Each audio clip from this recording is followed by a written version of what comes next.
Why hello there soulmates, my name's Soulkeeper and welcome to a gameplay walkthrough of Silent Hill 2 on the PlayStation 2. This is the Greatest Hits edition. That means we have two scenarios, Letter from Silent Hill as well as Born from a Wish. And also, if we go into the options menu, what we can do here is we can change the control type to 2D type. If you don't like tank controls, that is the control type to use. It also helps James run around a little easier. We'll be playing on normal action level and normal riddle level. The reason for normal riddle level is that puzzles are a little bit more... well, they're a little easier on normal than they are on other difficulties, I feel.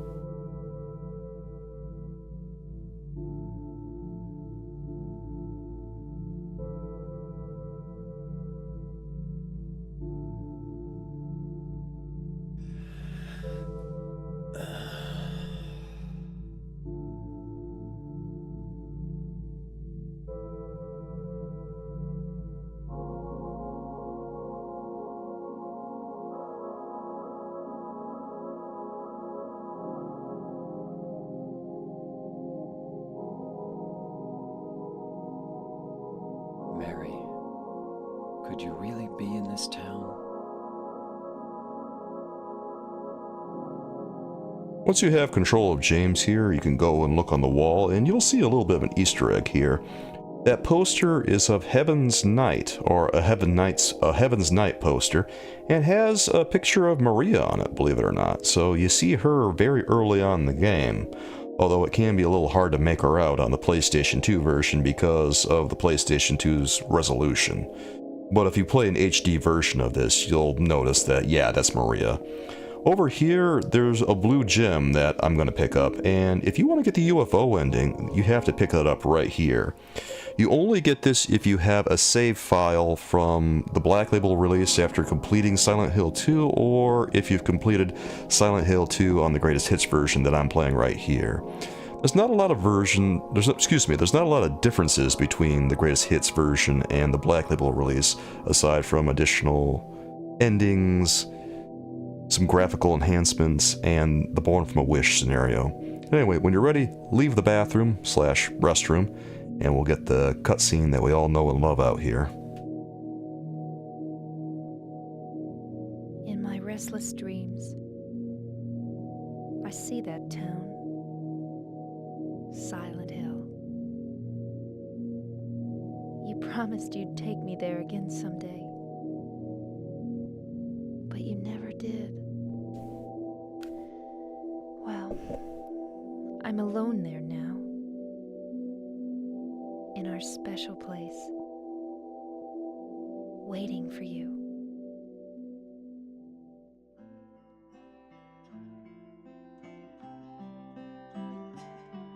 I got a letter. The name on the envelope said, Mary. My wife's name. It's ridiculous. Couldn't possibly be true. That's what I keep telling myself. A dead person can't write a letter. Mary died of that damn disease 3 years ago. So then, why am I looking for her? Our special place. What could she mean? This whole town was our special place. Does she mean the park on the lake? We spent the whole day there. Just the two of us, staring at the water. Could Mary really be there? Is she really alive? Waiting for me?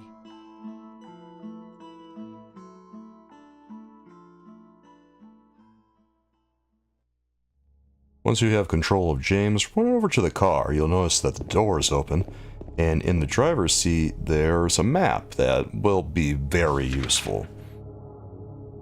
You might not realize it, but Mary's body is in the back seat there, and yeah, they don't really show it, but it's been more or less confirmed. yeah, she's there. Who knows, in the remake, you probably will be able to see that a little bit more clearly. When you're ready, go down the stairs here and start running down the only path. There's honestly not that many places to go here, so, you know, just run, and keep running.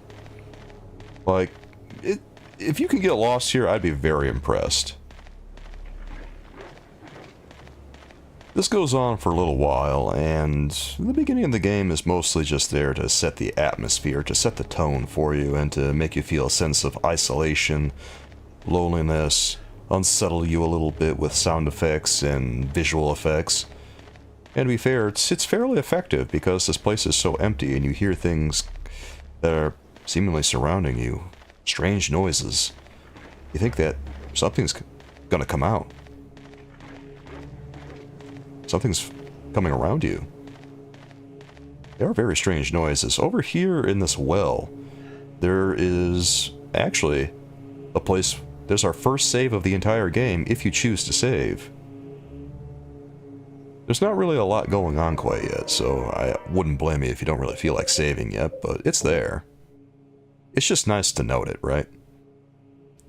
One of the nice things about Silent Hill 2 is that, or just Silent Hill in general, really, is that whenever you encounter something of note, a lot of times there'll be a camera angle change. And it's really convenient, because as soon as you see that, you realize, oh, this is what I'm looking for. It's a heavy visual cue to help you out while playing the game.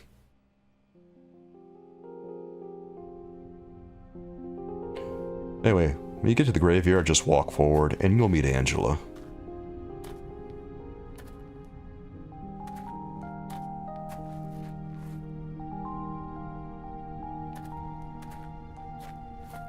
Excuse me, Oh, I'm sorry. I No, was it's just... okay. I didn't mean to scare you. I'm kind of lost. Lost? Yeah. I'm looking for Silent Hill. Is this the right way? Yeah. It's hard to see with this fog, but there's only the one road. You can't miss it. Thanks. But Yes? I think you'd better stay away. This town, there's something wrong with it. It's kind of hard to explain, but Is it dangerous? maybe. And it's not just the fog either. Okay, I got it. I'll be careful. I'm not lying. No, I believe you. It's just... I guess I really don't care if it's dangerous or not. I'm going to town either way. But why? I'm looking for... someone. Who is it? Someone... very important to me. I'd do anything if I could be with her again. Me too. I'm looking for my mama.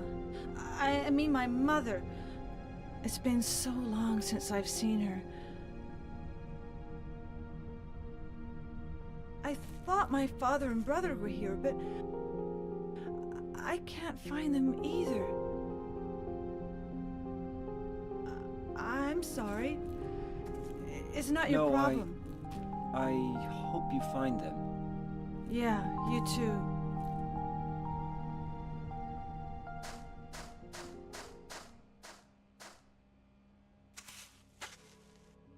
What is it? Oh. Nothing. Sure is quiet here, huh? I guess.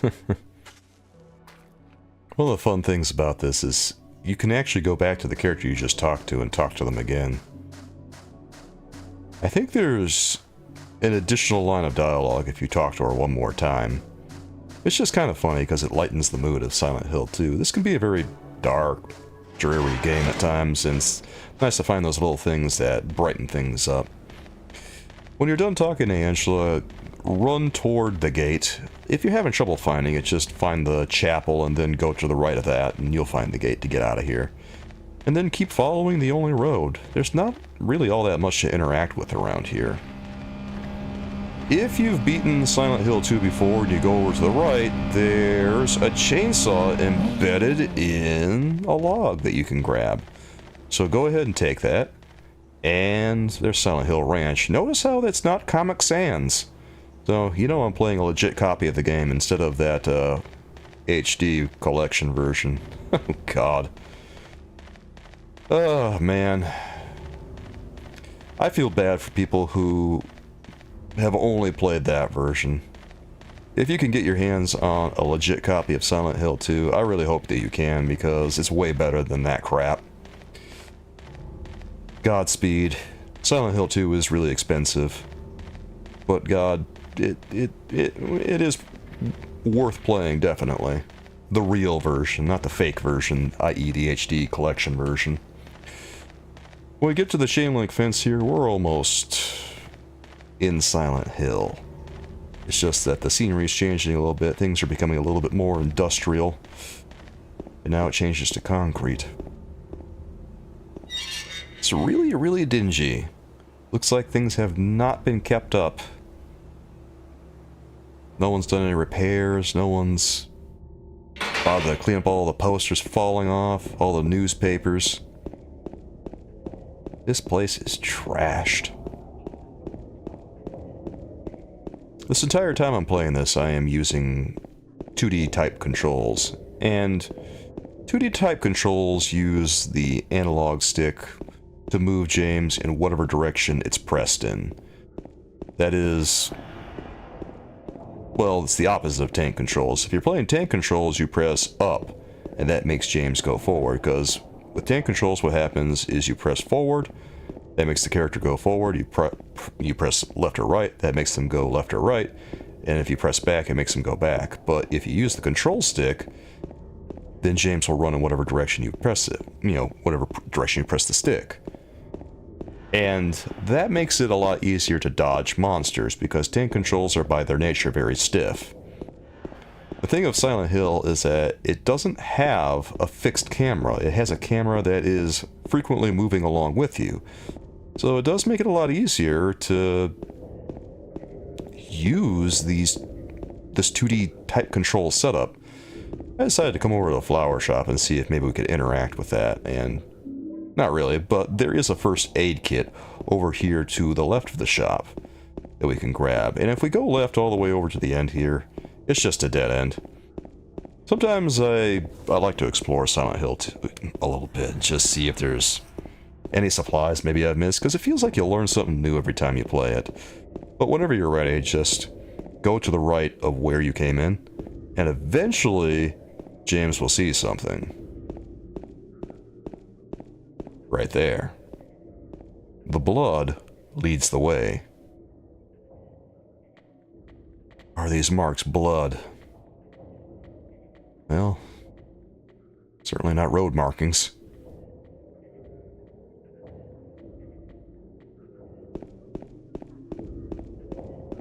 You could probably figure out what you're supposed to do here. Follow the shadow that James saw. Just keep running forward all the way down this street. Eventually, you'll see more markings. There they are. And again, just follow the way, keep going straight. It's a real brain buster right now. One of the beauties of Silent Hill 2, and then there's more markings that are guiding you this way. One of the beauties of this is that the game has a way of really leading you toward where you need to go at the beginning. It's a lot easier to get around in this than it is in Silent Hill 1, I think. The beginning of it. They kind of just throw you right into the deep end. Inside this gate here, there's 2 health drinks, and then there's a save square. If this is your first time, it's probably a good idea to save, because you're about to fight your first monster. The other save, you didn't really need to use. This one, I would recommend it if it's your first time. If you've played this before, you probably don't need to save, because the monster that we're going to deal with, it's really not a big deal. But when you're ready, head on out of there. And go all the way to the end where all this barbed wire is. God, Silent Hill really doesn't love its barbed wire, doesn't it? Maybe not as much as The Evil Within, but boy howdy does it love barbed wire. God, The Evil Within is a little nuts. That's a game I've been kind of wanting to play a little bit recently. It's a cool game. Story doesn't make a lick of sense, but it's pretty fun to play.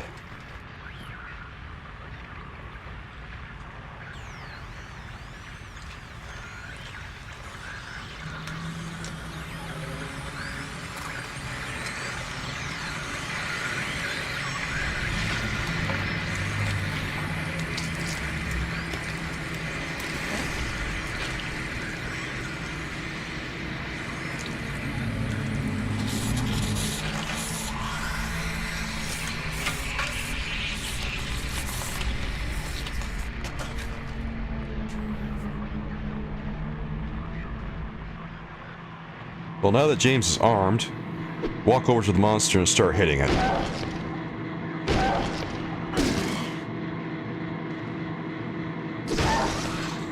And after you hit Is it, it dead? like 3-4 times, What the hell is it? it'll be done. It's not human. This is a pretty easy fight. This is probably the easiest fight in the whole game. There's not really anything in here. Except for that. That is actually a model of James.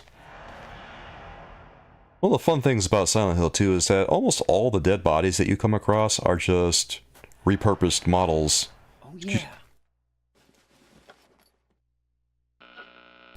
James's model repurposed. This thing broken? And that's pretty significant.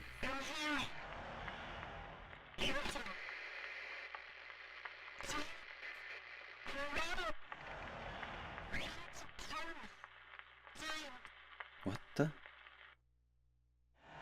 I better take it anyway. I might need it. In case you didn't catch that, that was Mary asking James, why did he kill me? Why did you kill me? When you know, it's pretty unsettling. But yeah, that was that.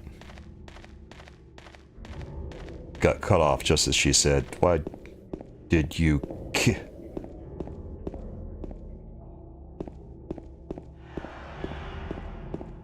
Take James back the way he came. There's not really any place else to go here.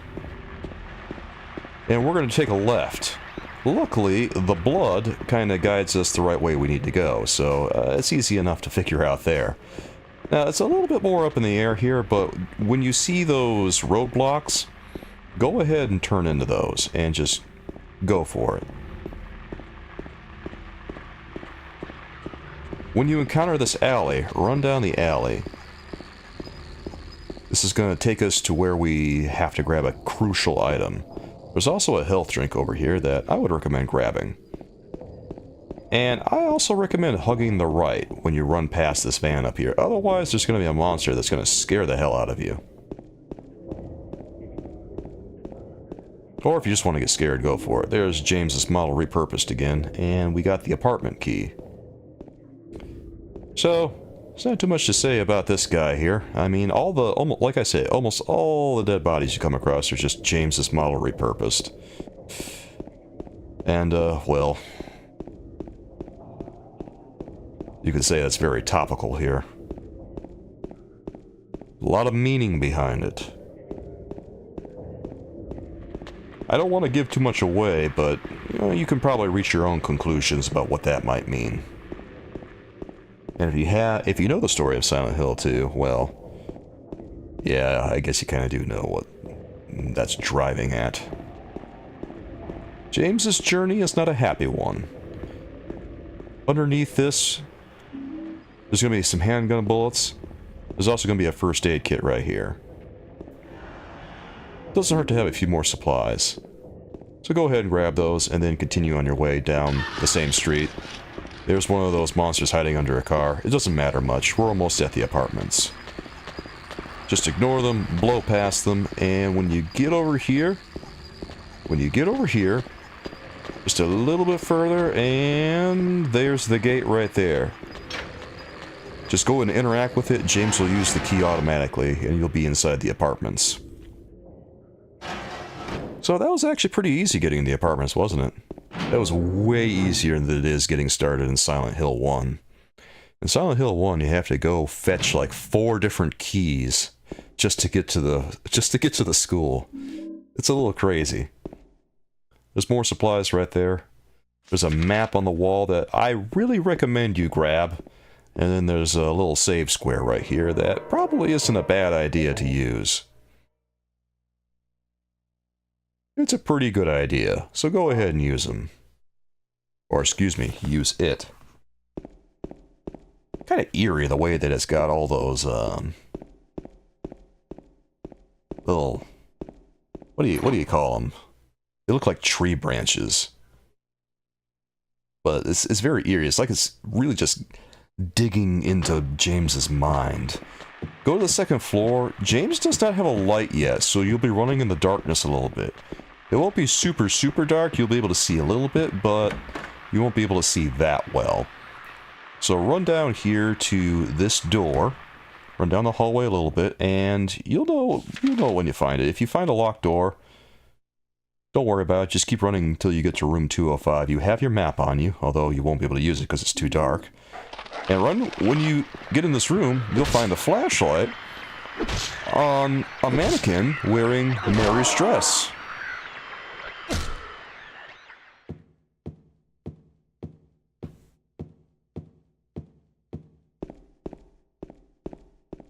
There's nothing else in here besides the light, so you don't really have to fight the monster unless you just feel like it. You don't get anything for it. I don't think of it. I don't even know why I decided to fight the monster other than just to, you know, maybe I have something to prove. I don't know, but we got our light now, so this will make the job a lot easier. When you're done there, run back to the door that you came through, go back to the staircase, and go up to the 3rd floor because we've got a couple of things we have to do up here now. The apartments goes really fast when you know what you're doing. There's actually not that much to do here.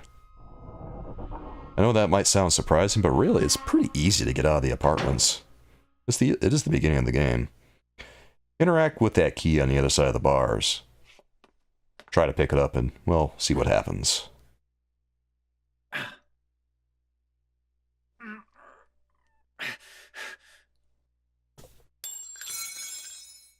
Ow! Hey, wait! Damn it. Laura, we just met her. Peach that she is, kicked the key out of James's reach, so he's got to get a little bit more creative now. You'll be seeing a lot of locked doors in Silent Hill.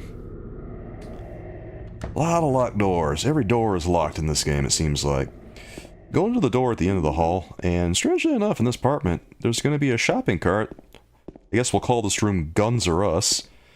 And there are bullet holes all over the apartment. The walls in this room are pockmarked with bullet holes.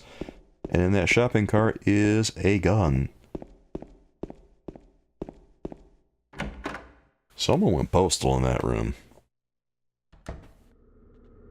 Why the walls? I have no idea. The walls, the ceiling, that place is a mess. There's nothing left to do here, so let's leave to the stair. There's nothing left to do on the 3rd floor, so let's go to the staircase and go back to the 2nd floor. We're about to encounter one of the scariest parts of the game, so prepare yourselves. If you've never seen this before, this can be very, very unsettling.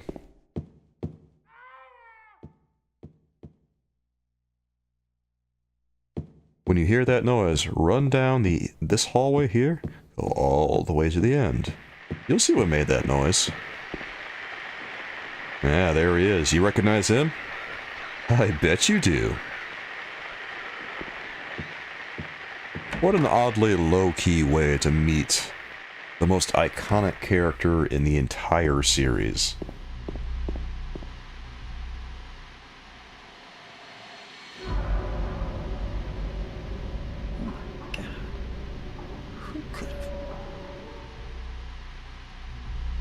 Once again, we find another model of James. Only this one actually seems to phase him. So what we just picked up there on that shelf was the key to room 202. Run back the way you came. Blow past any monsters. And go back toward the stairway. But we're not actually going to go in the stairway. We're going to go to this door right after it.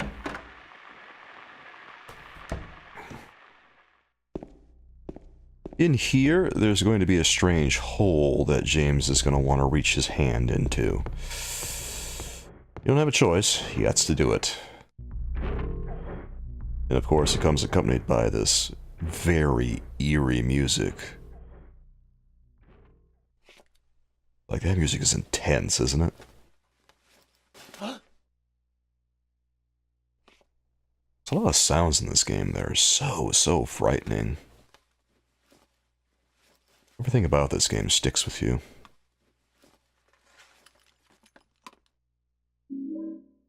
Okay, we have the clock key. Which means we should go back to the room that we just came from. There's gonna be a lot of that in Silent Hill. Also, there's a health drink over here on the counter, so yeah, don't forget to grab that. You might want it. If you feel yourself getting turned around in Silent Hill 2, don't feel bad, because that happens a lot in Silent Hill 2. The camera is tethered to James, so sometimes things get a little weird while you're running around. A lot of times I wish that the camera were more fixed than it is. Go into that room that we didn't go into earlier. You should find a grandfather clock in here, and we can use the clock key on that.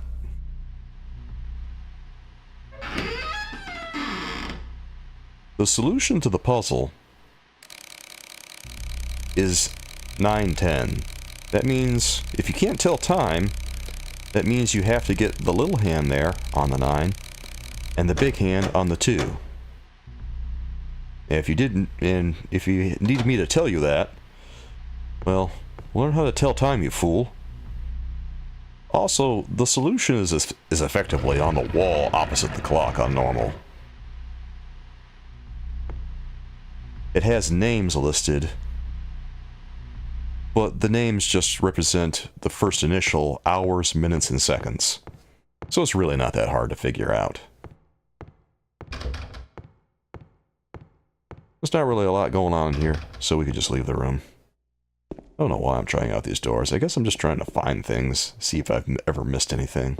There's also another save square over there, and there's a health drink right there. All the doors in here are locked, so we don't need to, like, mess around with them too much. Even though I'm doing it. And if you want to, you can save your game. A lot of times it seems like I'm saving probably more than I should. I could probably get away with saving a lot less because, you know, like I say, the apartments are not very hard. Once you leave that door, you can just run to the left and go to the stairway out here. There's nothing over to the right except a gate that you can't really do anything with. There's also bullets over here. Go upstairs, grab those bullets, and go through this door. Now, we're about to have a very comfy encounter with our best friend in the entire world.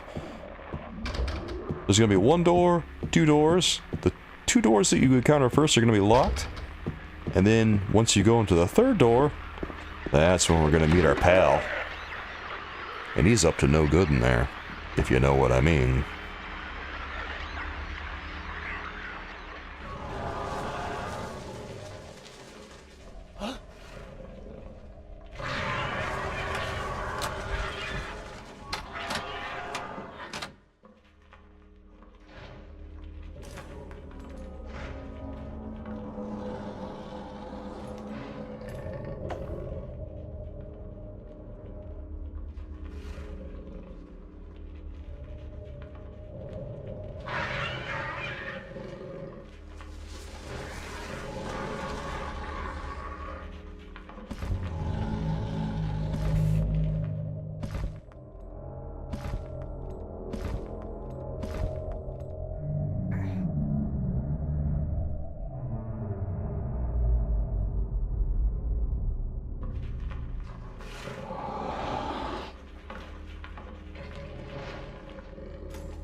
Well, that was tense.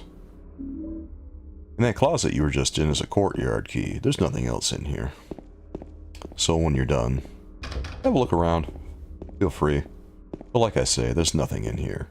Just a lot of ambiance. That about sums up Silent Hill 2. There's a lot of ambiance. Like, there is a lot going on in some places, but also there's less going on than you think there would be. Go to the left out of that hallway and grab the fire escape key. That's the key that Laura kicked out of reach for you. Peach that she is. And also, feel free to grab the items in there, because, you know, you could always use a little bit more inventory, right? In here, there's just going to be some supplies. There's a first aid over here. There's actually going to be a monster over in the room to the right. You don't have to, like, go through and grab all this stuff, but it's nice to have. There's the bathroom right there. Sometimes when you use the 2D controls that I'm using, it can be a little difficult to get James to move. You find out pretty quickly, with all the camera angle changes, why they use tank controls instead of the 2D controls. But generally, as long as the camera angles aren't changing all the time, you can walk out of here pretty easily. There's no reason to fight him, unless he's just getting up in your grill and giving you problems, so you can just leave. Once you have that stuff, go to the right of where you were, and then just run all the way to the end. Yeah. Really, really simple.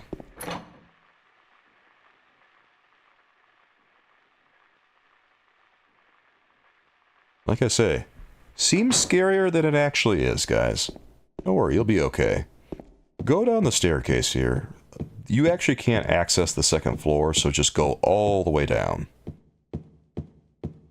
And then hang a left here and go up all the way until the hall ends. And when you reach the end, there should be some canned juice. Why is there canned juice here? I have no idea. It makes no sense. Unless someone just had an Amazon delivery. But, I mean, it was the year 2001. Were people doing that back then? I'm actually not sure. How long has Amazon been doing their thing? I don't know. I have to give that some thought. Well, you know, we could just look it up on the internet. That's what the internet's good for, right? When you're done there, just go out and go back into the first door. You run all the way to the left and go, and this is the first area that we entered when we came in the apartments. And because we have the courtyard key, once we get in there in that main area, we just run all the way back, and then we come out to the courtyard. And we want to go to the pool, because there's a little something that we have to grab. Not here, we have to go over to the other side where the gates open. And then we can go in here. Now be careful, because you can actually fall into the pool, and you really don't want that to happen. It's not like gonna hurt James or anything, but it does put you in a little bit more immediate danger if you have to deal with these guys. They're not like real bad, but they do spray that stuff at you, and it can be, if a bunch of them gang up on you at once, it can get ugly fast. So you're good now. Just go back through the door that you came in. You could actually go through the other door. And I would recommend it, actually, going through that other door. Because that way you can meet Eddie, and meeting Eddie is actually pretty important. If you don't meet Eddie, you can't open the door to Angela's room. You have to meet Eddie to open the door to Angela's room. It's what we know as an event trigger. Anyway, what I'm doing here is going to the second floor and going to the garbage chute on the second floor here, and there's some stuck garbage. And the way to solve this is to take the canned juice in our inventory and use that. And the canned juice will dislodge the garbage. Why do we want the garbage? Well, that's a good question. Call it intuition on James's part. He's just a man of garbage. You know what they say, one man's trash is another man's treasure. And in James's case, they take it a little literally. Once you do that, leave the building, and then go around to the side, right here. You'll see that there's those doors open, and the trash fell out. The garbage bag is torn, and everything is strewn all over. And then we get this note that details the murders committed by Walter Sullivan. Now, if you don't know, Walter Sullivan is actually the main antagonist of not Resident Evil, Silent Hill 4: The Room.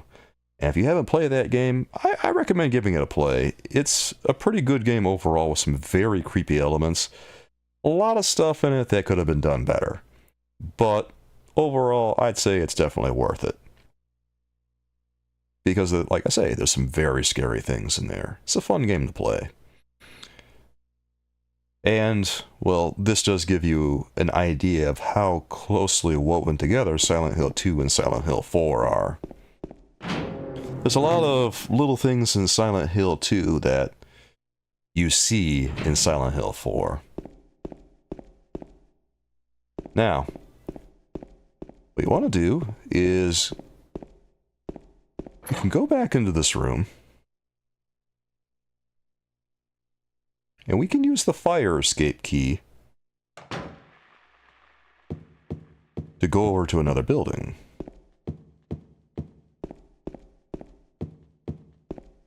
I would recommend going to visit Eddie first, though, because it does save you a lot of time.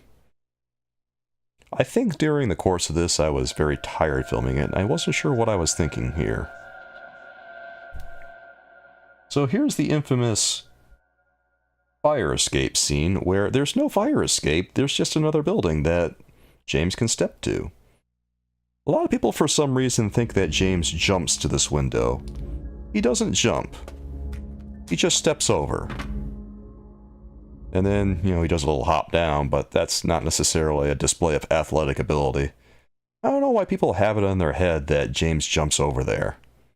It's not particularly strenuous. I don't know, man.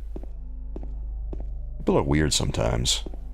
Anyway, when you come in here, there's a toilet that you can interact with. You can actually reach James's hand into this poop-laden toilet, and he doesn't even roll up his sleeves. Like, you can really hear him rooting around in there. It's, yeah. And there's no way for him to wash his hands, dude. He's gonna get so sick. Of course there's a wallet in there. The combination is 10, 9, 04. Well, here's the thing. The code is going to be randomized every time you get that. So what I say in this video does not matter. Just follow the numbers on the safe, and you'll get some bullets. It's actually worth it because you get a ton of bullets when you input this code. Like, you'll get enough bullets to last you a good long while in this. So, if you feel like you're a little low on ammo, open this bad boy up and grab some. There's also a health drink on the counter. And then, of course, we don't have a map of this area quite yet. There will be a map. There will be a map, but we don't have it yet. Let's leave the room. And we're gonna go over this way. Right where that door is. You see that door that doesn't look like the other doors? That is generally that is the staircase door. And right outside, there is a map on the ground that we can grab. And there's the map for this part of the building. Or, well, this building. And it is awfully convenient. Now, we don't have a third floor on this building. There's only a second floor and a first floor. And the first floor we can't really do anything with yet. Unfortunately.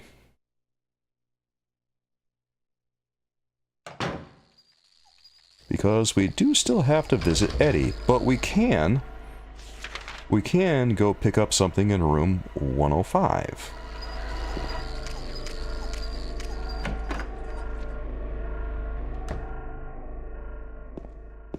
Now, if you want to get the Rebirth ending, and we will be getting the Rebirth ending in this video, that is the first piece of the puzzle right there, the white chrism.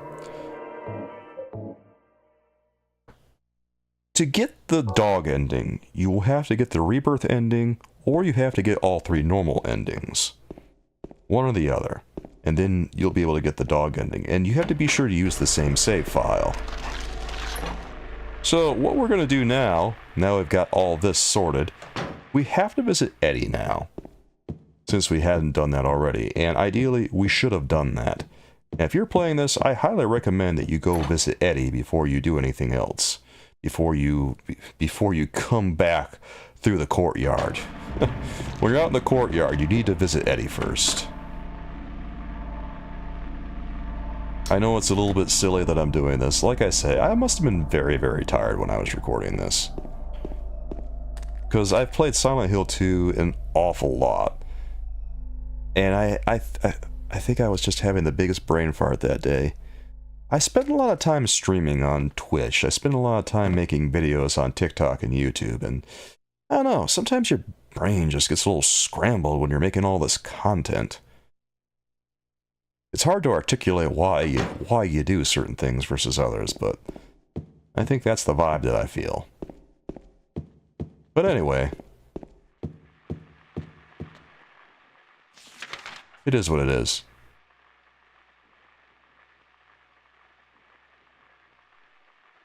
Yep, it is what it is. Simply go back through the door that you came in to get to this area.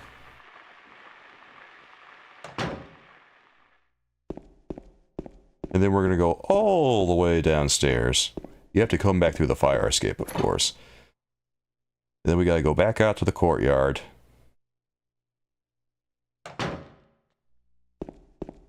We need to hang a left.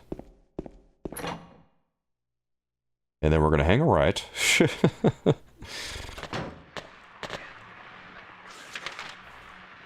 And in room 101, we will find Eddie.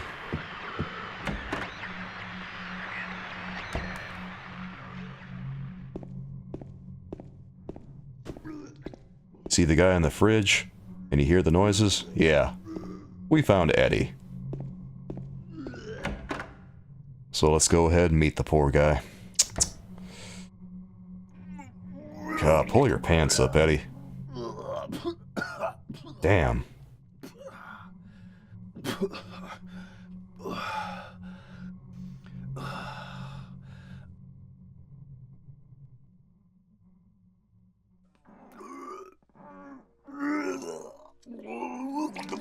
It wasn't me.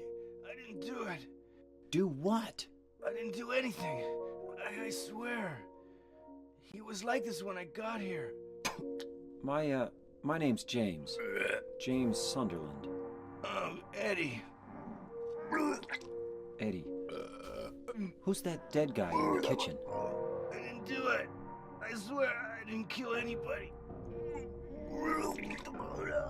You're not friends with that red pyramid thing, are you? Red pyramid thing? I don't know what you're talking about. Honest. But I did see some weird looking monsters. They scared the hell out of me, so I ran in here. Well, I guess this place isn't too safe either. What happened here anyway? I told you, I don't know. I'm not even from this town. I just...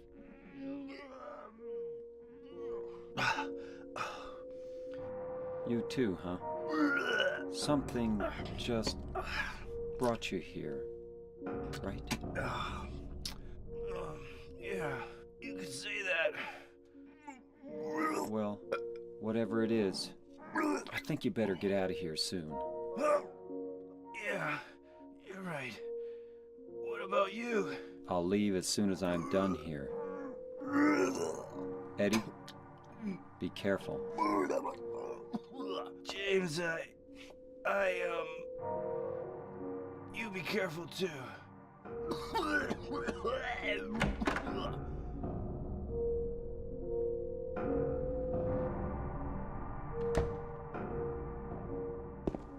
Well, now that we're done here, we can just go. There's some bullets over here if we want them. And it doesn't hurt to have them, but we're done here. So we can go all the way back to the fire escape now. All because we made a silly mistake. There's actually also some things that we can go into another room for. There's supplies down here. And if you're hurting for supplies, it's not a bad idea to grab them. It's always a good idea to grab some supplies if you need them. But it's not super crucial in here. And there is a monster that's guarding a pack of bullets, so you have to decide whether it's worth the risk to grab another pack of bullets.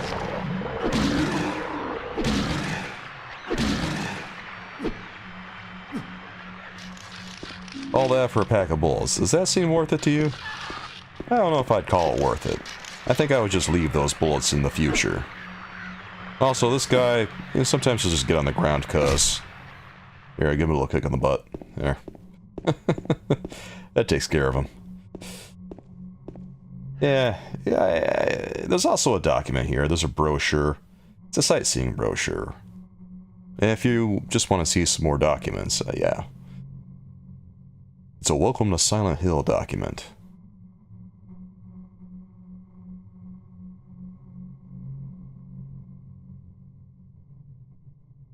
We're pretty well stocked for what we have to do. All that's really left is to go talk to Angela, and then we'll be done with the apartments very shortly.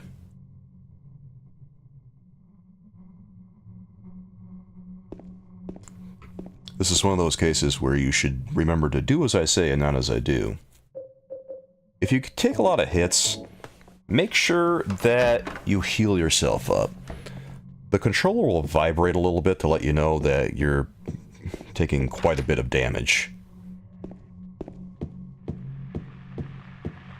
But it is a good idea to check your inventory every so often after you've taken quite a few hits. Usually you'll be fine though.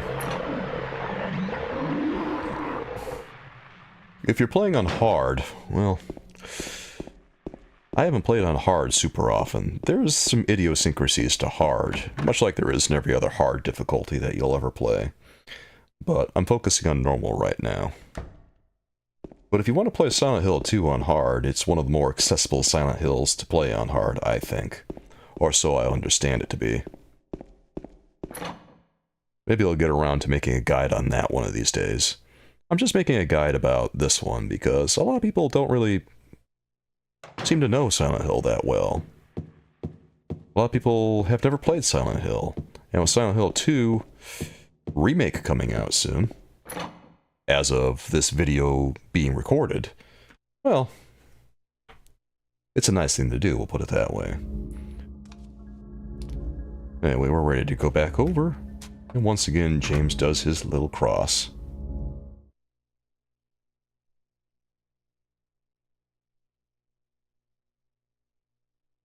It's a cute little hop he does at the end there, I don't know, I just can't get over that.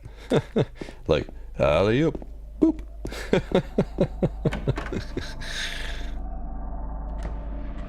I'm just kind of in awe how unathletic James is sometimes. His movements are so stiff. You can tell this is a guy who doesn't really do a lot of exercise. He is probably aching something fierce by the time this is all over.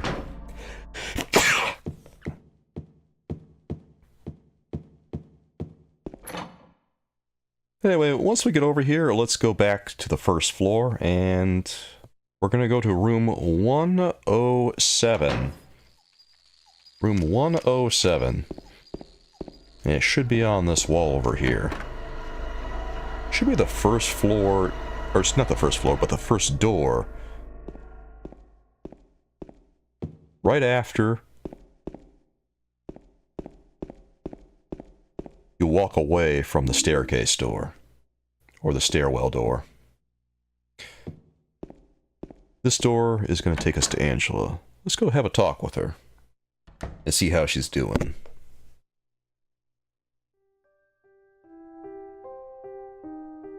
Doing great, I see. Oh, it's you. Yeah, I'm James. Angela. Angela, okay. I don't know what you're planning, but there's always another way.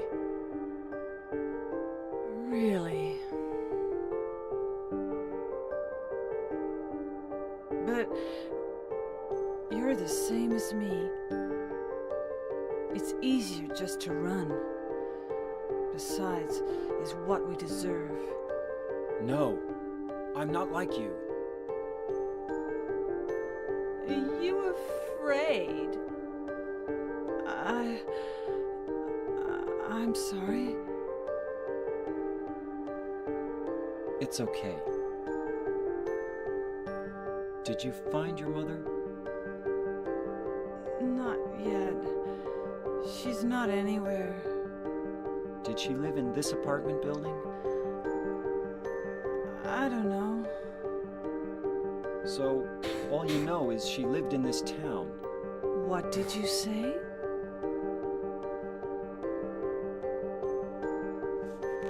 How do you know that? Well, I just figured, 'cause this is where you're looking for her. How else would I know? Yeah. Am I right? I'm so tired. So, why did you come to this town anyway? I'm sorry. Did you find the person you're looking for? Not yet. Her name's Mary. She's my wife.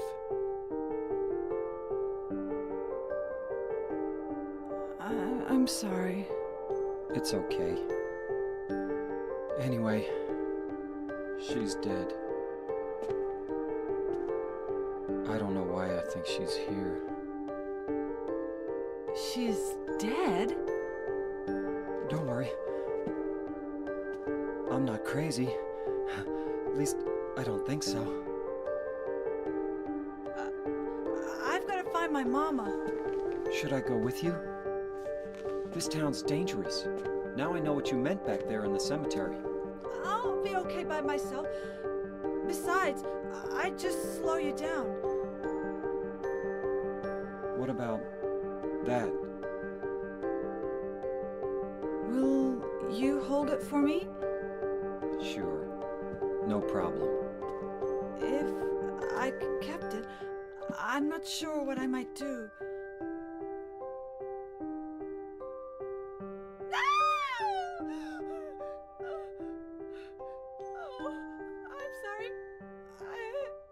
I'd be bad. Please, don't.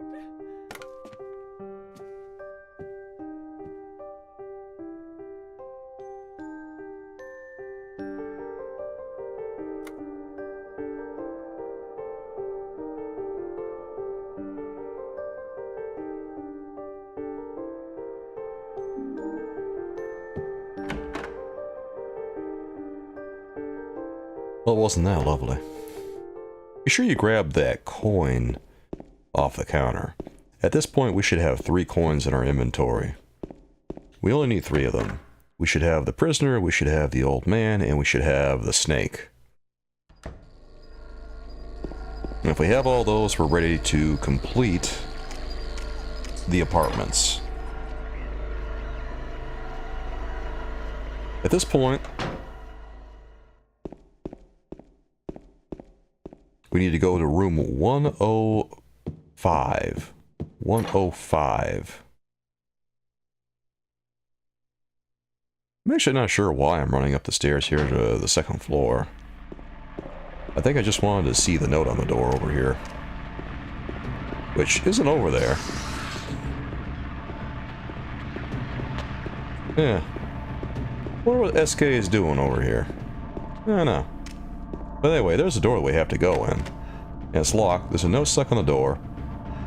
And it's just another note that you can read to, you know, have a 100% completion on this. For some reason, I thought that I was ready to go in there, and I absolutely wasn't. I have to go use those coins first. That's so weird. Yeah, I must be pretty tired. At this point, I think I'm realizing what I have to do, and I'm going, wait, what am I doing? I run back down those stairs, and now we gotta go to room 105. 107 is where we find Angela. Room 105. Not that way, Soulkeeper. Come on, Soulkeeper, you got this. Yeah, he's looking for her. He sees it. He smells it. He knows it's there.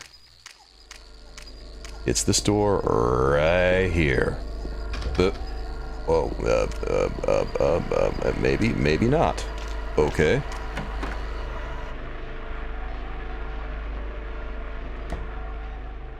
You know what I think the issue was? I think the map felt flipped for me for some reason. Sometimes you'll think that you're at the right door in Silent Hill and you'll accidentally run by it. No, what I did was I interacted with room 106 instead of 105. So I ran right by it again. It was right there. Oh my goodness. Soulkeeper, come on, buddy. Come on, buddy. You got it. There it is. You found it. Okay. Nailing it, SK. Absolutely doing a bang-up job. Oh, brother. Anyway, yeah, now we can use these coins, thankfully. We can't really do it until we interact with this thing, though. It's going to give us a clue, but the thing of it is that the solution for this coin puzzle is static. And what we have to do is we have to put the snake on the far right,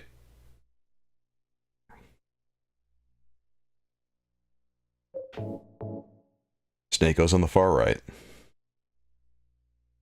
It always goes on the far right.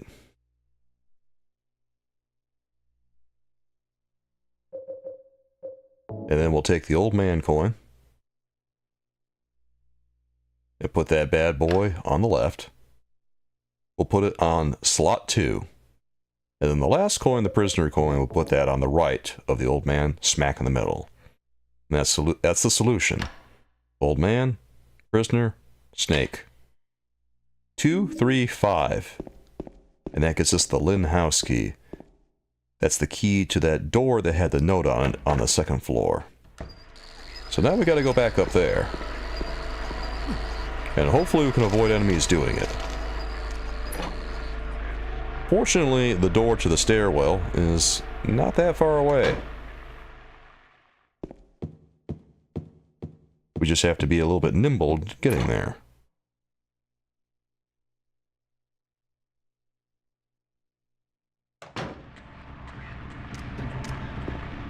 And our destination is right to the left. Once you interact with the door, James will automatically use the key. And things can get a little scary in here. There's a 50-50 chance of getting a whisper when you enter this room. And that whisper is surprisingly scary. Today we did not get the whisper. But if you play this, it could happen to you. Prepare yourself. It's especially lovely if you're wearing headphones. I think the first time I heard that, I screamed. Because I didn't see it coming. Like I say, 50-50 chance you'll get it. And if you do, well, enjoy. Get your gun ready, because we're gonna need it for this. I guess you could call it a fight. Technically, you don't even have to fire at Pyramid Head. But it does speed things along, so I understand. Otherwise, it takes a while for him to go away. I'm actually not sure if that's true or not, or whether we're just firing bullets for the sake of firing bullets, but we're still going to do it anyway, just because I think that it makes it move faster. Anyway, when you leave that room, go left and go to this blue door at the very end. There's the apartment stairway key. And, well, get ready for a boss fight. I guess you call it a boss fight. I don't know, man.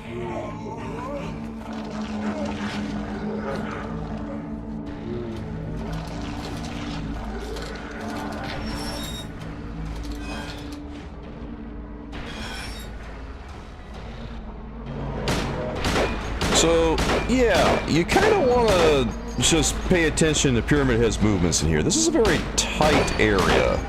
It's a little claustrophobic, and Pyramid Head has pretty good reach with his sword. He doesn't move particularly fast using it. It takes him a second to get it. But he's got that Dark Souls pivot, so you want to watch out for that. And if he swings it, well, it's a one-hit kill for you. And try to get on the other side of where the staircase is. You see where the water is? You want to try to stay on this room as much as possible. Luckily, the fight ended right here. So it does look like all those bullets came in good use. Now, don't get too close to him. If you get close to him, he'll turn around and he'll do an overhead slash and KO you.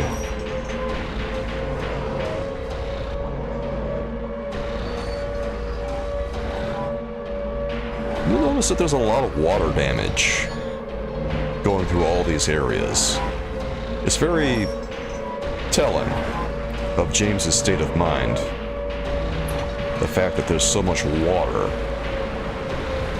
in these nightmare areas that James is playing around in.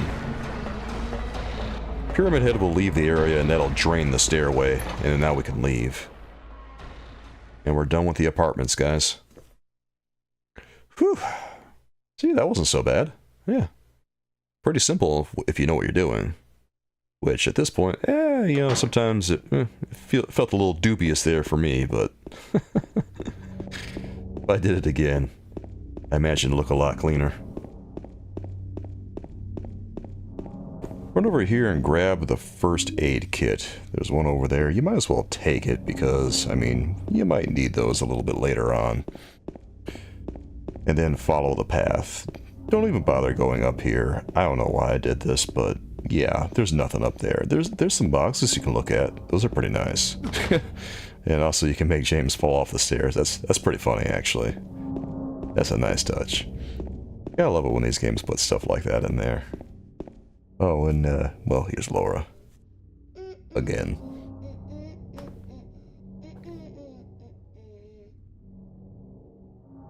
You! It was you, wasn't it? You're the one who stepped on my hand. I don't know. Maybe I did. What's a little girl like you doing here, anyway? Huh? Are you blind or something? What's that letter? None of your business. You didn't love Mary anyway. Wait! How do you know Mary's name?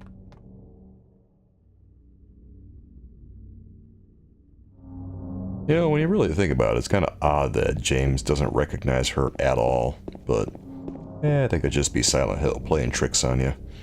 Up the stairs here, there's some bullets that we can grab.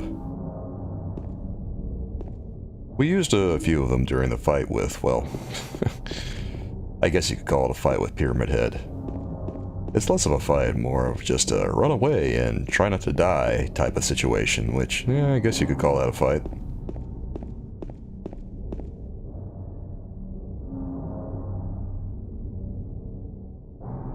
Put it this way, it's more flight than fight. Anyway, we're going to Rosewater Park now, and we're about to meet a special somebody. You could probably guess who. Over here, there's some more bullets on the bench, which, obviously, you want to take. And right there, you can go in there, check it out. There's a lot of nice things to look at, a lot of ambiance. Oh, and also, there's a lovely little health drink over there.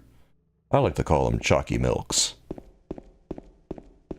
I don't wonder what's in those, anyway. Mary?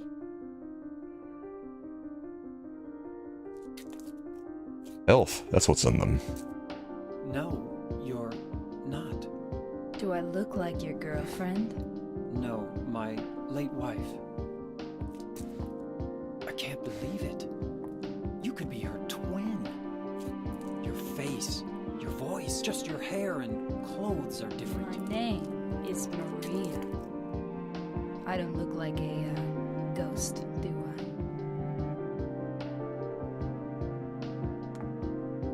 I? See?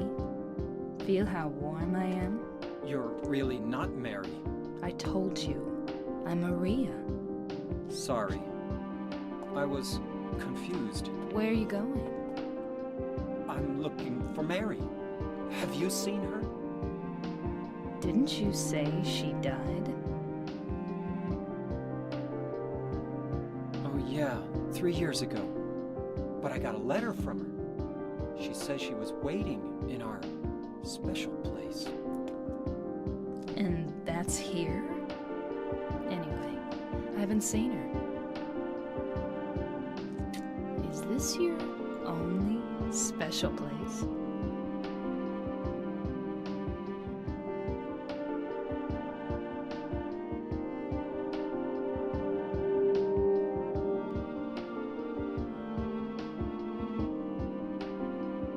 Well, there's the hotel too, I guess. The one on the lake? I wonder if it's still there. The Lakeview Hotel? Yeah, it's still there. So, the hotel was your special place, huh? I'll bet it was. Don't get so mad. I was just joking. Anyway, it's not that way. It's this way.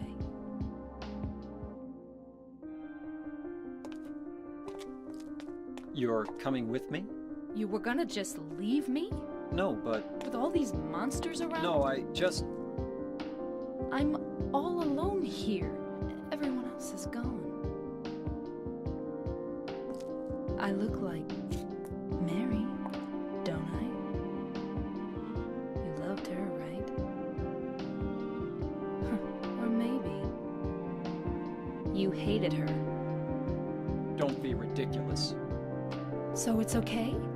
Yeah, fine. Well, at this point, the game becomes sort of an escort mission, kind of. The point here being that, we can't let Maria die. Ironically, if you know the game at all, I mean, it wouldn't really matter that much, but I guess James is not really mentally ready to get over that little tidbit quite yet. Notice how if you run away as James runs out of wind, but also if you run away as with Maria, she runs out of wind too. Right here where this monster is, there's going to be a health drink, which you may want. When you have Maria with you, you want to be really careful.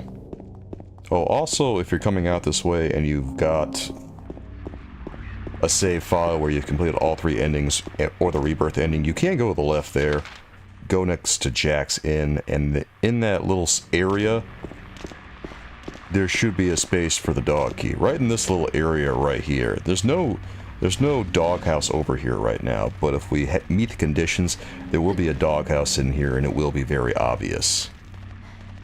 And you can just interact with the doghouse and get the dog key. But obviously on this save file, I haven't been able to do that yet.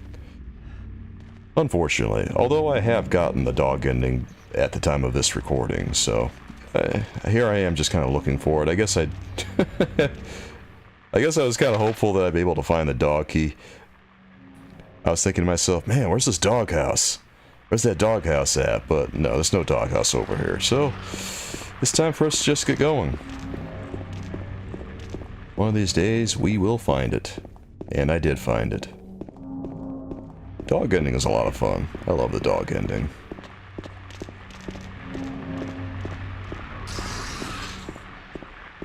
We're about to head over to the gas station. You can hear the motor of the car running. And there's actually a weapon that we could pick up inside the car. There's also some items that we could pick up next to this truck. Some health drinks and some bullets. Very useful stuff. There's nothing much else over here. Again, you want to be very careful when you're aiming while Maria is with you. Because if you aim and fire and she's in the line of fire, it's not going to end well for you. It results in an immediate game over. We cannot let Maria die. So, she is precious cargo, keep her safe at all costs. To get the next piece of what you need for the Rebirth ending, it's going to be right nearby here. There is a pipe that we can take in this car that I would highly recommend you take. It looks like I'm looking around for the doghouse. I don't know why I'm looking for the doghouse still. This is very strange. One of these... There I go. Okay, I think at this point I finally accepted that, no, we're not doing the dog ending. I think I was trying to look for it in the midst of all this. Also, I wanted to see if maybe I could go into that place. I like checking out these doors sometimes, because sometimes the game surprises you. In that newspaper stand there, there's the Book of Lost Memories. And this is the next piece of what we need for the Rebirth ending. If we read through this, it just provides us a little bit extra lore, but also it is the second piece of what we need. There's 4 pieces altogether for what we need to get the Rebirth ending. What will happen is after we get all 4 of these, and we have them in our inventory when the game ends, then the Rebirth ending is triggered automatically. And, well, we're treated to something that's a little bit unusual, but I think it's a very fun ending. Very Lovecraftian. Yeah, if you're into that sort of thing, well, yeah, I mean, it's worth watching, it's worth getting it. Well, now that we have that, we need to go to the bowling alley.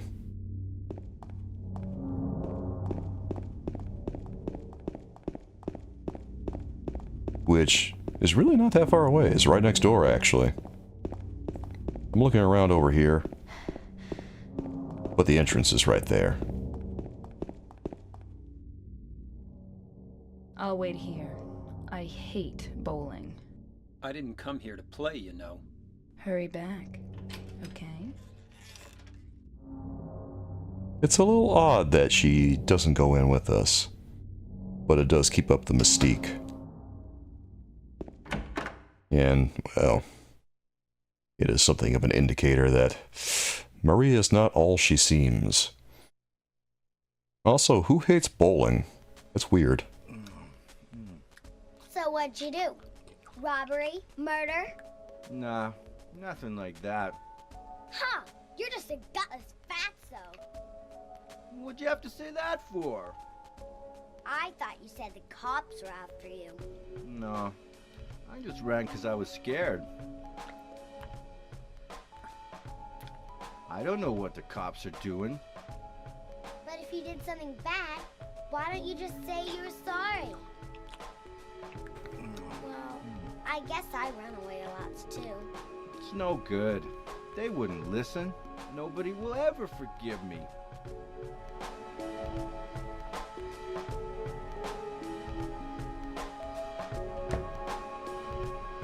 Did you find the lady? There's not really anything in here. What's her name? Mary? A lot of ambiance, a lot of decor, quote-unquote decor, but mostly this is just an elaborate cutscene. As soon as we walk around here, we'll get a treat. We'll get another cutscene.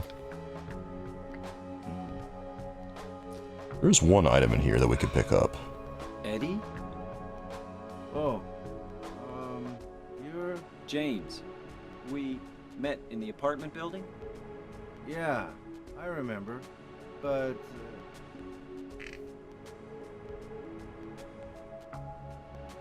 Are you alone here, Eddie? No.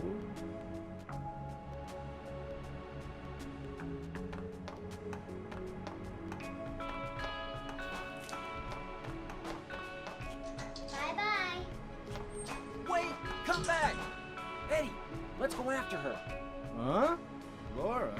But why? Laura. Is that her name? That's what she said. This town is full of monsters. How can you sit there and eat pizza? She said she was fine by herself. She said a fatso like me would just slow her down. Forget you.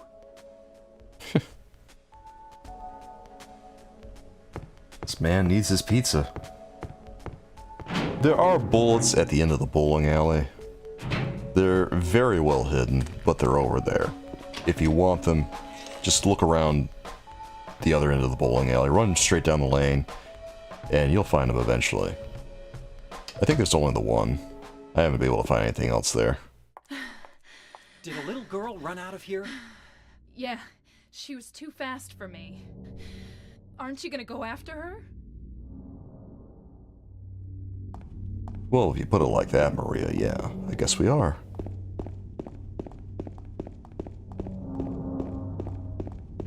Obviously, the reason that Maria doesn't go in the bowling alley with us is that no one else is going to be able to see her. Laura, She has no idea that Maria exists. James does, though.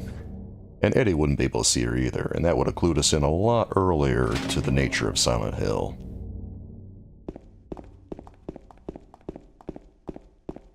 It's kind of curious, though. She went through there. The way that James is able to see other people's visions. Is there any other way? Yeah, there is. Right through there. And I wonder why that is.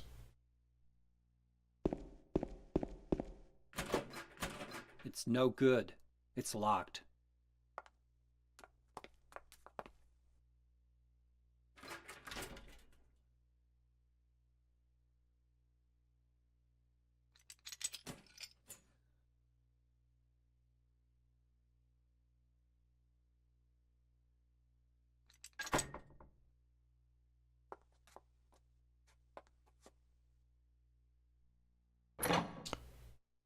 All you gotta do is just let Maria do all the work here to get into that door. She's very useful. And a little bit unusual that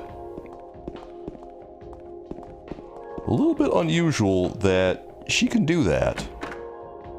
But she's apparently not visible to other people in Silent Hill. So this town plays some pretty gnarly tricks on you. God, this game has beautiful shadows. Obviously, there's a first aid kit on that chair. Not really anything else in here besides that. As always, you can look around, admire the decor. But once you're done, you just leave the building. And we're going straight to the hospital after this, man.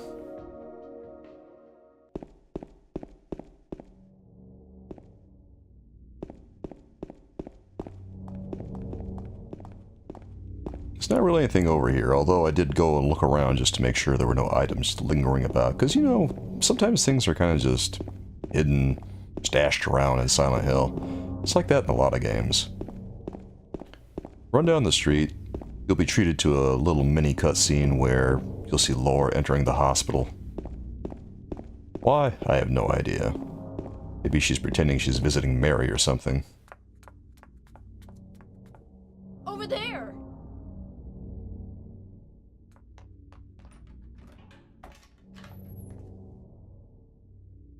I guess it doesn't really matter. It's all a pretense just to get us in here.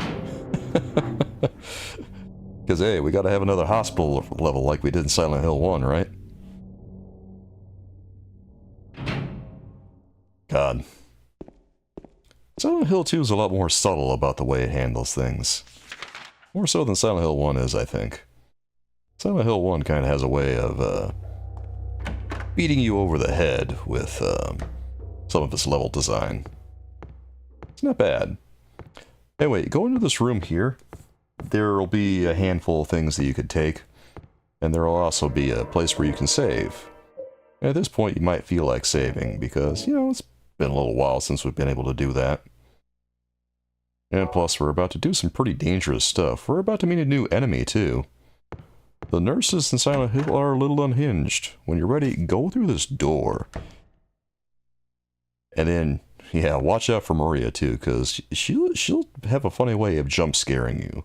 She's very still, very quiet. On this table here is going to be a note that you can read. And more importantly, there's a key that we need to take.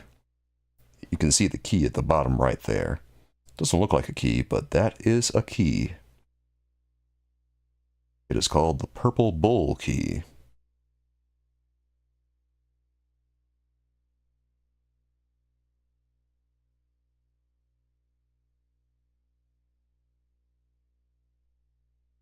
And boom. We need that for a box that's going to be on the second floor. Actually, is it the third or second floor? You know, now that I think about it, I'm having a hard time remembering which one it is. I want to say second floor, though. It's probably the third floor. Ah, hell. We'll figure it out in a minute.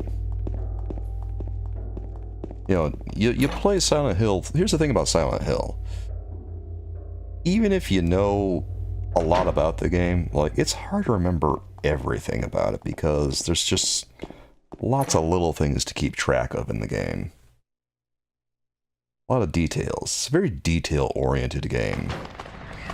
So we kind of just want to ignore the enemies over to the left there and go straight for these double doors.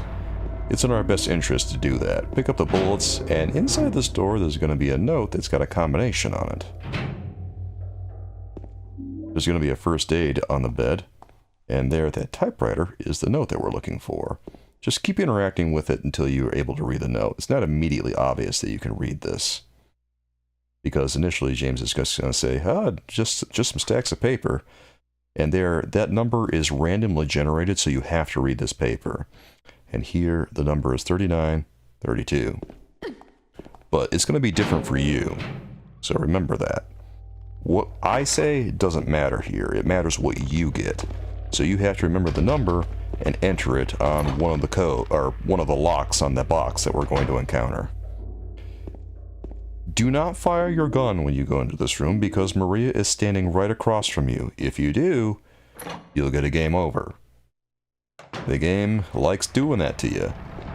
They like putting Maria right in your way. This is why, at our earliest opportunity, we want to get rid of Maria. Now, in this room, Maria is going to be standing to your side so you can take care of business if a nurse comes at you guys.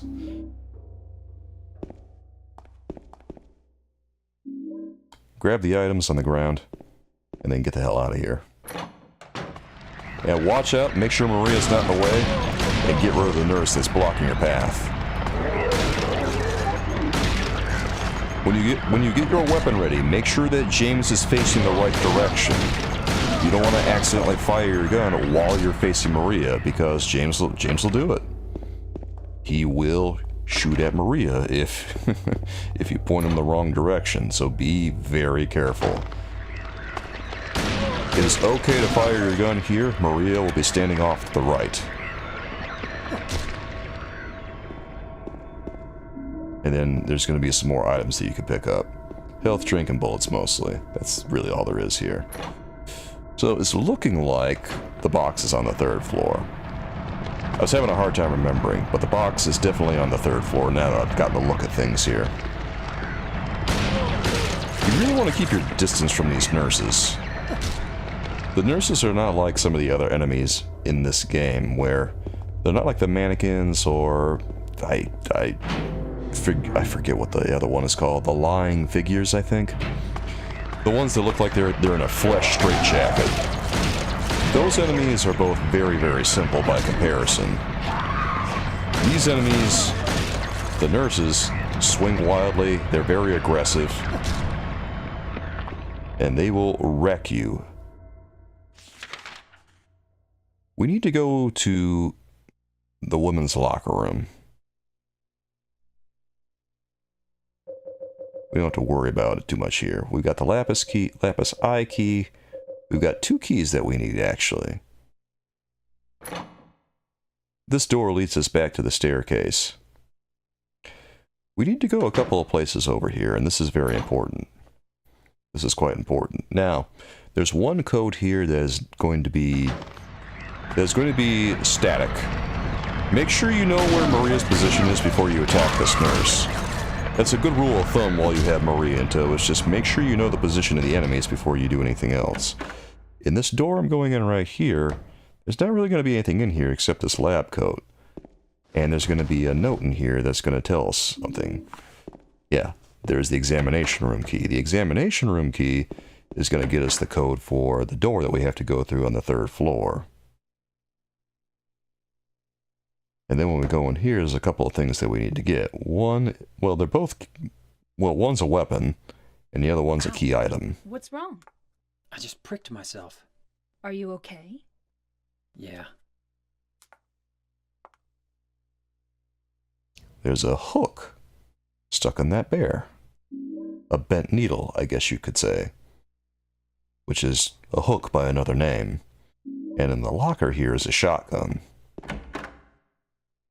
Silent Hill giveth, and we useth. That shotgun will prove itself pretty useful. I won't lie about that. So now that we have that, we need to go back down to the first floor. We're going to just pretend that this is maybe the first time you're ever playing this, and that examination room key is how we're going to find out what the code is for the third floor, because that door requires a code.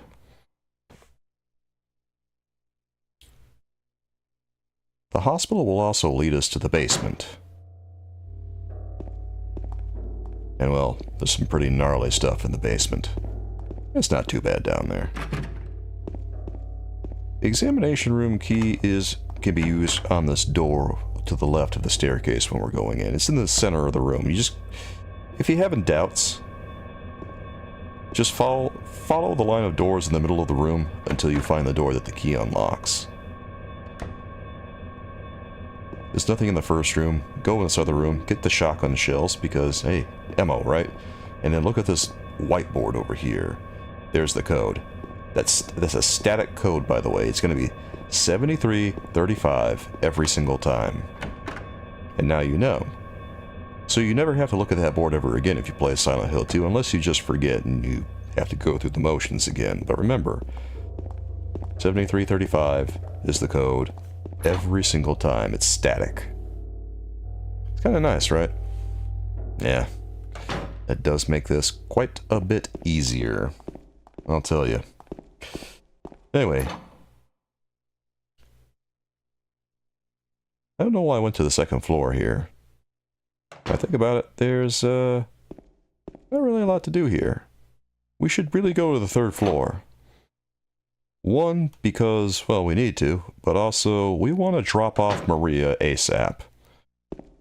The sooner we can end this escort mission, honestly, the better.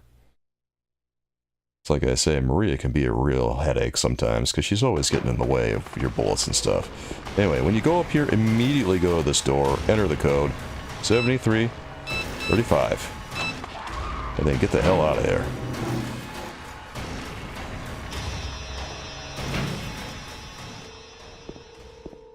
Now, take Maria to the third door. All the other doors there, the first two doors there are locked, and I think the only other door we can go in is the one that has the puzzle box that we need to unlock.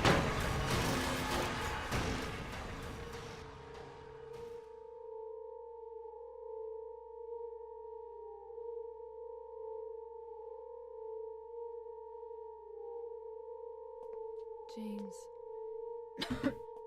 Wait a minute. I'm kind of tired.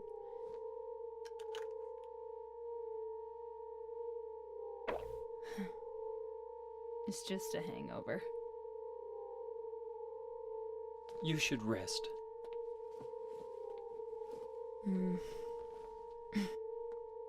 So comfy. I'm gonna go look for her. For Laura. I'll be back as soon as I can. Next to her, there's going to be a key for the rooftop. I'll be okay soon. Did you find Laura? Unfortunately, Maria doesn't appear long for this world.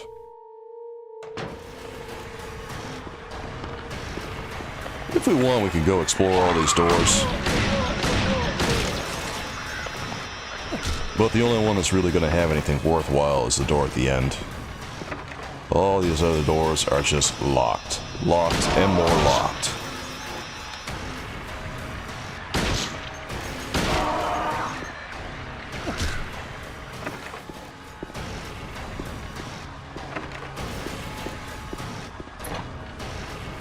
Well, I take that back. There is a room here where we can grab a health drink and save. So there's one other room that we can go in, but all the other rooms are just locked. And, well, one is Maria, one is this save room, the other one is the box that we have to unlock.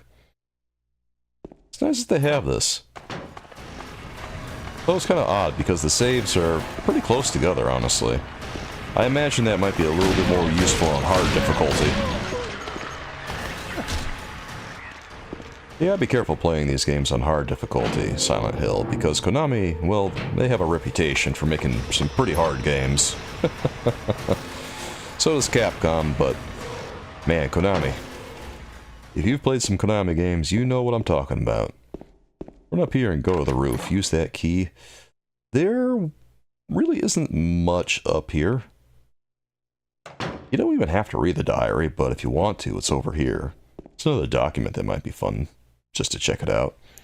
And if you want to get a certain ending, the in-water ending, this is a good one to pick up and read. If you don't want the in-water ending, I would just skip this.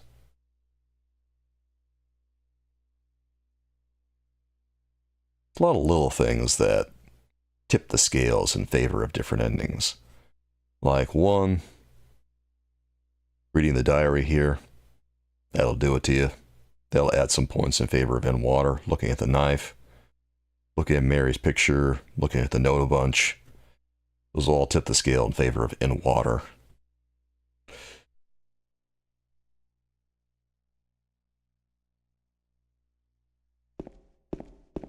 Well, now that you've done that, go over here and try walking away. Guess who?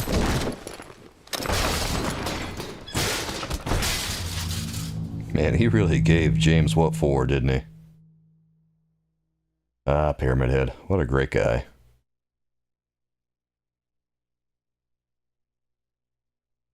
He's what we call tough love.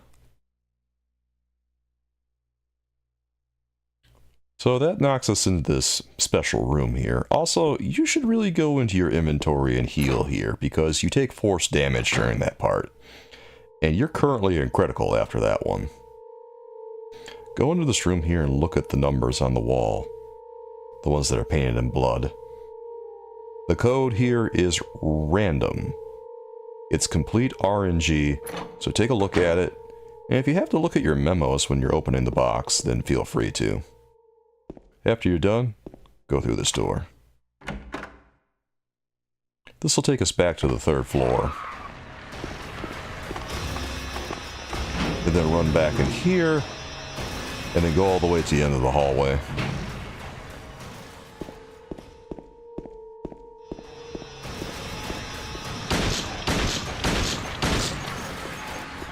They throw more enemies in here if you happen to clean the place out, so it might be in your best interest if they're just mannequins like that to run around them. If they're a nurse, I would recommend taking them down. If they're just mannequins, I'd recommend running around them. Because mannequins are pretty low on the scale of how dangerous they are. Like I said, we're a little under the weather, so we should definitely use a health item. It's a good thing we didn't take a hit. We might have died back there if we had. So go ahead and use the 2 keys that you have in your inventory on this box. They'll remove 2 of the locks. The other ones, we have to, input a code. So for that one memo we found on the wall, obviously it said turn the numbers. Well, you could probably put together what that's used for, right? One is a dial, the other one's a touchpad. So turn the numbers, you should use that on the one that has the numbers that turn. Whereas you want to use the imprint on carbon paper to learn the code for the touchpad, which here is 3932. Remember, these codes are random, so when you play the game, it will be different for you. You can't rely on me to give you those numbers. You're going to have to look at the carbon paper and the numbers on that wall and get them for yourself. I'm just telling you how you could use those numbers when you find them. Anyway, I unlocked that one, and now I can unlock the other one. Very, very simple. It's easy. You just have to find them.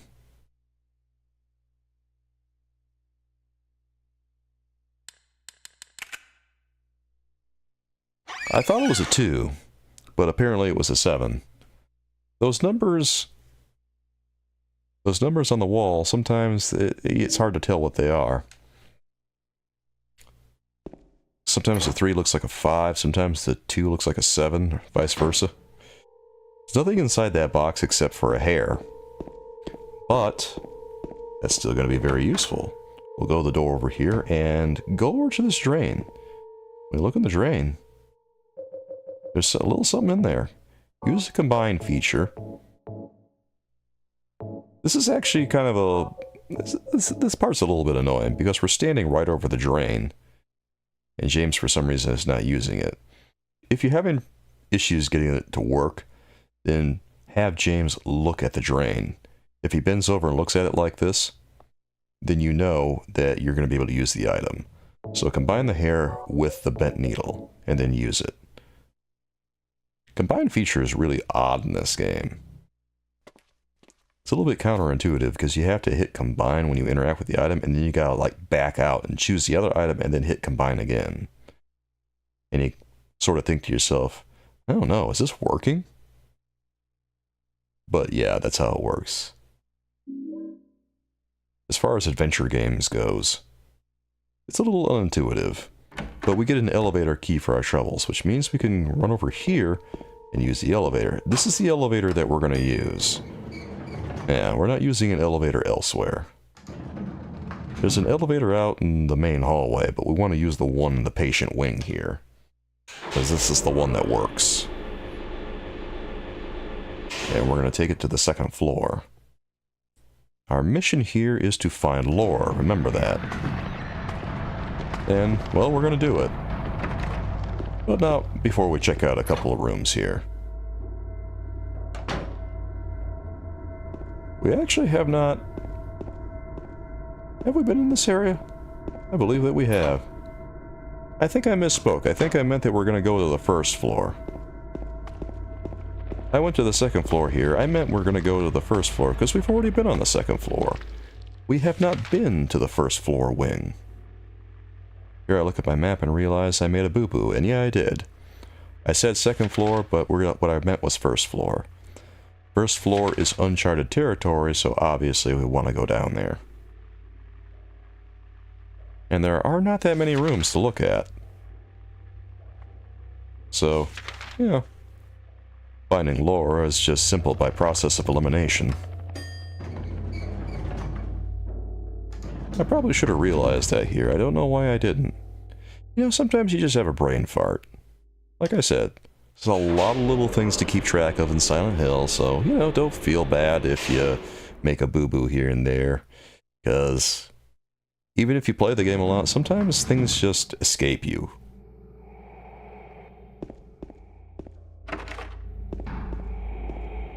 The breathing sounds freak me out a little bit because it kind of gives the impression that you're being watched. And, well, in a sense, we kind of are. Over here is a room with some supplies in it.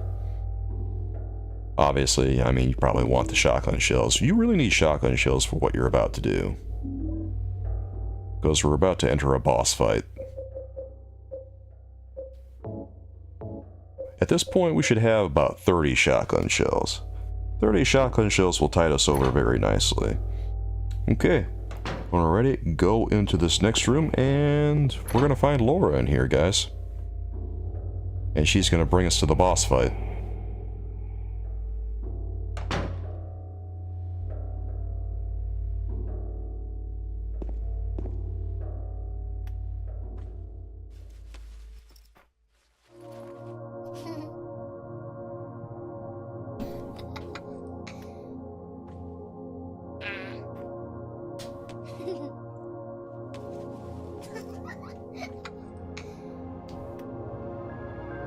Laura? Huh? You know my name? Eddie told me. That big fat blabbermouth? How do you know about Mary? What's the big deal? Why can't you just tell me? You gonna yell at me if I don't? No, I won't.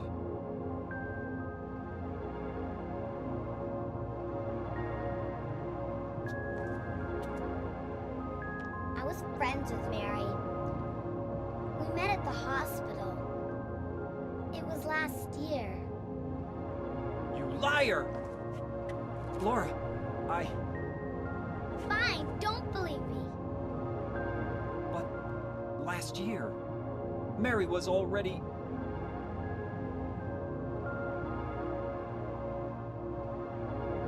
I'm sorry, Laura. Anyway, let's go.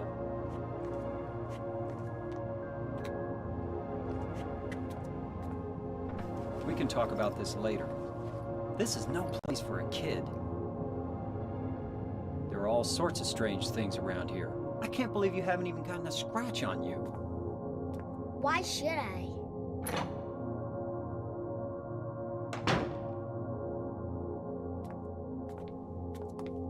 Wait! There's something I gotta get. Later, okay? But it's really important. What is it? A letter from Mary. Huh? I wanna go get it. Is that okay? Yes, yes.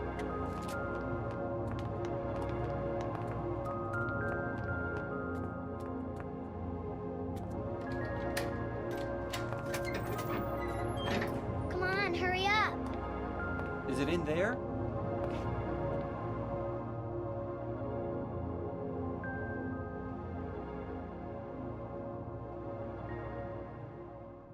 Yeah, in the back.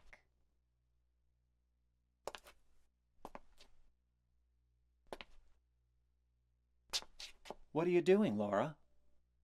It's further back in the desk.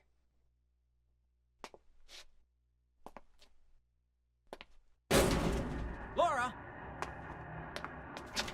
What are you doing?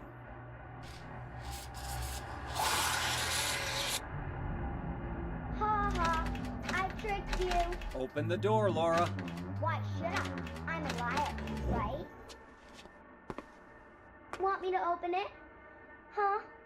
Huh? Do ya?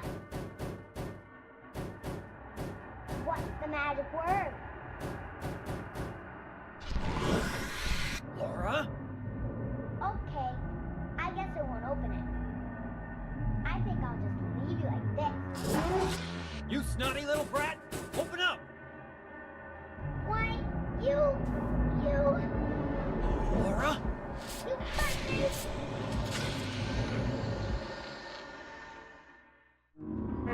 Well, that certainly had an insult to injury, didn't it? So, have your shotgun ready here, guys. And you might have to run around quite a bit here. If they kind of just circle around, you can fire some more shots off. But rear your shotgun, and when James aims up, you'll know that you can take the shot. Just run around a little bit until you have a clear shot of them, and also make sure that James is actually aiming at them, because if he's not aiming at them, he's not going to hit them. The aiming in Silent Hill 2 is pretty rough around the edges. And if he has to reload, yeah, make sure you have lots of room to do that, or else go into your inventory to do it. But yeah, this is the fight. Make sure that you have enough space to do what you gotta do. When you see these guys coming, run away sooner than you think you should. Because if you wait too long, they will grab you with their feet and they will try to choke you. Well, they'll choke you, just don't try about it. You'll know they're done when they lift their feet up and stop moving. It's very, very odd. That was a close one there. You can hear that one trying to grab James. Okay, that one's done. And this one probably will be soon too. Not quite yet. But in a moment. Yeah, okay, he's done. And there's going to be one more here that's going to drop down. There it is. It's the same old thing. This is a lot easier because there's only the one instead of the two following us. Give him a wide berth. And if you think you can get more shots off, then go ahead. If you're not sure if you can, then run to the other side of the room. Alright, right there, he got me. It's not like a really, really big deal, but it also wasn't great. Obviously. But just keep hitting him. Run around, keep hitting. If you have any doubt, then just run the other side, get a shot off. Run the other side, get another shot off, and rinse and repeat until you win. And also, like I say, make sure that James is actually aiming. It takes quite a few shots to get rid of these guys. Like, they don't go down super easy.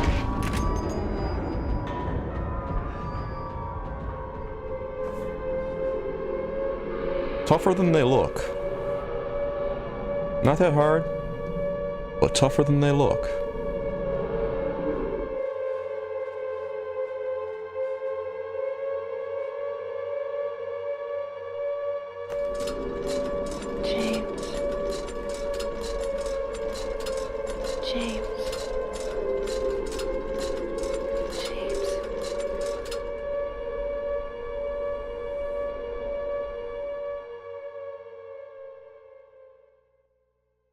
Well, now that we're in this courtyard, you should take out the blue gem if you're looking to get the UFO ending, and you should use it. And, well, you can see what happens there. Aliens. The UFO ending is really cool. It's not as good as Silent Hill 1's UFO ending, I don't think. But still, it's nice to have that UFO ending in there. It's just not Silent Hill unless it's got a UFO ending, you know?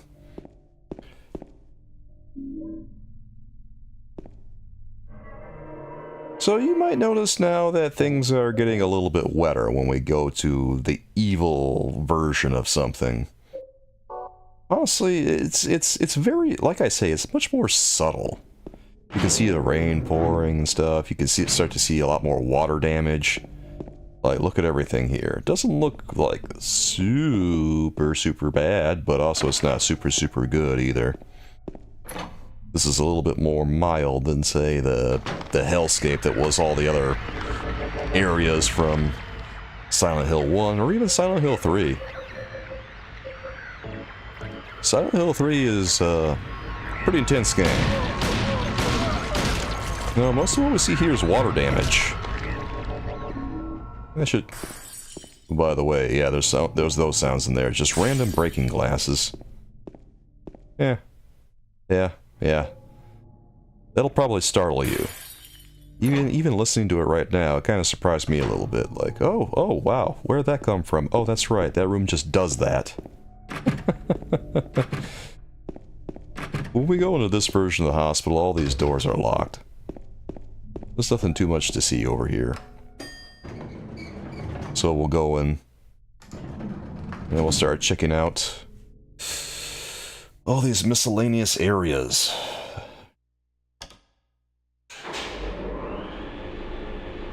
We'll start with number 3.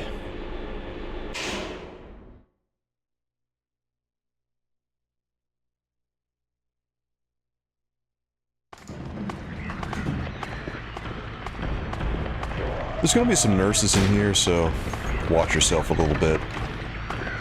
It's actually kind of hard to aim in Silent Hill 2 sometimes. One thing the game is not really known for is, well, good combat. But still, it really behooves you to try and take these nurses out if they get in your way. I think that the nurses, yeah, they might be the hardest enemy to deal with in the entire game. Mostly because they're so aggressive and you can't really run around them all that well.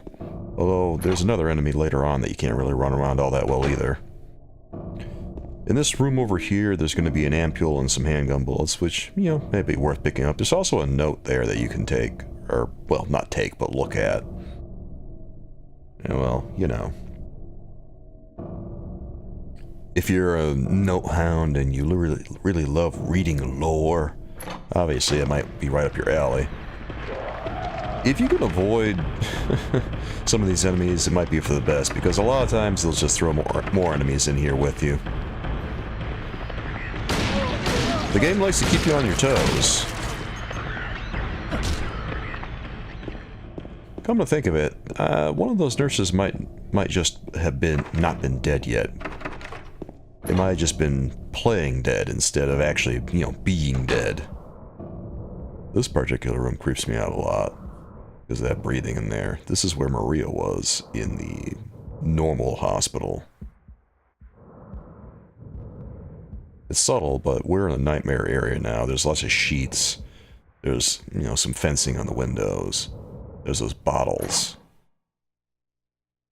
I'm not completely sure, but I do believe that the breathing in that room is supposed to be Pyramid Head. Watching us. Not doing anything, just watching. At the end of the hallway, we go out this door.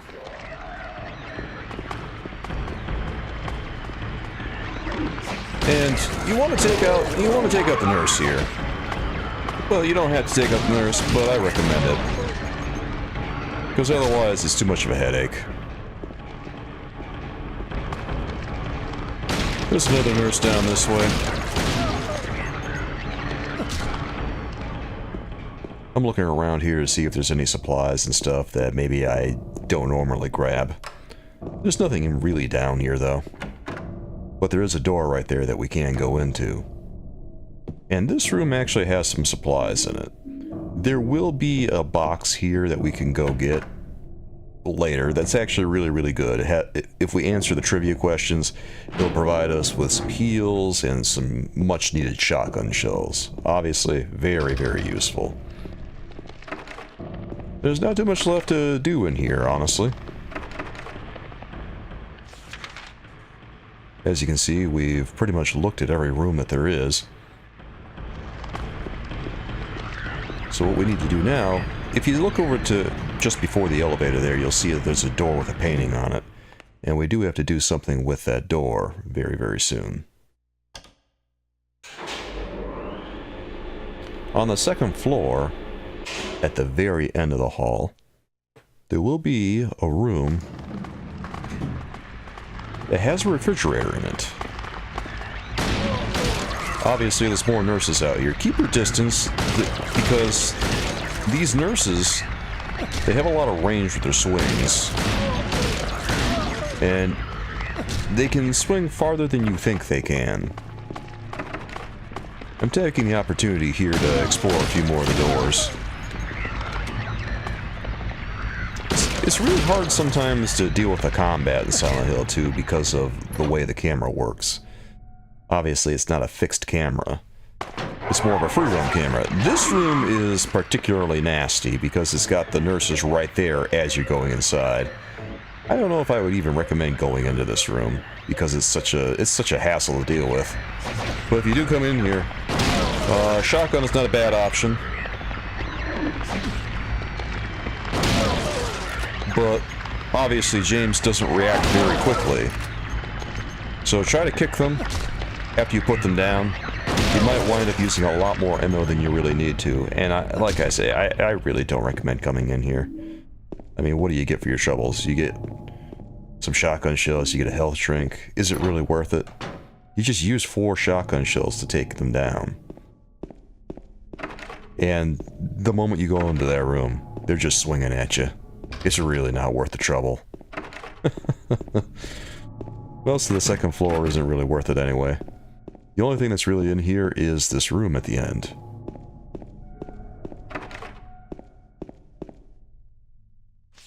Here I'm taking a moment to look at my map to see if there's any doors I haven't tried yet. Because like I said, I wanted to make sure that I visited some of these rooms, just to make sure we didn't leave any items that we could use. But also there's some key items in this room at the end of the hall. And in there's a first aid kit, there's some bullets, and there's also a dry cell battery that we need along with a key. And that's important because we need a key for the stairwell. Well, we need a key for the basement. And then we also need the dry cell battery for later in the game. So we're going to go up to the 3rd floor now, and we're going to leave this place. We're going to go to the stairwell.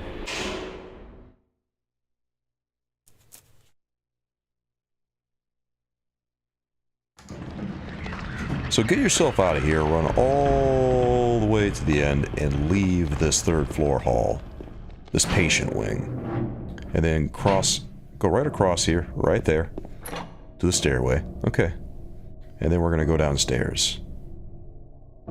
It's a pretty simple area once you know what to do. On the 2nd floor, you just go to that room, grab the items, and then you go to the 3rd floor. Do whatever you gotta do in there. Come out the door, go to the staircase. There's a lovely noise. Yeah, that's Silent Hill 2 for you. God. Even when you just played the game so many times, you know it's coming. Ooh, it still gets you. And then, because we have that key, we can come in here and grab some more shotgun shells. And the shelf, you want to go over to where the red hands are, the handprints, and you move this over. Be prepared though, because when we do this, this is going to get Maria to come along with us. Interact with the ladder and she'll appear. James! Mary? Oh, Maria. It's you. I thought you were... Sorry. Anyway, I'm glad you're alive. Anyway? What do you mean, anyway? You don't sound very happy to see me. I was almost killed back there. Why didn't you try to save me? All you care about is that dead wife of yours. I've never been so scared in my whole life. You couldn't care less about me, could you? No, I Then just... stay with me. Don't ever leave me alone. You're supposed to take care of me. So, what about Laura? Did you find her? Yeah, but... she ran away. We've got to find her. You really seem to care about her. Do you know her? I've never met her before. I just feel sorry for her. She's all alone. And for some reason, I feel like it's up to me to protect her. You know, it's a little disconcerting that Maria appears in this nightmare area. You think James would put 2 and 2 together here, but, you know, he's not really in his right mind, is he? Anyway, you go down there and pick up the copper ring on the floor. That's really all that's in there. But now that you have Maria in tow, you do have to be careful again, because she is, again, precious cargo, and that noise is still there. It would be a pretty good idea to save before you do anything else. You should probably do that. Unfortunately, the save square is right there on the wall. So go ahead and use that. Like I say, good idea. Now take yourself through the 3rd floor and go to the elevator. You have to take Maria to the 2nd floor, because James is not strong enough to open the refrigerator that you have to access on the 2nd floor.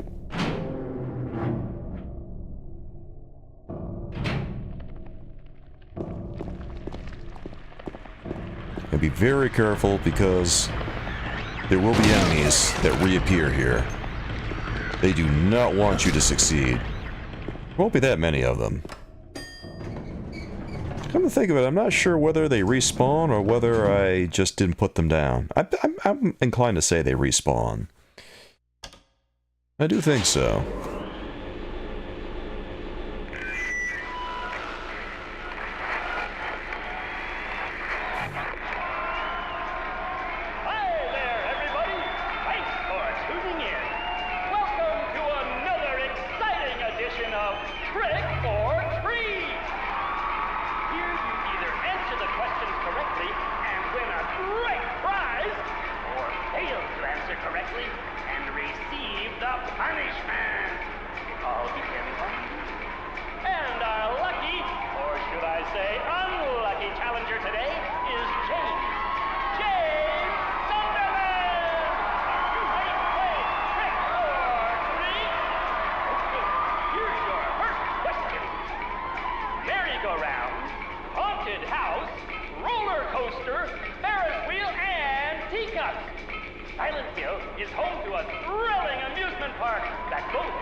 No more.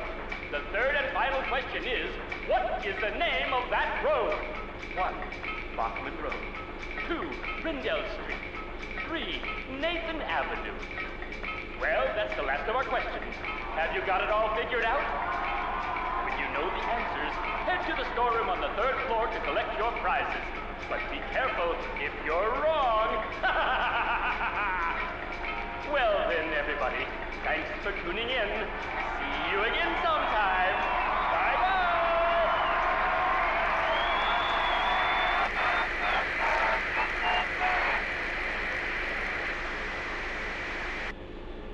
What was that? Yeah, that was unsettling. Well, anyway, the answer to that is 313. Well, we'll go back to the storage room on the 3rd floor. Notice that my health is a little bit low right now, and if yours is low, you should probably consider healing. You want to save your ampules for emergency situations, and generally you want to save, like, the stronger heals for emergencies, and just use the odd health drink whenever you have to. Now, because you have Maria with you when you go in this room, you go in the door at the end of the hall, obviously, and open this refrigerator. James can't do it alone. You can't open it? Yeah, Maria, give me a hand here. Come on. You're supposed to be the big man around here. How's a little girl like me supposed to help?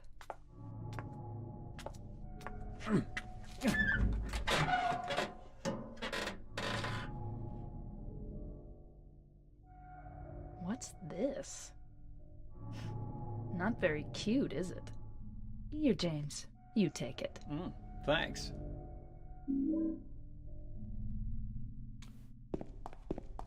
It's a little odd that James couldn't open that, but she was able to. I wonder if that's indicative of her strength. I have no idea. Food for thought, though. Also, it's kind of funny that that's one of the only times that James ever really has a sense of humor in this game, it seems like. He's starting to loosen up around Maria. Getting more comfortable.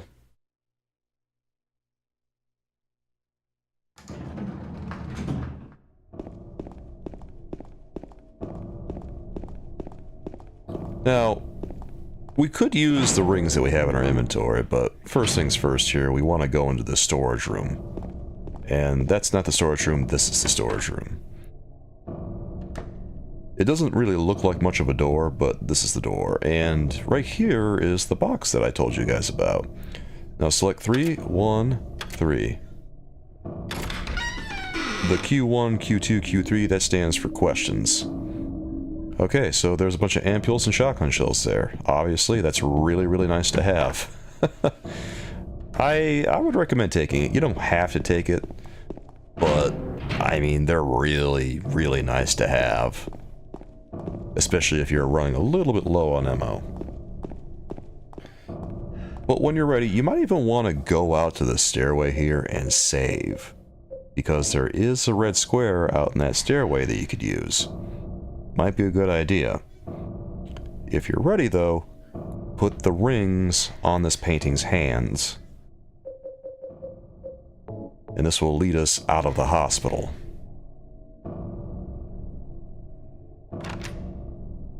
Prepare yourself, though, because things are going to get a little dicey in a second. And, well, if you're playing on hard, this will get especially difficult. If you're just playing on normal or easy, though, you don't have to worry too much about what's about to happen. There's nothing else to do here but go all the way to the bottom of the stairs. That stairway there is exceptionally long. Not that long, but getting pretty long there. Alright guys, here it begins. Start running.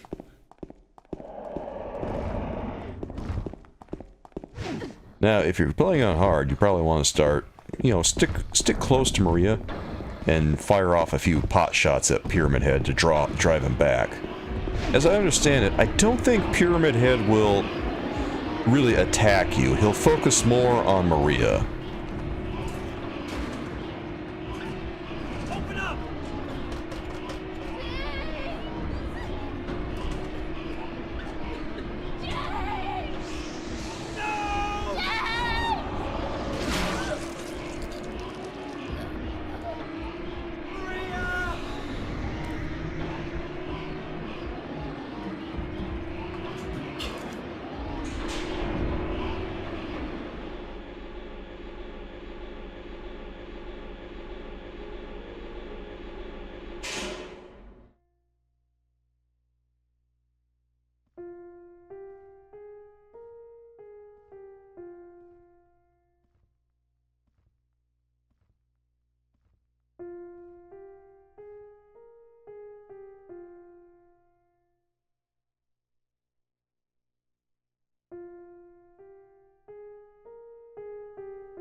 Absolutely heartbreaking.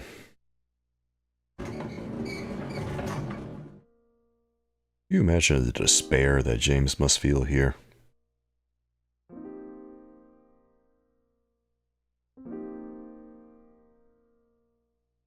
In a sense, you could say that this is a point of no return for him. Where it feels like he's lost everything all over again. When you leave the elevator, go up and go through this door, there's only like the one door you could go into. And interact with this piece of paper on the desk. There will be a key here. You'll get some locations that get marked on your map, and you'll also get this key that you can use. Up next, we have to explore a little bit of Silent Hill, which can be, yeah, this is a fairly substantial part. We don't spend tons of time running around Silent Hill, but this is really the last time that we go running around the town. The scenery in Silent Hill changes quite a bit. When we're ready, walk forward. There'll be a square on the wall that you can save at if you want to. Might be a good idea. You don't have to, because there's nothing too bad that's gonna get in our way. But it might be a good idea too, just in case you don't feel super confident. But anyway, you could use the hospital lobby key and leave this place.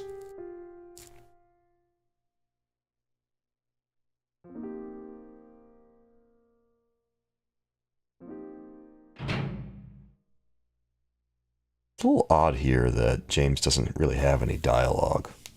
Like, he doesn't talk to himself, he doesn't say anything, he's just got the dialogue on screen. It's weird how that is.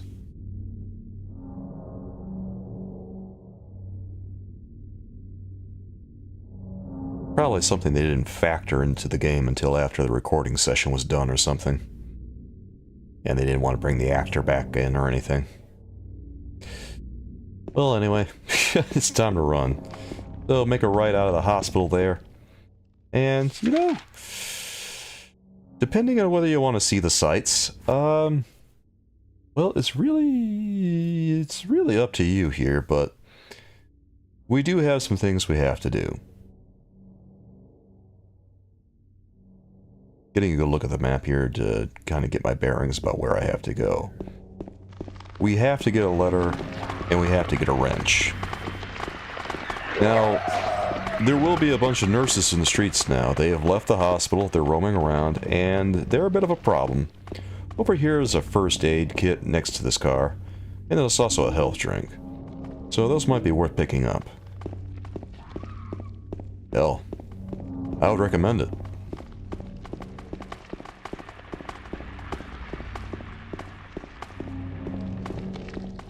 Lots of little things in Silent Hill.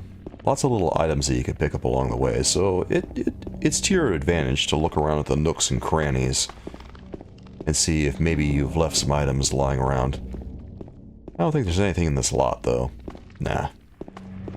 Nothing in that lot. It looks like a place where you could hide some stuff, right? Like you run around there, you think, yeah, there's absolutely something here, right? Nah, nothing. Yeah, just keep running. Just keep running forward. Fortunately, in Silent Hill 2, it's generally pretty straightforward. I'm gonna make a right here. And I'm just gonna keep running. If you run into an enemy along the way, just juke around them. And here we hit a dead end, but there's some bullets right here that we could take. Once again, like I say, it pays to look around. And then look at that, we got a couple more health drinks. This thing's lying all over, you know? It's funny how that is. Oh man. Game is really great. This hole in the wall here is our destination. This is where we want to go. We can look around a little bit, but this is where we absolutely need to go. We're looking for Saul Street. So we can just run through here, and there should be a gate at the end. There will be a gate at the end that we can go through. And this will lead us to the other end. Now, when you're going through here, don't dilly-dally, because there's monsters that are hanging precariously over a bottomless pit as you run through here. And they'll deal damage, but as long as you're running, it won't be a problem.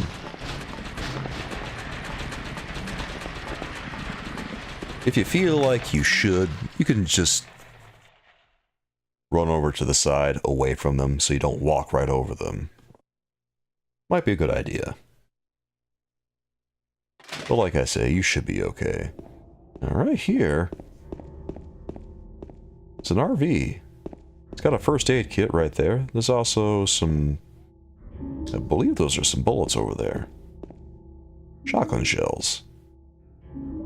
So it's extremely fortuitous that we came by this. We're getting a lot of shotgun shells, you know that? That's good, that's good. Now, if you've played the game before, there'll be a hyper spray right there. You might want that. Oh, and by the way, that note there is a clue to one of the scariest parts of the game. One of the most psychologically... how do I describe it? Psychological anguish. Yeah, that's probably the best way to put it. It's, disturbing. As a matter of fact, I think we're going to check it out. But you have to go to Neely's Bar to check it out. You can go to Neely's Bar a couple of different points in the game. You can go at the beginning, and you can go now. So it's really up to you if you want to go there, but there's going to be a couple different messages in this bar. And of course, going in there while we're in like this proverbial hellscape, it's a lot scarier than it would be otherwise. There's actually some handgun bullets at Bar Neely's right there, but the entrance is around the side. Okay. So when we go in here, the place is just a hole in the wall. Nothing is left. There's a message there. It says there was a hole here. It's gone now. And then the note from the RV that was very promising for James is right here. This is just playing mind games with James at this point. It says, if you really want to see Mary, you should just die. But you might be heading to a different place than Mary, James. Yeah. You just imagine that he got his hopes up, right? All for him to just come here and see that instead. To think what kind of hell must be going through his head right now. I want you guys to pay attention to Neely's Bar here and just look at this setup. Because we will see this mirrored when we get to the Silent Hill Historical Society. The room that we go in at the Historical Society when we first entered the building and Bar Neely's, or Neely's Bar rather, are shaped more or less exactly the same. But you know which one of them has a hole? The Historical Society. Oh, does it ever. The nurses are over here too, so don't think we got away from them or anything like that. You still need to be careful. But anyway, after getting to Neely's Bar, just run all the way down here, turn, and then run past these houses. When the camera angle changes, there it is. You know you found the wrench, and you found a letter. The letter is extremely ominous. It addresses James directly.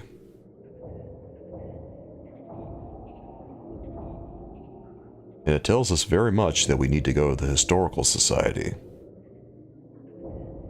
Fortunately, this is going to be very simple to do. After you're done reading the letter, take the wrench. And we need to go back to Rosewater Park.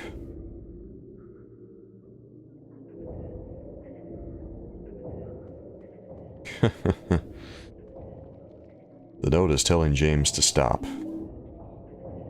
Honestly, if he were a smart man, he should just really consider leaving Silent Hill. Although, to be honest, I'm not sure it's possible to even leave Silent Hill right now. This is not the way, but this does lead us from... Notice how there's no fog, there's just darkness right now, but this does lead us to where we first entered the game. We want to go this way. We want to go down this street. So we'll run, it'll run, it'll run. Meanwhile, avoiding monsters. The monsters here are a lot more threatening than they are in the first Silent Hill, I think. Although Silent Hill 1 does have some monsters that can really jam you up.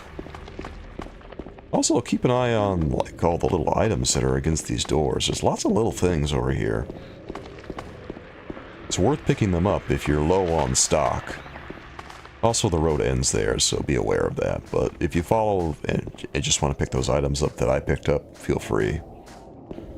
What we're looking for is the roadblock here. We reach the roadblock. It'll take us where we want to go. We want to run all the way down. We need to run all the way down.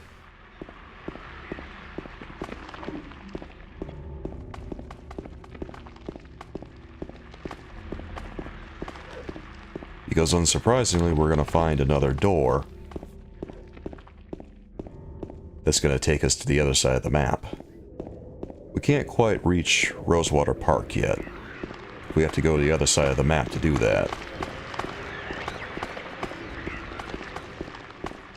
Going over this way is going to lead us to another area. And if you happen to miss a few things at the beginning of the game, it's worth going over here and just having a look-see. There's some notes on the ground next to a body that looks very much like James. And the notes tell you to run away. Essentially, these are instructions for how to deal with the monsters. The game is emphasizing to you that you should really consider running, and, you know, the dead guy's still here. If you're really interested in picking up a lot of notes and reading them, well, obviously you should head over this way and take a look. You might have missed these, though, because there was a lot of fog at the beginning of the game that makes it very hard to read these.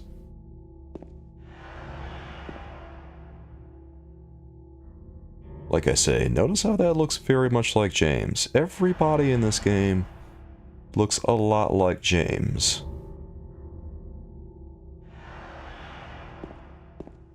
I can't imagine that's doing a lot for his mental state either. Imagine running through a town like Silent Hill, a ghost town that's messing with you, and just seeing body after body that looks pretty much exactly like you. Yeah, that would mess with you pretty good, wouldn't it? Yeah, it would. Well, anyway, after we're done looking at all that, run all the way down Cat Street here. This will take us where we want to go.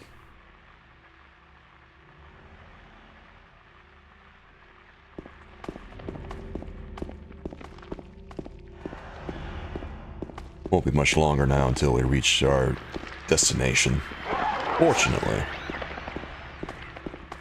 Silent Hill 2's map seems a lot larger than it actually is, I think. It's not nothing, but it's smaller than you think it would be. There's a note on the wall here that you might want to take a look at. But to the right of it is the door that we have to go through. This weird makeshift door. It seems that there's a serial tagger in Silent Hill, leaving notes on the wall separating these two areas, and also the walls at Neely's bar. Sometimes I wonder if I've explored every place in Silent Hill. Every place in Silent Hill 2. I played a lot of Silent Hill 2. And like I say, every time I play the game, it seems like I discover something new.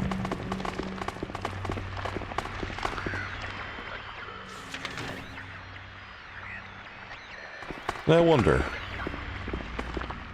if I've been every place in Silent Hill too.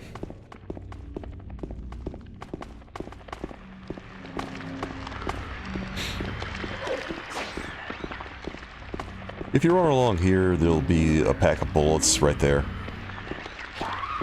Obviously, I mean, that's useful. Just run to the end and follow this fence.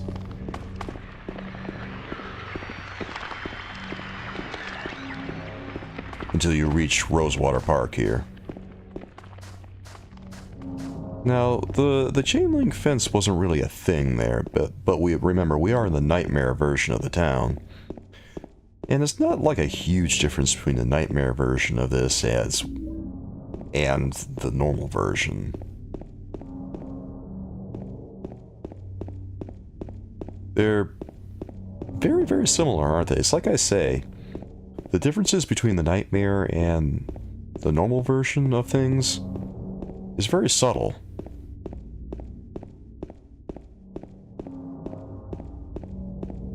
Going to Rosewater Park.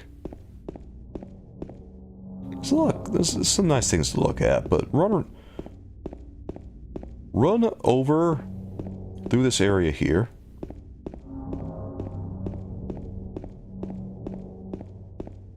I'm getting myself a little twisted around here.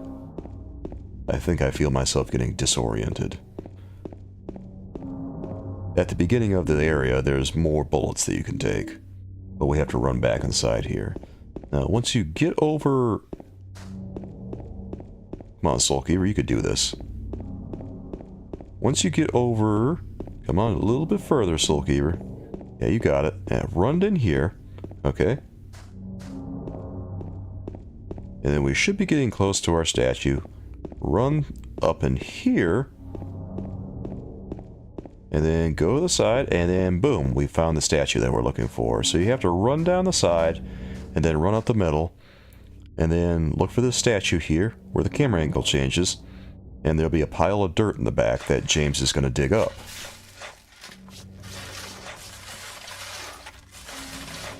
In that hole, we're going to find a container that's screwed shut. We have to use the wrench to open it. That will get us the key to the Historical Society. Curious thing, this box being fastened by bolts. Why would anyone do that? Well, it's a good question. Take the key and get yourself ready, because I mean this, we're gonna be entering the scariest part of the game. This is without a doubt the scariest part of this entire thing. Because the Historical Society leads us to two areas that are very much connected, we'll say. The prison and the labyrinth. And you better believe that this is going to be a point of no return for us.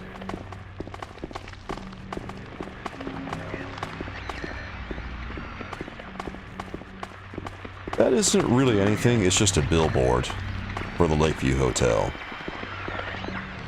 And a sign of where we have to go later on. Once you have your key, of course, you can just follow this road all the way down. It's quite a long run, actually, to get James over here.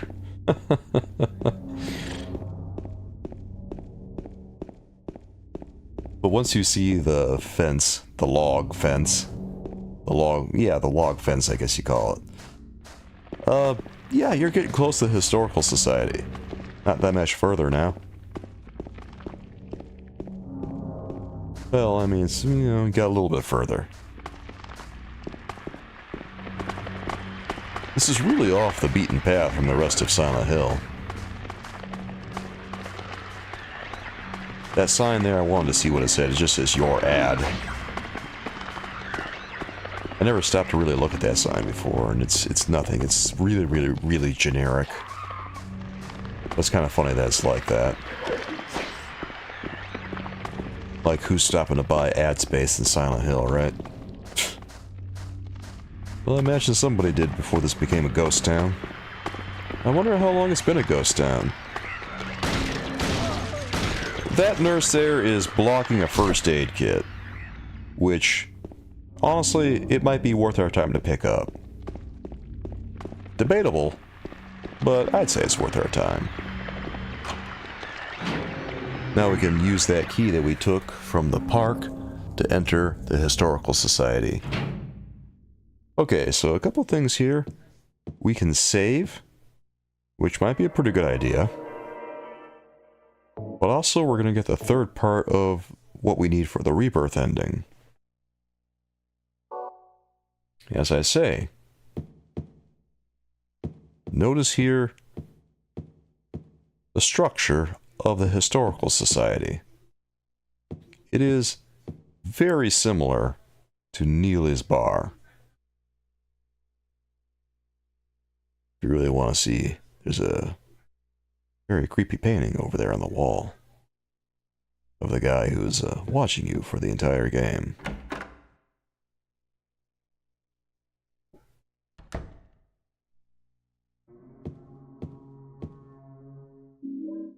In this case here is the Obsidian Gauntlet. You should take that, and once you're ready, once you're done looking at all the art, proceed through the hole in the wall and take this long staircase all the way down. You can hear the siren sounding. Not even a siren, it's a horn. It becomes progressively louder and more frequent.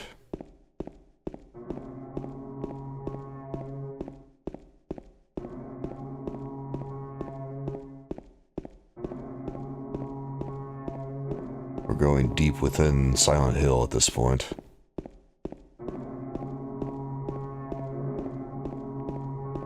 And it won't be long before we meet back up with Eddie. There it is. There's not too many places to go there. You just go through that door.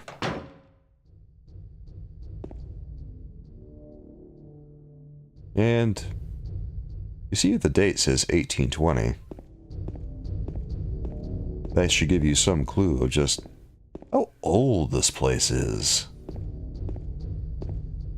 Although it does have kind of a modern bent to it, doesn't it? A little bit. There's a first aid kit on that table there. Go through the door. And we're going to meet back up with Eddie in not too long. But we do have to go over here. There's nothing else to really do here besides go in this room. So you should just jump down the hole. I mean that. There's really nothing else around here. Well, James. One really has to admire James's complete disregard for his own safety.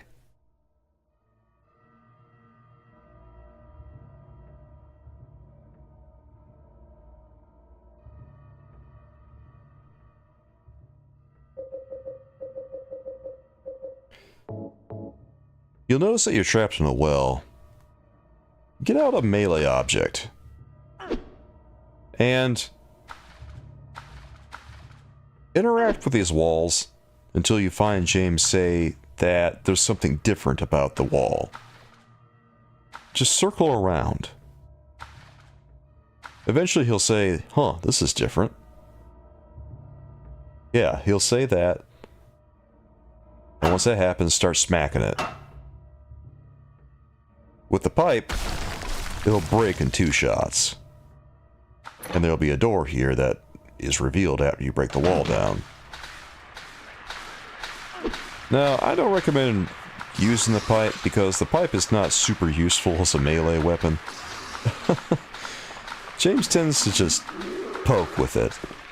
Really, really not very good.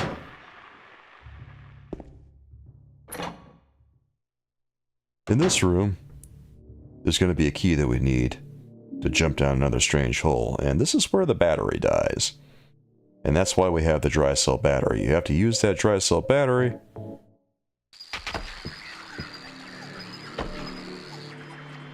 and once you get to this keypad,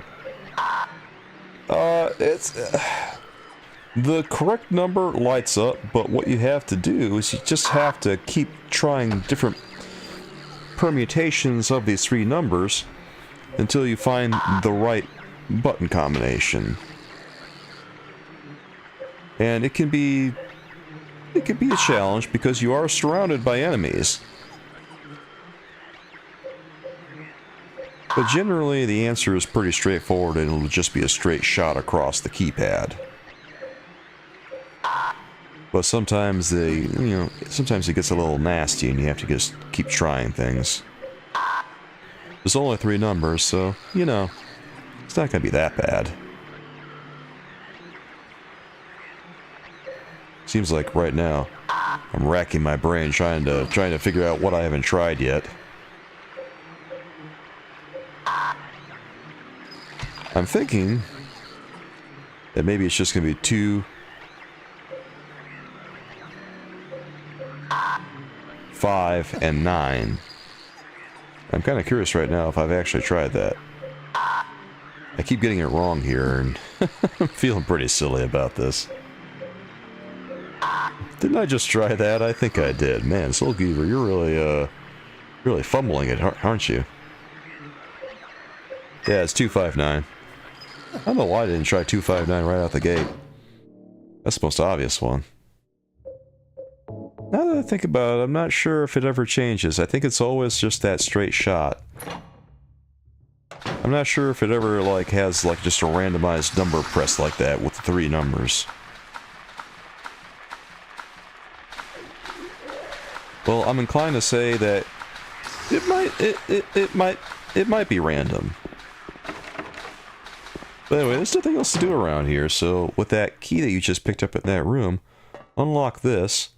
Notice that this hallway is turned on its side. So, Silent Hill is taking a turn for the surreal. You're jumping down a hallway, buddy.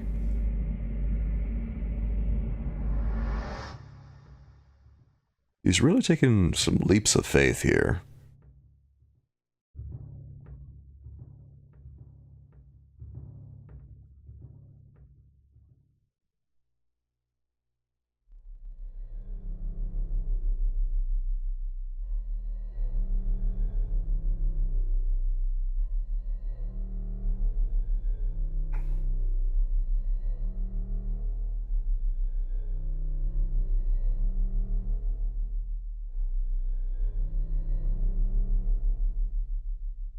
Killing a person ain't no big deal. Just put the gun to their head. Pow. You killed him? But it wasn't my fault. He made me do it. Calm down, Eddie. Tell me what happened. That guy, he had it coming. I didn't do anything. He just came after me. Besides, he was making fun of me with his eyes, like that other one. Just for that, you killed him? What do you mean, just for that? Eddie, you can't just kill someone because of the way they looked at you. Oh yeah? Why not? Till now I always let people walk all over me. Just like that stupid dog. He had it coming too. Eddie? I was just joking, James. He was dead when I got here, honest. Anyway, I gotta run. You're going out there alone? Yeah. Eddie?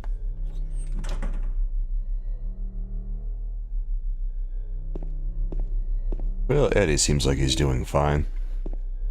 This is counterintuitive, but you want to turn around and grab the health drink, and there's going to be a tablet on that table there that we want to grab, because that's a key item. Actually, there's a couple of things. There's like 3 different things in here. Quite a bit of stuff to grab, and there's also a save on the wall, so you might want to use it. Because this part, it's not like the worst, but things can get a little dicey. It's marked with bullet holes, as he says. Yeah, Eddie really had some fun, didn't he? Yeah, he really did. There's nothing on this desk, except for handgun bullets. You want to run up. There's a map on this other table. Watch out for this monster here and try to get around him. It's not really worth fighting him. But take the map, because this is going to help us out quite a bit. This place is not that bad if you know what you're doing. And fortunately, the doors here are unlocked, so you can go in here and grab a first aid kit, and then you can go through the other door, and, you know, since we're already here, we can take care of some stuff. This is the point in the game where we're going to get the rifle. There's also a lighter in this door over here. Take the lighter off that desk there. Off that counter. Excuse me.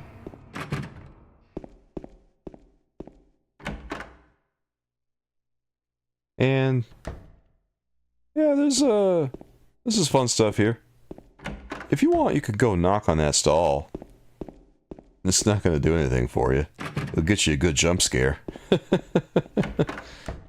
game loves a good jump scare, I'll clue you. Oh, there's also a save square right there. It's so funny that there's a save square right there. I don't know. Doesn't seem like it really needs one that badly, but... hey. There's nothing wrong with having too many. So, yeah, there's gonna be an enemy in here. You should watch out for that. You might even want to just shoot him and get him out of the way. Because at this point, you're probably gonna have a lot of bullets.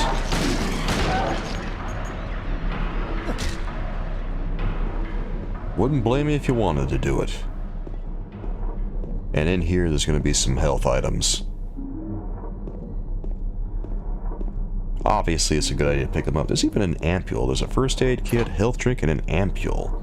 Those ampules are nice. There's handgun bullets in here, shotgun shells, rifle shells, and there's the rifle itself. That's the last weapon that we're going to pick up in Silent Hill 2. There's not that many weapons in Silent Hill 2. Well, it's the last regular game weapon. There's extra weapons that we can pick up here and there along the way, depending. But that's like the main one.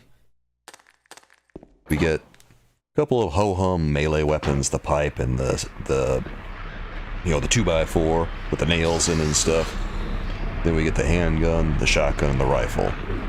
And those are the main ones that we use. I'm just entering here to reset the room a little bit, because that monster was getting a little bit close for comfort.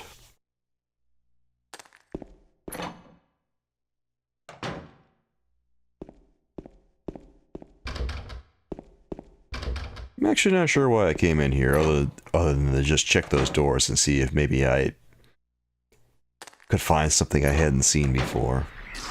But, nah. Silent Hill 2 is mostly just locked doors, like I say. That door is locked. We have to go down to the bottom of this hallway and go through the first row of jail cells.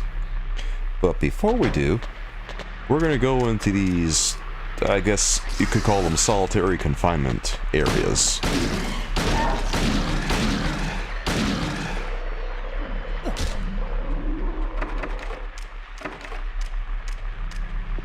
And there will be a tablet of the seductress in here.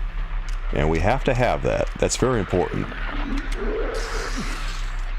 Things can get a little crowded in here, so I recommend just taking out the monsters and getting them out of the way. Because normally you want to run around them, but it's a little bit difficult with them just blocking our path.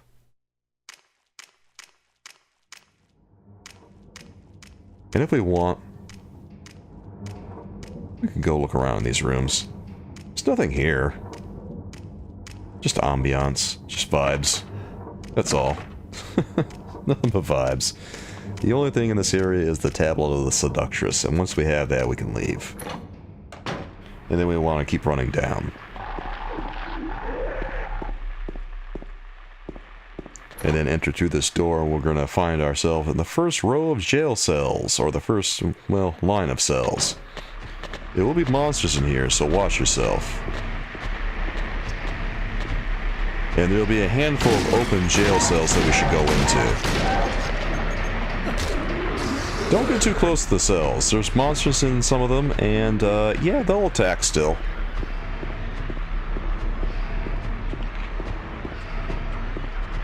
There'll be another open cell over here. We need to get this. There's a wax doll in here that we have to have. And, you know, plus we've got some ambiance in here. If you look at the area, there's some cultists in here. Things are looking a little Silent Hill 1-ish around here. James says he shouldn't worry about them that much. Yeah, probably isn't worth worrying about, because this game is not necessarily about the occult. Silent Hill 2 is a lot more different from Silent Hill 1. Silent Hill 1 seems to be very occult based, where Silent Hill 2 doesn't have any of that, really. It's a different kind of story. But I guess that's what I love about it. It tells a different story. One that, after playing the first game, you might not really see coming.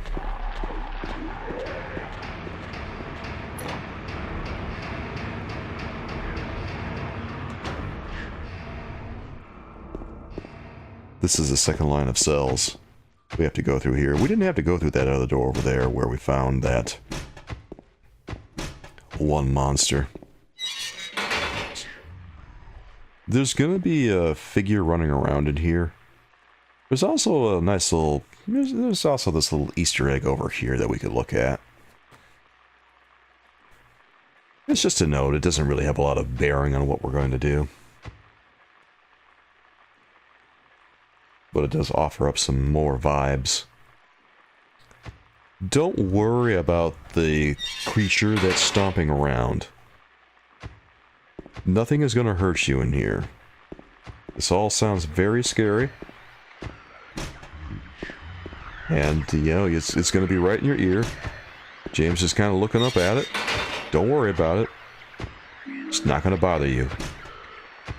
Once you come in here and grab that last tablet, this cell is not going to open. Try it 3 times. And then on the 4th time, it'll open up. Don't be scared, like I say. Nothing in this room is going to hurt you. You're okay. You're a little scared, I understand. We can unlock that door, but we don't want to enter through it because we have to come over back this way. Because we have all the tablets that we need now. Which means we have to go to the rightmost side of this building and enter through the double doors. And this is going to take us to a wide open area. It's a lot of space in here. Don't let anything bother you here. There's going to be a lot of things that are playing tricks on you. You're going to hear a lot of strange noises. Now, what we can do with these tablets is we can combine them, actually, so we can use them all in one go, instead of using them one at a time. If you really want to use them one at a time, you can. But you can combine and use them all at once. Which, frankly, makes a lot more sense than doing the one-at-a-time business. Yeah, that was a lovely sound, wasn't it? Yeah. With that, you can go back to the door. And there's going to be a horseshoe here. Curious. But we do need it. Anyway, now that we have that, we can go through the door of this cell where that monster is stomping around. You know, big friendly. And then leave the door here. And then go all the way up.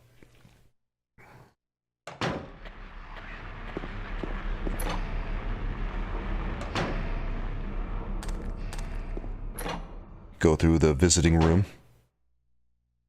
And then go down to the end here. Through this gate. And right at this hatch, we want to combine the lighter, the wax doll, and the horseshoe.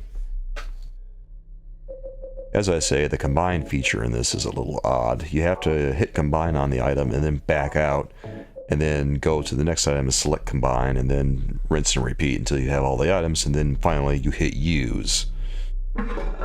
It's not super intuitive, but it works. And that's how you do it. And, of course, James jumps down another strange hole. I'm losing track of how many holes he jumps into. This has got to be like, what, the fourth one? I think? Yeah, I think. It might be. I know he jumps at least 4. Actually, I think it's 5. Wait, is it? Oh man, I gotta stop and count all the holes he jumps in. This guy's a maniac.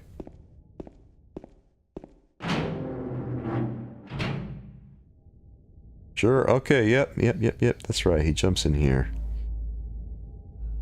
A lot of this is just ambiance. It's here to scare you. And it is pretty effective at doing that. But don't let it bother you here. The sounds are going to get pretty eerie. There's nothing over here. Even though I'm looking around. I just wanted to make sure. But there is nothing over here, so go through the door. And in here is going to be another hole. Yeah, he sounds excited to jump through this hole. He's just looking at this going, really? Another one? Do I have to? He just jumped through one, right? Nothing else to do.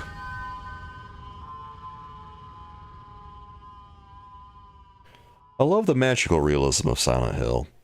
James is limited by his own physical limitations, but he still does these incredible things where he just jumps indiscriminately into strange holes with no apparent bottom and comes out of it alive. He shouldn't, but he does. And meanwhile, he's unable to do any incredible physical feats of his own. When you come into this elevator, there will be some items in each corner of it. You don't have to do anything. Just walk into the elevator and go to the other side of it, and it'll automatically start moving. And if that sounds unsettling, that's because it is unsettling. But, you know, welcome to Silent Hill, buddy. Enjoy your stay. Nothing left to do here but wait for the elevator to stop. It won't take too long. You'll notice that there's a strong theme of descent at this point. The town's been toying around with James quite a bit, but now it's taking him deeper and deeper and deeper.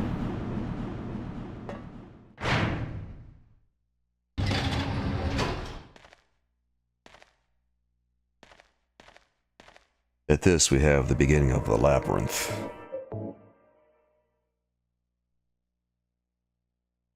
Prepare yourself. You've seen the first, third, I would say, of the scariest part of the game. There's a door there that's blocked off by wires that we have to cut. There's nothing down this hallway, so you don't want to make a turn there. Go to the end of this hallway and go right. And if you go right, this is going to take us to the hole where we will take us to the path where we have to go meet Maria. Climb up this ladder.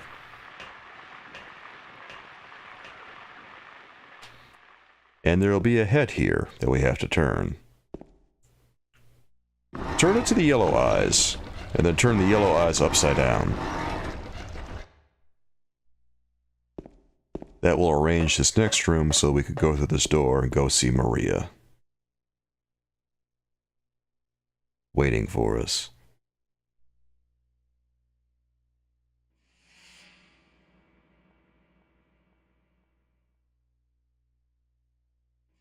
You're alive!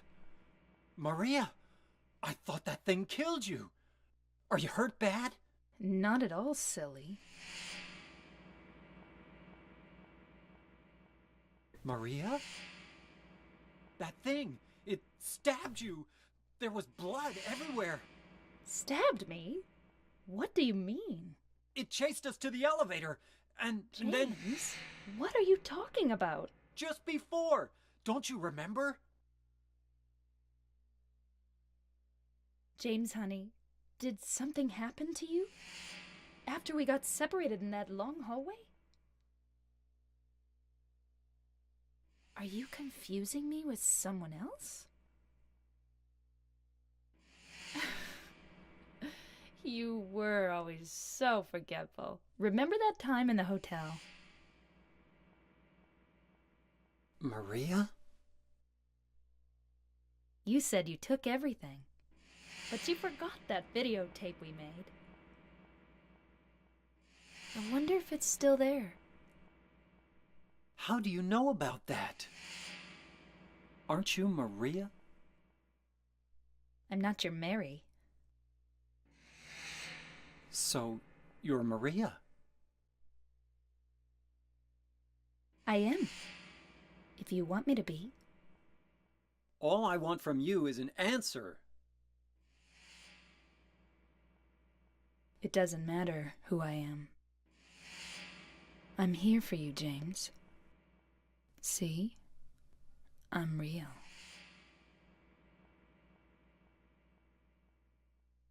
Don't you want to touch me? I don't know. Come and get me. I can't do anything through these bars. Okay. Stay right there. I'll be there soon.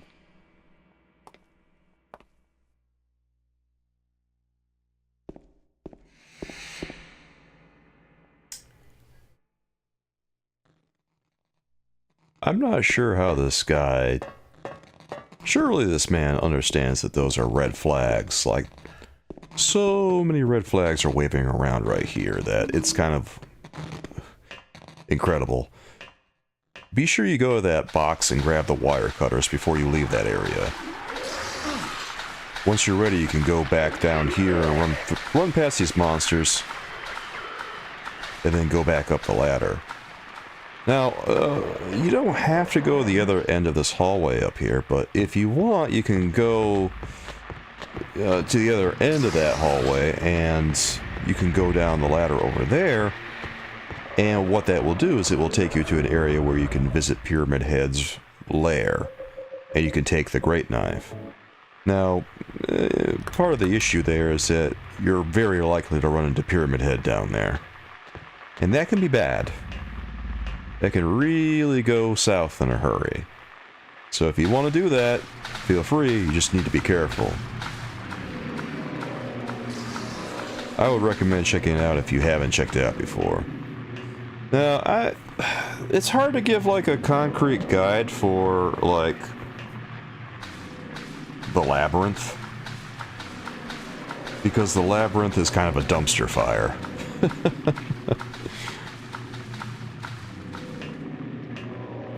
My recommendation here is to just keep exploring the area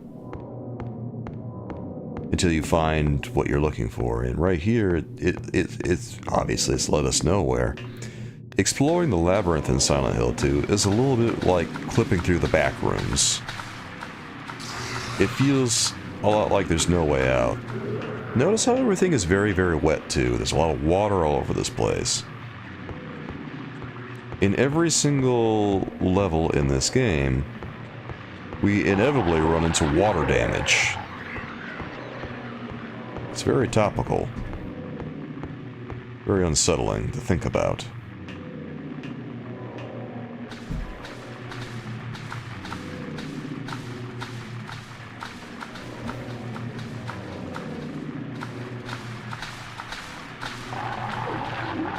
But just keep running through ladders.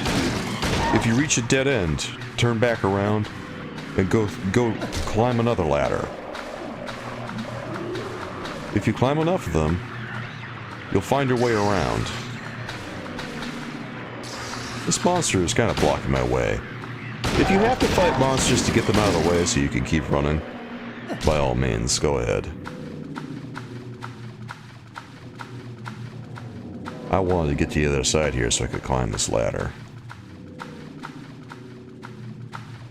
I think I'm having a look around here to see if there was another ladder on the other side, and I do believe that there is. But I'm pretty sure that's just the one that we went down. Fortunately, James does kind of make his own map as he's coming through here, but it's not a very cohesive map. It's a very confusing map, as would probably be expected from some place that you would call the Labyrinth, right? Yeah, that sounds about right. Anyway, go through this ladder. Watch out for the monsters. And look out for dead ends. If we see chain link fence here, that's actually not a bad thing. It means that, in a way, we're kind of going the right way there.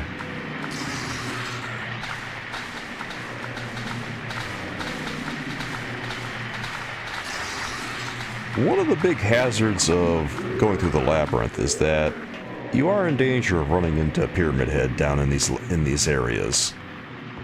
And that can get pretty scary. Pyramid Head...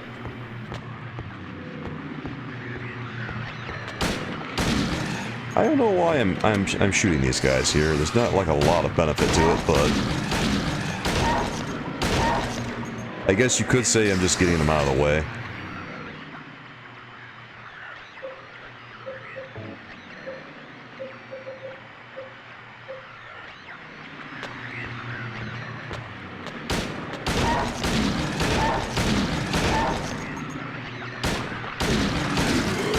These guys are being very spongy at the moment.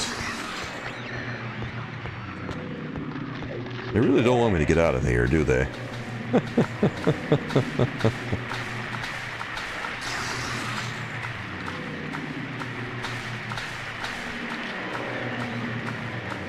I'm honestly not sure where I think I'm going here. I think I just wanted to have a look around, but this just goes to a dead end.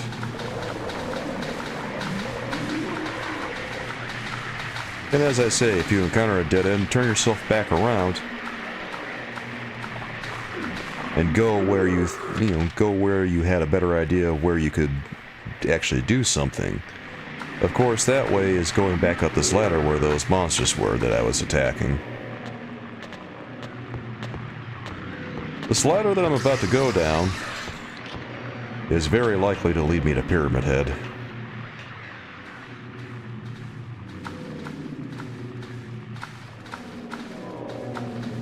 If I go forward,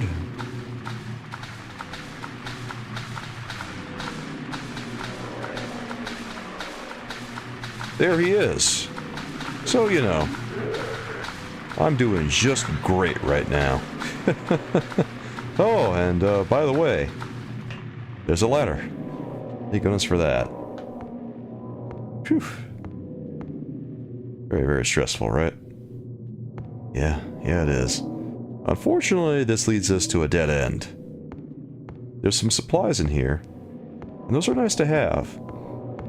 But really, I needed to go up that ladder that was closer to the one that I found. But fortunately, there's a way out of here. So it's not too bad dealing with Pyramid Head in this area.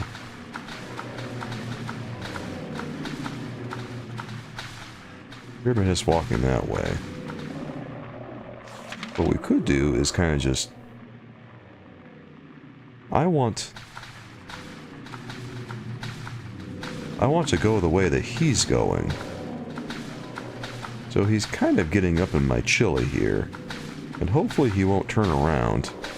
And unlucky for me, he's kind of just right in the place where I want to go. But, you know... I'm trying to rack my brain here and think, boy, is there a way I could get out of here without having to go deal with Pyramid Head? He's armed with his Great Spear. He tends to use the Great Spear in areas where it's too narrow for him to swing his sword. I'm trying to find another way out of this, but there isn't another way out of this. The only way is to go up that ladder and go back where Pyramid Head is. That's the way out.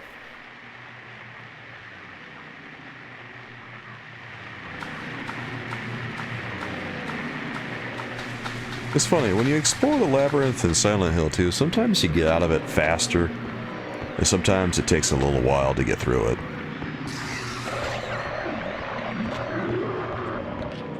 I play this game a lot, the labyrinth always kind of trips me up. Now, unfortunately, Pyramid Head's probably going to be very, very close here, and if he hits you, it does pretty good damage. And boom, he got me pretty good there. He got me twice. That's not good. That's really bad.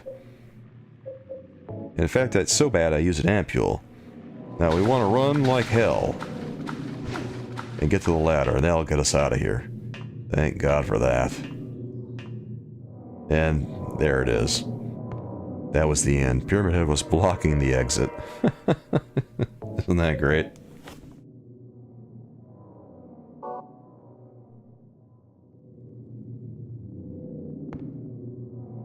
There's a note on the ground that we could take, and, you know, it offers a little bit of insight into Angela, so it might be worth your time to look at. Hard to make out a lot of it, but you can tell pretty obviously that this is supposed to belong to Angela.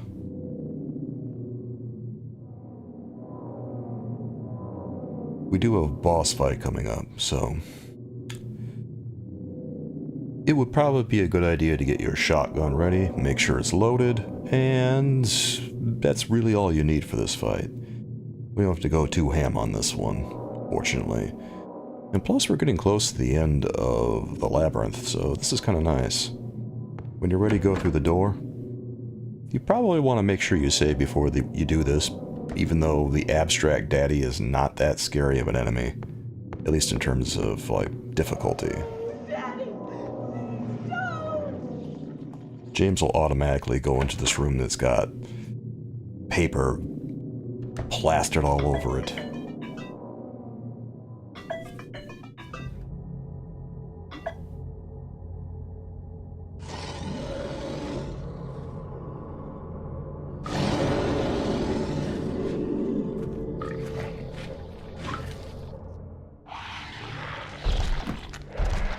So it would be a pretty good idea to run over to the other side of the room.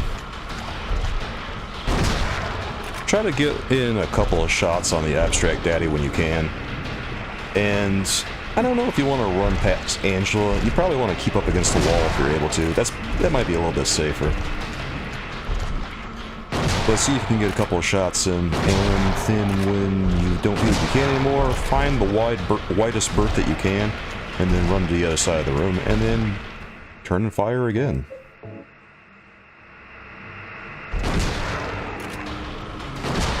This is a pretty easy fight, honestly. The hardest part is just maybe the abstract daddy's gonna kind of get on you and start humping you a little bit. But after a handful of shots like you see here, yeah, he'll go down. Pretty simple fight. Really creepy room, though. Okay?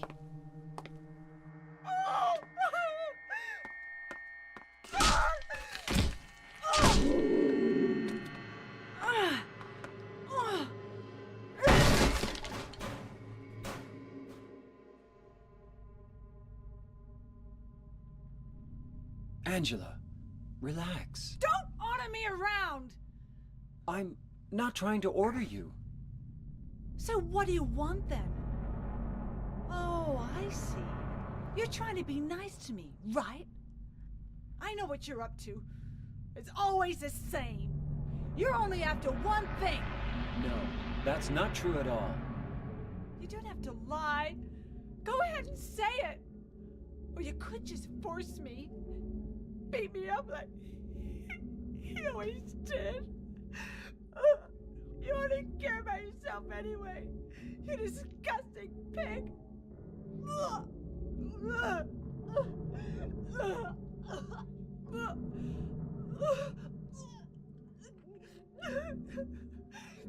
Angela. Don't touch me! You make me sick.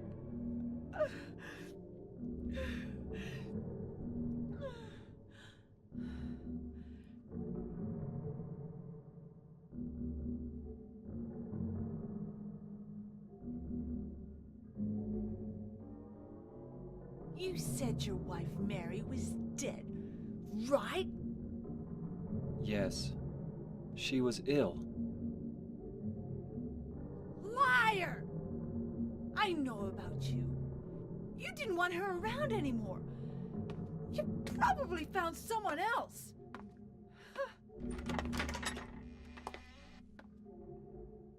That's ridiculous. I never...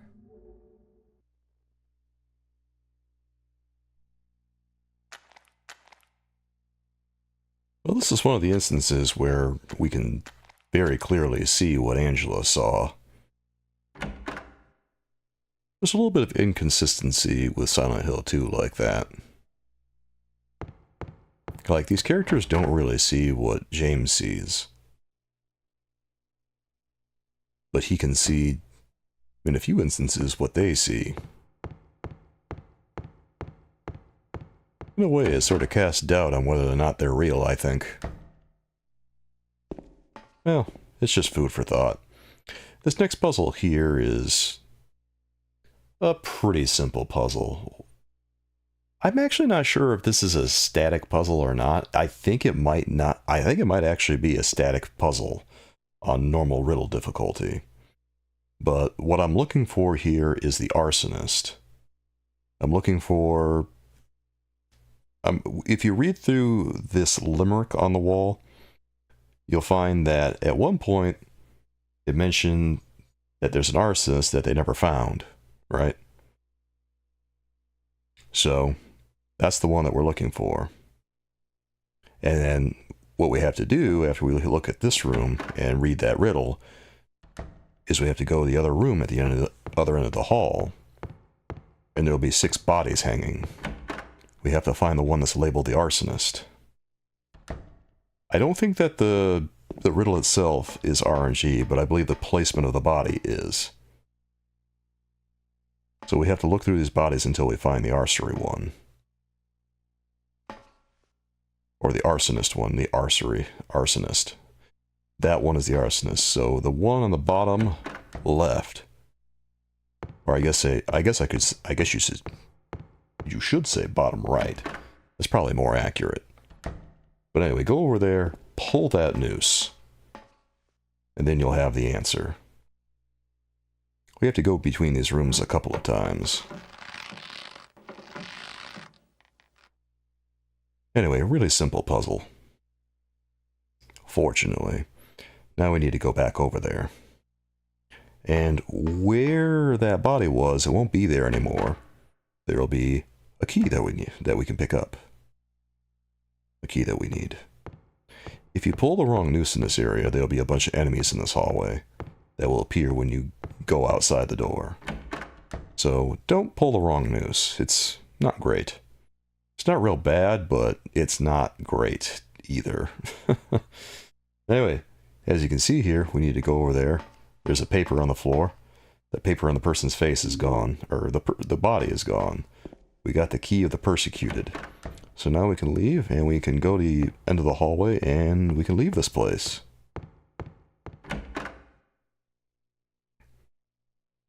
This is... yeah, the last stretch of the labyrinth, really.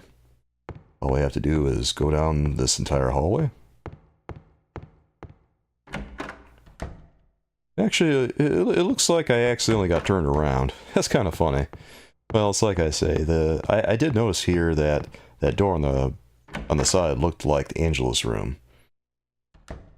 And it happens sometimes when you play this. You get twisted around playing Silent Hill because a lot of the stuff in here looks the same.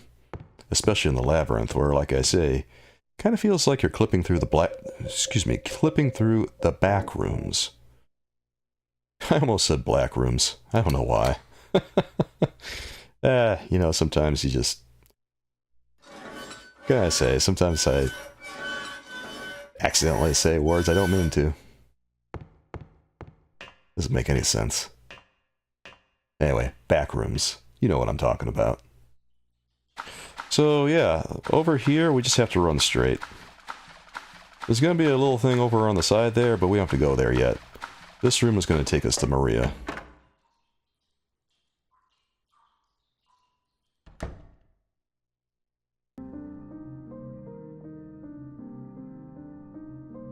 Maria? Maria? Maria, no! What happened to you?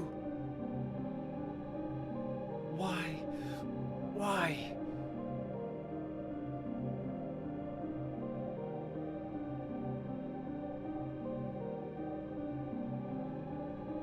So yeah, Maria is not in too good a shape here. I don't know what happened to her here, but man, that's a lot of blood. And oh boy, her face is a mess. God.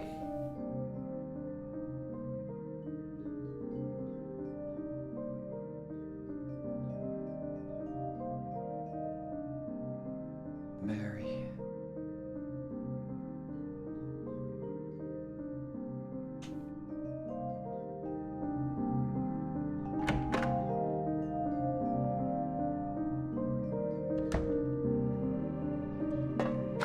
When you're ready, turn left through this gate.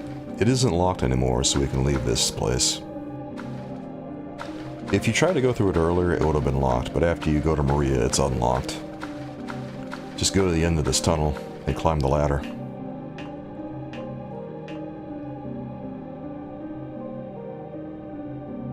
There's a first aid kit here. I would recommend taking it. And then here is a very eerie area. This is the graveyard. A lot of cool lighting effects in here. If you want to, you can go around and read some of the headstones. Some of them are easier to read than others. This one right in the middle is Walter Sullivan's headstone from Silent Hill 4. He's one of the only people in here that has a headstone. Not many people have a name on their headstone. Most of them are too hard to read, which might be indicative of just how long this place has been here. And there's a Miriam K in here. I don't know who's that supposed to be, honestly. There is some stuff around here that you can grab. If you look on the corners, you'll find... well, not just in the corners, but if you just look around, you'll find some shotgun shells, which obviously will be useful. You'll find some health drinks here and there, I think. Just have a look around. There's some items in here. And there's also a spot where you can save. And honestly, I would recommend saving here. It would be a good idea, because we're about to have a boss fight. Over here, there's an ampule. So yeah, there's bullets, there's an ampule, there's James's grave. And guess who else has a grave? Angela. And also Eddie. Notice that their graves are filled up. James's is a big hole, and he has to jump into it. This is the way out of here. We're all healed up at this point. We're looking good. I'm also not sure why I'm getting out the gun here. I think it'd be a better idea to get the shotgun out. Shotgun would be a way better choice for what we're about to do. But when we're ready, let's jump in the hole. I think here I'm coming to my senses and realizing, you know, we got like almost 100 shotgun shells. Yeah, let's go ahead and use those on Eddie.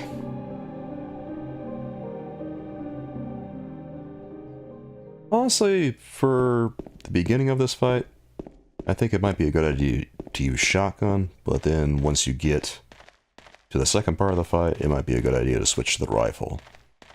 Rifle works pretty good on Eddie. Run down this hallway. There's literally no place else you can go. Eventually the decor will change red, and there'll be a door.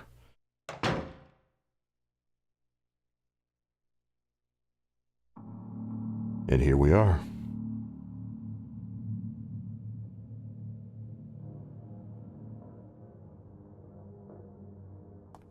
Eddie? What are you doing? What does it look like? He always busted my balls. You fat, disgusting piece of shit.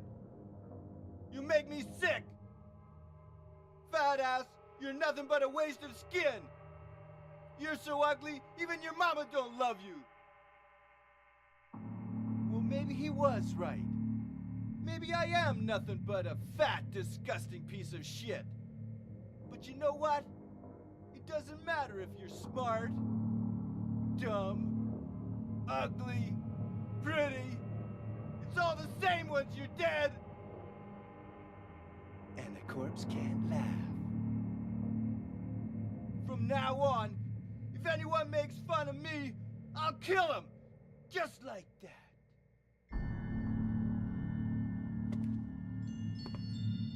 Eddie, have you gone nuts? I knew it. You too. You're just like him, James. Hey, I didn't mean anything. Don't bother. I understand. You've been laughing at me all along, haven't you? Ever since we first met. I'll kill you, James! Jesus. Well, now would be a good time to start shooting.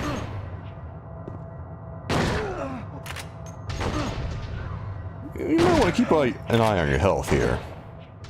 We're taking like 3 shots here. It'd be a good idea to heal up at this point. Might want to bust out an ampule or a first aid kit. Either way, you can't really go wrong. Yeah, taking 3 bullets like that is not great. Come to think of it, it might even be better. It might even be better to just use a rifle on Eddie. Because it seems like the shotgun is not like something that has a good cadence when fighting him. Eddie's kind of getting a lot of melee hits on us. You gotta be careful here. We're taking a lot of damage. I'm gonna use an ampule. At this point, I think I'm weighing my options and trying to decide if maybe I should just switch to rifle after all this. Because this is not working out for us. This close quarter stuff is going very, very poorly. Yeah, I think that I would just switch to rifle on this one. Rifle works best on Eddie.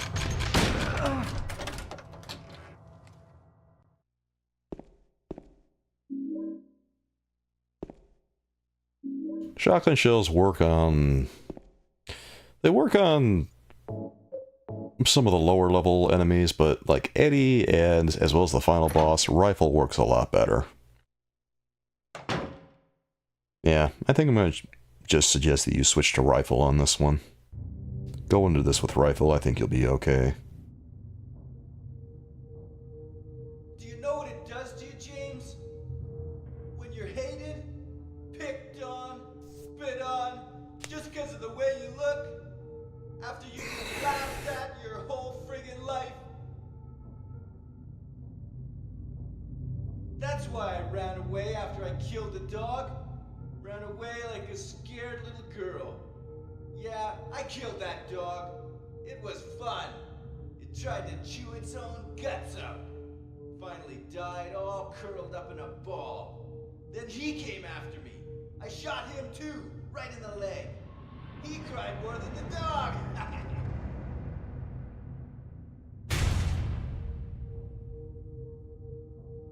He's gonna have a hard time playing football on what's left of that knee. You think it's okay to kill people? You need help, Eddie. Don't get all holy on me, James. This town called you too. You and me are the same. We're not like other people. Don't you know that? Let's party! Well, anyway, start firing. Don't get too close to Eddie. He'll start doing those pot shots on you. And getting hit by him actually does a fair amount of damage. I'm kind of playing it pretty close to the chest on this one. But yeah, after like 3 hits or so on normal, you really should heal at the very least.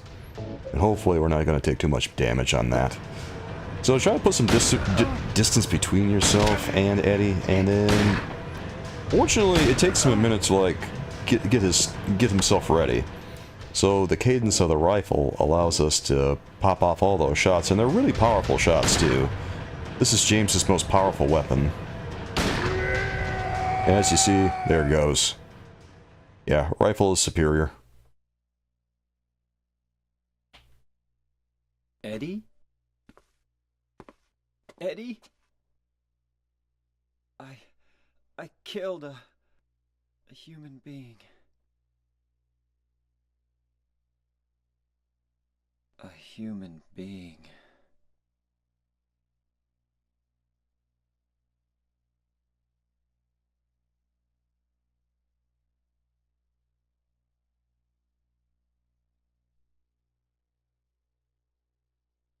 Mary.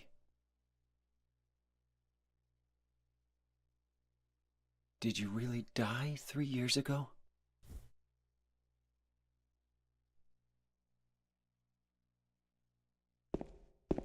We gain control of James after this. This meat locker is really creepy, by the way. All the meat with the little dresses. I'm not completely sure what's going on there, but I know if I really think about it too hard, it's gonna be something weird. Probably right where James is too. Oh, here, there's another place we can say before we have to go to the Lakeview Hotel. But also, this is the second place where we use our blue gem with the UFO ending. So go into your inventory if you want that UFO ending and use the blue gem at this point. And we'll get ourselves another really bad set of JPEGs.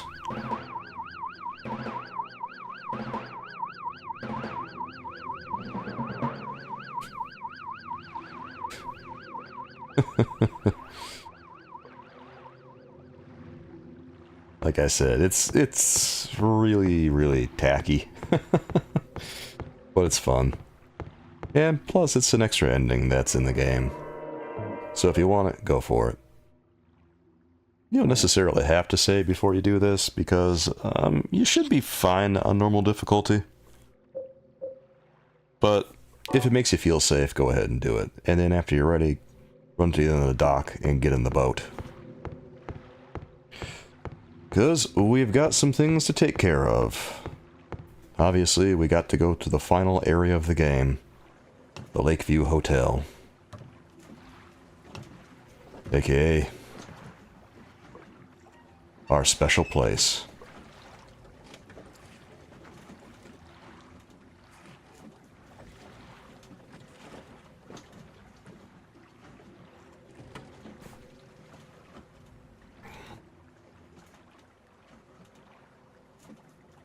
Strangely enough, James is going to row in this direction. I don't know why he's rowing in that direction.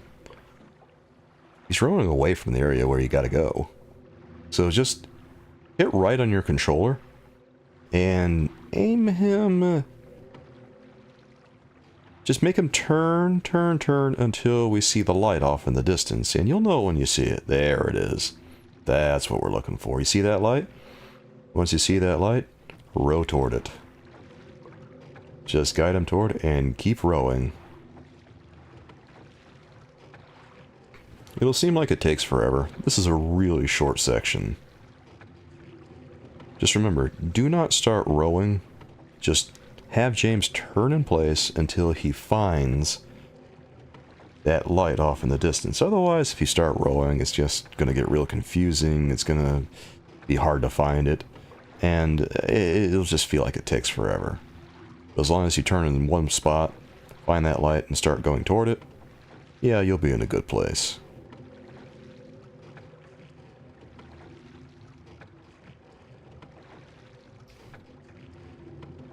The Lakeview Hotel is... God.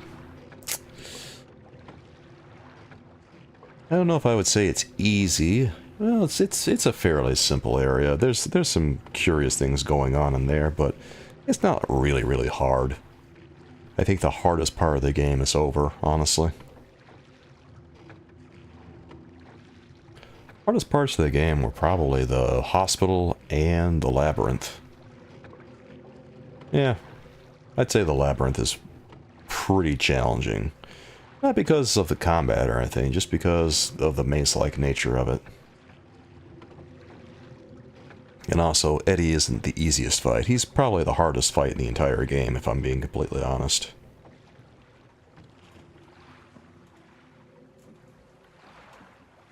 Well, as I said, once you roll far enough, James will wind up here. And then it's time for us to get down to business.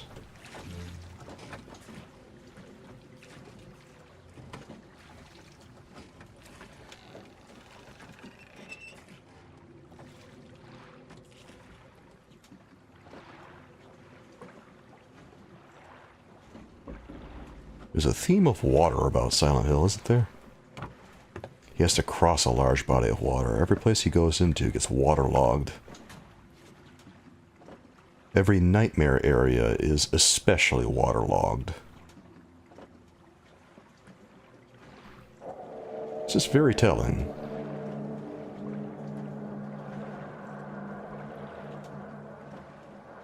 That music that we hear right now is very telling of what we can expect from this area. I.e., nothing good. Before we go in, you should go off to the left and go to the fountain. There'll be a music box there. We need to take that. This is the Little Mermaid music box. It's one of the key items that we need to progress. There's nothing else out here, so just go up the stairs and go inside. And then there will be a map on the wall to James's left. Right there. It's the same as pretty much every area that we've been at in the entire game. Yeah, you can see that ominous waiting for you. Keep that hope up, James. You're gonna need it, buddy. Turn to James's right and go to the end of the hall. And the first door on the right there, well, the only door on the right, enter that.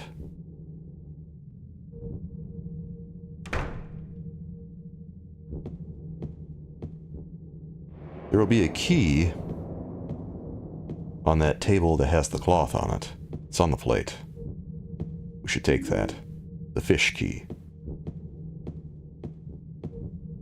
Now, there's nothing else really to do in here besides go for the door and try to leave.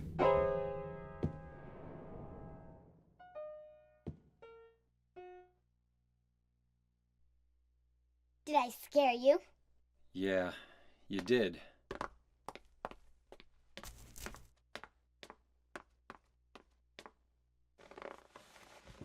You're here to find Mary, aren't you, James? Well, have you? No. Is that why you're here too? She's here, isn't she? If you know where she is, tell me. I'm tired of walking. I wish I knew. But she said it in her letter. What letter? Wanna read it? But don't tell Rachel, okay? Who's Rachel? She was our nurse. I took it from her locker.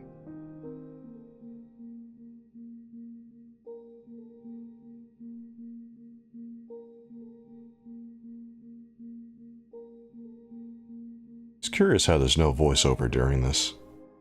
Seems like kind of a missed opportunity. Well, regardless, it's still kind of a gut-wrenching letter. Everything that we hear from Mary in this game is just like a gut punch. Every single time. Well, that's to be expected. This is not a happy game. Laura, how old are you? I turned 8 last week. So, Mary couldn't have died 3 years ago. Could she really be here? Is this the quiet, beautiful place she was talking about? Me and Mary talked a lot about Silent Hill. She even showed me all her pictures. She really wanted to come back. That's why I'm here. Maybe you'll get it if you see the other letter. The one Mary... Huh? I must have dropped it. Laura! I gotta find it. Laura!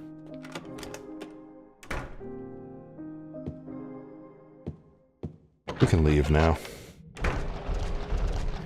You need to go to the left out of here. Watch out because abstract daddies will be guarding the hallway. I would recommend just getting out the shotgun. We got a lot of shotgun ammo at this point. There is no reason to fool around with them. Just get out the shotgun and blast them. Of course, if you feel like you've got the room to run around them, by all means. This will take us into the reception hall. Or the lobby, rather. And to be fair, there is some things that we could grab in here. It's not too difficult. I mean, we're already here. We can go behind the desk over here, and there's also a note waiting for us, but more importantly, there's a key in here. It's the key to room 312. That is ultimately our destination. Hell, it's been our destination for the entire game, if we're being completely honest. You can't read the note on the desk from over here, so if you want to read it, you should go out this way. And then, you know, look at the side of the desk and interact with it.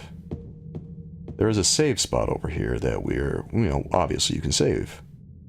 If you really want to. I'm just having a look around to see if there's any items I can pick up. But I'm also going to take this opportunity to save. Now, what we need to do is we need to... Well, we need to go back to that hallway, and then we need to, you know, turn out and have a look at things. There's a few areas where we have to check out around here. And if you look, there's Cafe Toluca, there's the bathrooms. Not too many places we can go. As you can see, the lock's broken on that. This is where we came in.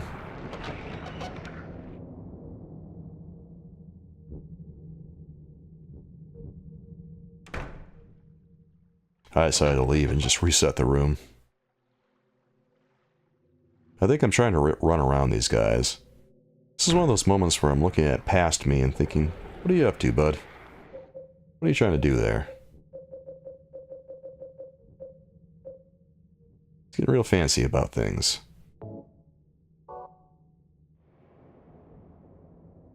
Looks like I'm looking at the key, trying to remember what it goes to.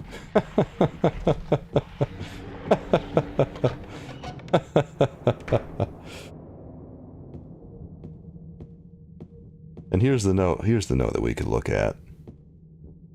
This is the note that I was mentioning earlier. It tells us that the videotape we forgot is being kept in the office on the first floor.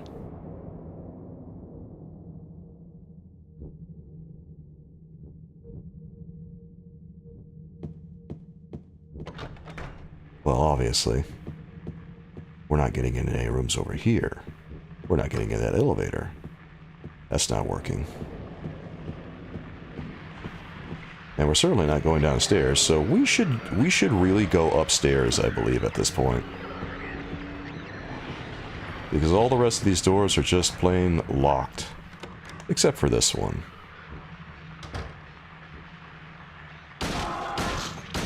Now, there's a couple of things that we could do in here. There's not a lot we could do in here, but there's a couple of things we can do. There'll be a couple of enemies here. It's worth taking them out.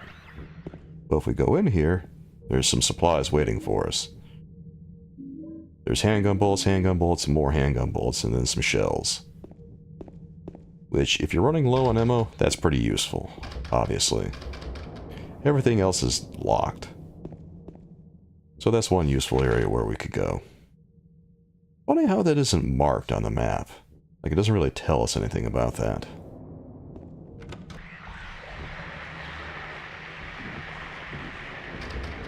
But then these doors are just busted. So we have to go upstairs.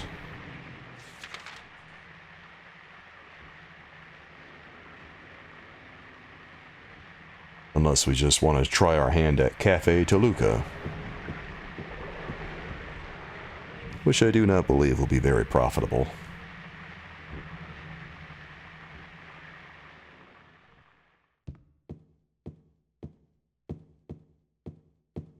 No, instead we have to go upstairs, then we have to go to this door That's the first door in this hallway here.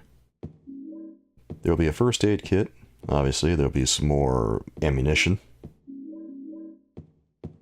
I would recommend taking all of it. And then there's this briefcase here. This is what we use the fish key on.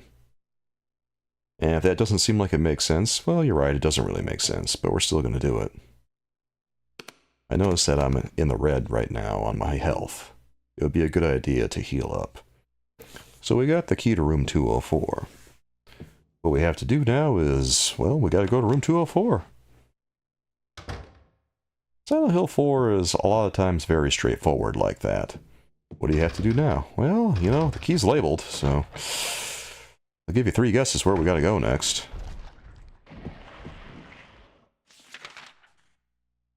"204 is at the end of the hallway. There's going to be a couple of abstract daddies that are getting in the way. And as I say, I would recommend just shooting them. You can run around them like I did, but it's easier just to shoot them. James is not doing too good at the moment. James is kind of hurt. I don't know why I'm trying to be a big man here and run around him. They're really crowding the hallway. The abstract daddies are just so big that it's a much better idea to just shoot them. They will not let you past. So, you know, if something doesn't let you pass, then you have to get rid of it. That's pretty much the rule of survival horror. If it's in the way, get rid of it. Provided that that's actually possible, but fortunately here, it is. But James is not very adept with weapons, so this does present us with a little bit of a problem. There. At least the one is out of the way now. Though it might be a good idea to hit the other one, too. You want to keep your distance when you're dealing with these guys. Yeah, give them a little bit more distance than you think you need to give them, because they have a habit of kind of cheesing you.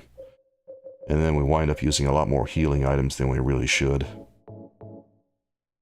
I'm not super bad off at the moment, but man, that was a lot.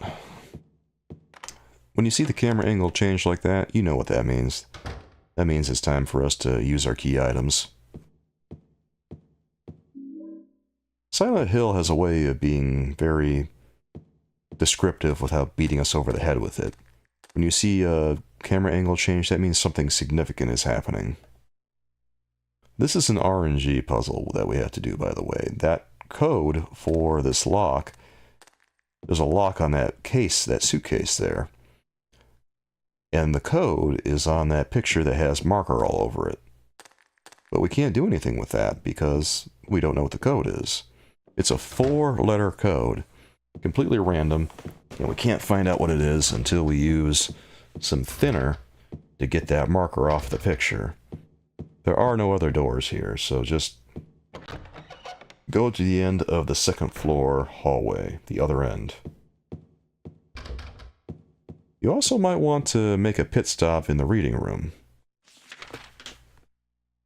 The reading room is down the hall a bit from the cloakroom. This reading room isn't super significant right now. It's more significant once we get to the nightmare version of the hotel. But this room is where we're going to go later on, only the nightmare version, to get the final piece of what we need for the Rebirth ending. There's some bullets in here. There's some health drinks.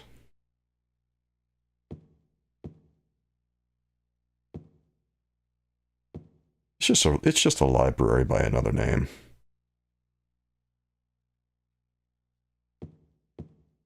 I'm taking this room in a little bit because I'm not sure that I've ever been in this room before when I played it.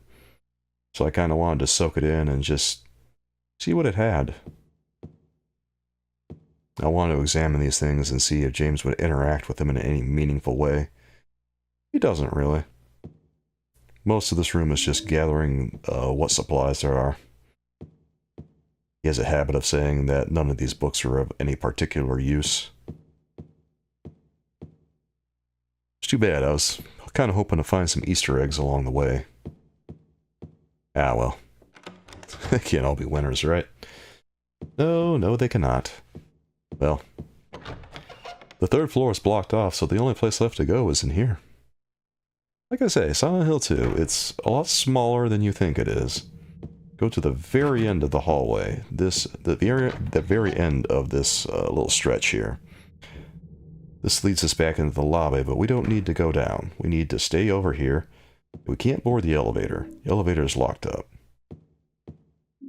There's rifle shells and a health drink there, so we should take those. And then none of these doors do anything. They're locked.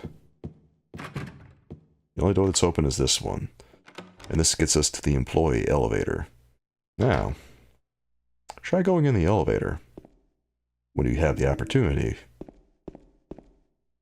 And you'll discover something.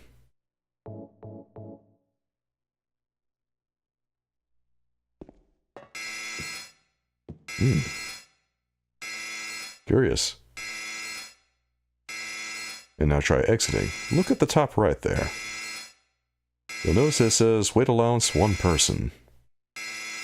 It means that in a very literal sense.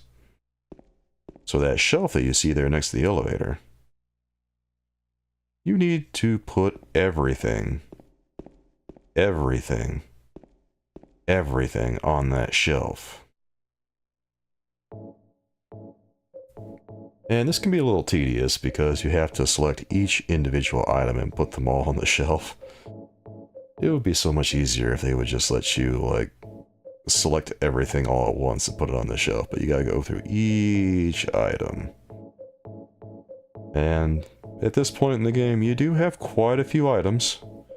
So, you know, not my favorite thing in the world, but it has to be done.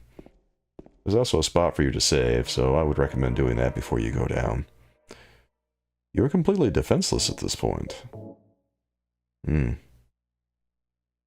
pretty scary, right? There's not a thing you can do. Not a thing you can do except run. Well, now that it's just you on the elevator, i.e. 1 person, you can go to the first floor.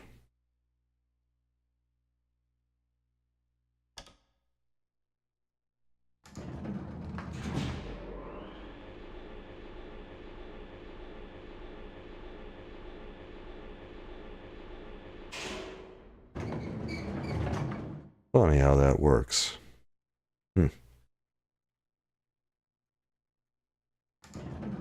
Well, there's a map on the wall. It's an upgraded map, actually. It's an employee map. And it's a little bit more useful. The other map that we had was not very descriptive because it was for guests and not for employees, but the employee map has everything marked down. I wouldn't recommend going in this door first. I did go in this door first, but it wasn't a very good idea. Because we are going to have to go back. Watch out for the mannequins in here. They are aggressive. There's an elevator there that doesn't do anything. Over here is the generator room. I would recommend, you know, grabbing the first aid kit right there. There's also a key that we can grab over to the side. We have to grab that. This key right here, the bar key. That's all that's in here. So let's leave now. And then run to the other end of the hall. Make sure you go up. And watch out for that mannequin. Go through the store at the end. All the other doors are locked, so you don't have to worry about them. There's a couple of health drinks here. There's quite a few health drinks, actually. The game is very generous with those. And hopefully you won't need too many of them, because, you know, the mannequins are kind of a lot, but also they're not that scary of an enemy. We need to... because we didn't go to another door before coming down here, we find ourselves without a key item that we need to get that can open. So we're going to go back the way we came.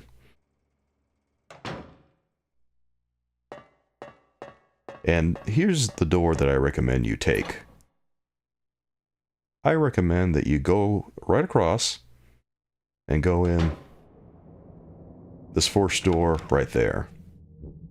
This door will take us where we need to go. This will get us a couple of key items that we need. One is a videotape. And if, yeah, that's the one that they were talking about in that note. And then we also get a can opener. You can probably guess what's on that videotape. Yeah, that's the tape. There's nothing else in here. So, even though I'm looking around just to see what's up, there's nothing around here. All the other doors, they're locked. They're just here for decoration. Well, there is this door.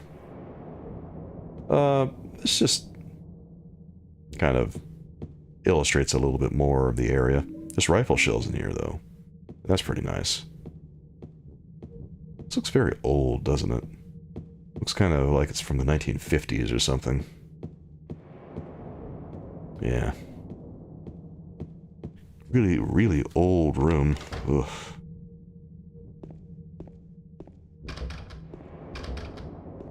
I don't know if you guys have ever seen like one of those. I don't know if you guys have ever been to a relative's place that has a really old room with some really old equipment and stuff in it. Or if you've ever been to like a museum that has a period set up with some really old equipment. But that's the kind of feel that room has. If we check all the doors here, most of them are locked.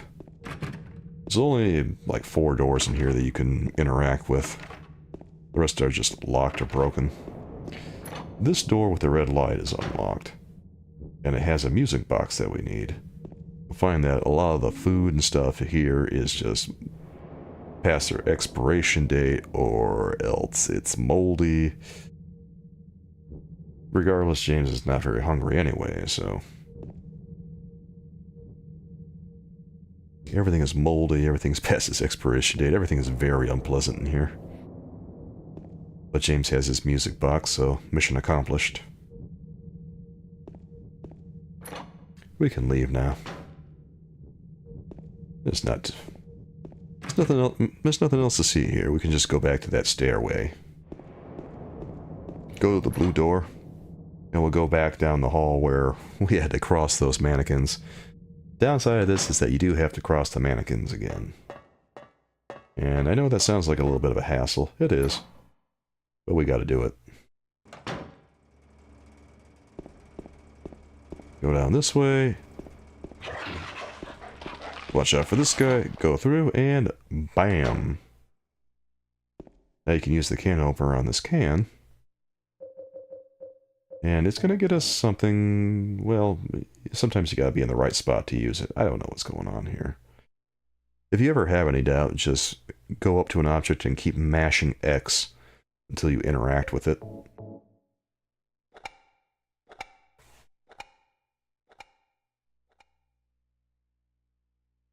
And the can is full of light bulbs. James naturally takes one. Why is it full of light bulbs? I don't know. Nope. Haven't the foggiest. Some straight up moon logic there, but hey, at least it gets us the light that we need. Obviously, because James doesn't have his flashlight, he needs a light source to see the keyhole on the door. And now he can use the bar key, and now he can leave. That's all we needed to do.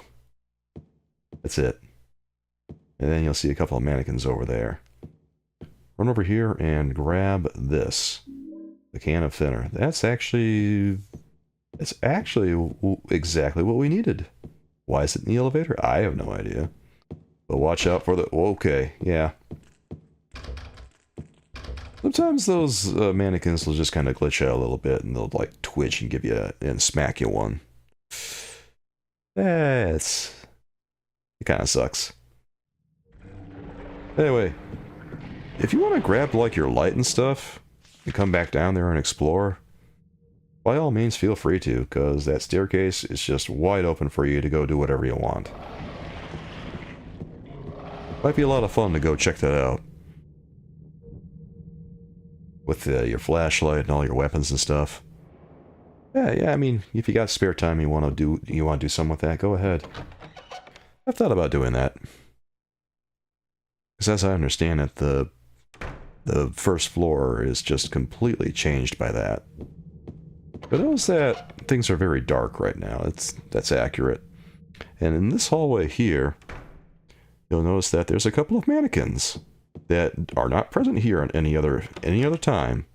And actually, after you get your items from the shelf, they disappear. So they were there just to give you a hard time. You gotta love Silent Hill. The best. So yeah, congratulations. If you made it that far, you got through that area without any of your supplies. All that you had was what you picked up while you were down there. Ah. You could try going down there early, but I mean, you're just gonna be greeted with some mannequins, and then also you'll be able to pick up the can of thinner maybe. Actually, after I leave this area, I decided to pop off a shop, but there's no mannequins now. They disappeared. They're gone. The game just wanted to make it hard for you to get back to the employee elevator room. Well, anyway, let's go back to room 204. That is our destination at this point. We are most of the way done with this. All that's really left is to... Yeah, all that's really left is to just go and...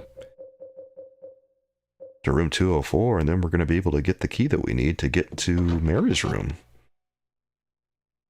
Room 312. You can feel the anticipation.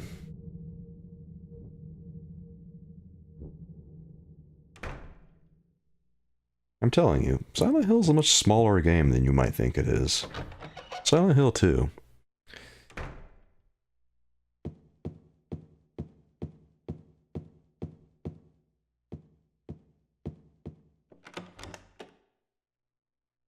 What we're going to do now that we're here is we're going to go back to that picture that's sitting on the bed. And we're going to use the can of thinner on it to get rid of the marker.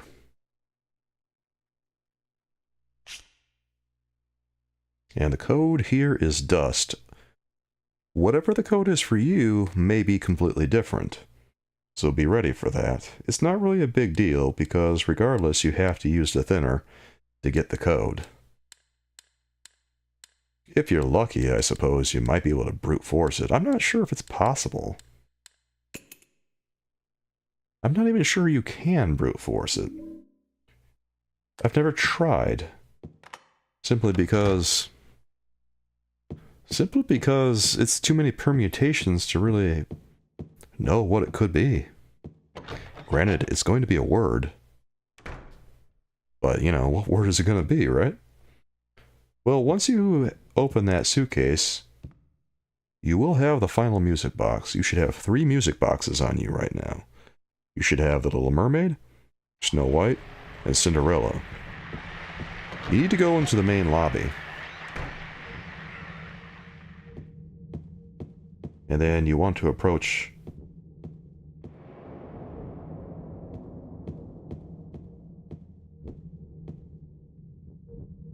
You want to approach this music box in the middle of the room. Look at all the descriptions and set the music box that fits the description best in there. Obviously, the one who awoke from death, that's Snow White. And the one who fled at midnight, well, obviously that's Cinderella.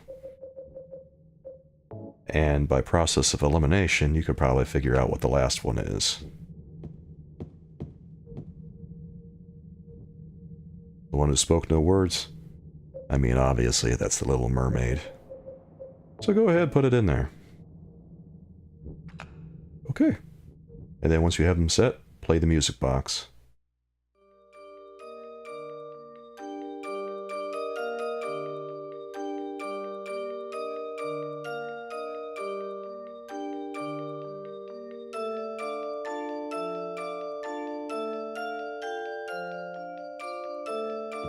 This will give us the key. Because the third floor is locked up.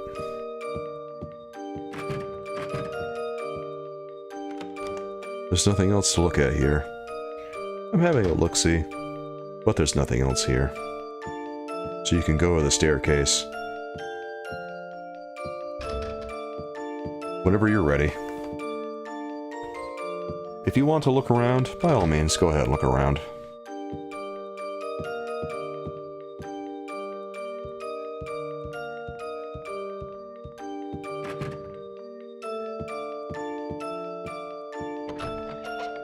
It creates a very eerie feel to this area, doesn't it? A little bit. Funny enough,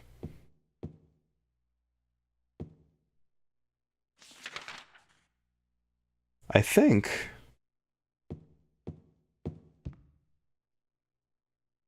I'm actually not sure about this, but I think that using that music box makes the abstract daddies go away. Might be wrong about that one, though. I'd have to go and look around to really confirm, but it feels like they do. It feels like it does. Use the stairway key and open up that gate, and we're just about ready here. I wonder what old me is doing. Past me. I don't know. What am I up to? Gotta say, during this entire thing, I'm behaving very strangely. I must have something on my mind. Oh, I see what I'm doing. I'm saving. Okay, that's probably a pretty good idea. Okay, past me, you got me. Yeah. Actually, we do want to save before we do this, because I'm going to show you guys a couple of different endings. We're going to be getting two endings during this video. The first ending we're going to get... the first ending we're going to get is the UFO ending. Pretty much all the endings, two of the endings that we are going to get, revolve around room 312. If you're going for the dog ending after you have the dog key, you want to watch the videotape, and then exit, and use the dog key on the observation deck and enter the observation deck, and that will get you the dog ending. Just FYI. Well, here we are.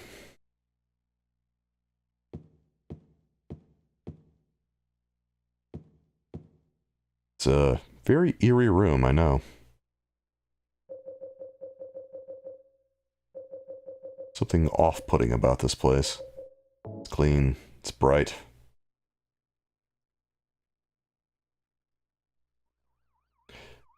But when you're ready, use the blue gem, and this will get us the UFO ending. You'll be treated to some very silly stuff.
Are you taping again? Come on. I don't know why, but I just love it here. It's so peaceful. You know what I heard? This whole area used to be a sacred place. I think I can see why. It's too bad we have to leave. Please promise you'll take me again, James.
Mary.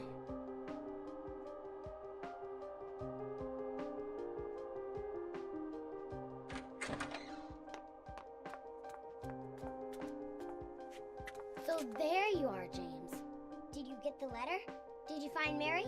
If not, let's get going already, okay? Laura.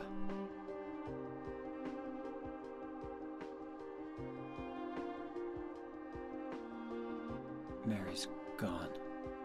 She's dead.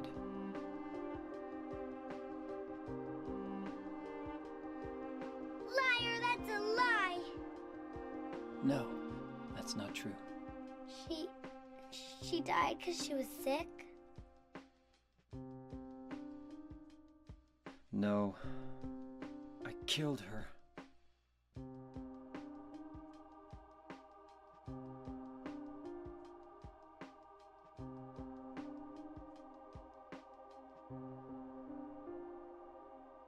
You killer! Why'd you do it? I hate you! I want her back! Give her back to me! I knew it! You didn't care about her! I hate you, James! I hate you! I hate you! I hate you!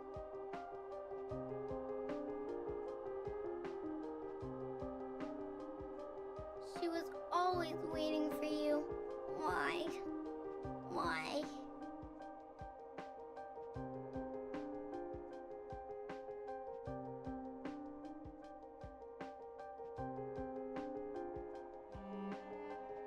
I'm sorry.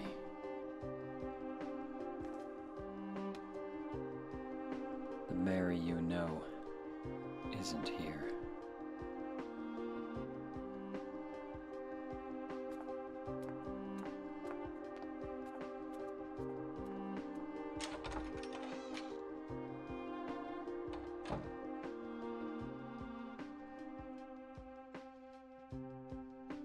Laura, I'm sorry.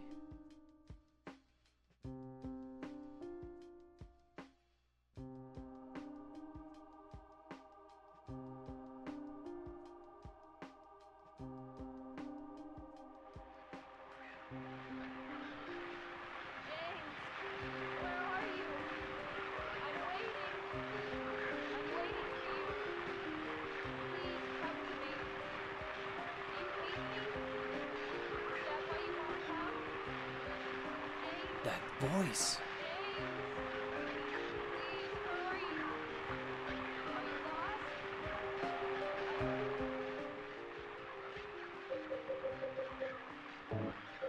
If you go into your inventory after this and try to examine the letter, it isn't there. If you try to examine the letter after the Eddie fight, there's no writing on the letter anymore. There never was a letter. The letter's fake. And you'll notice that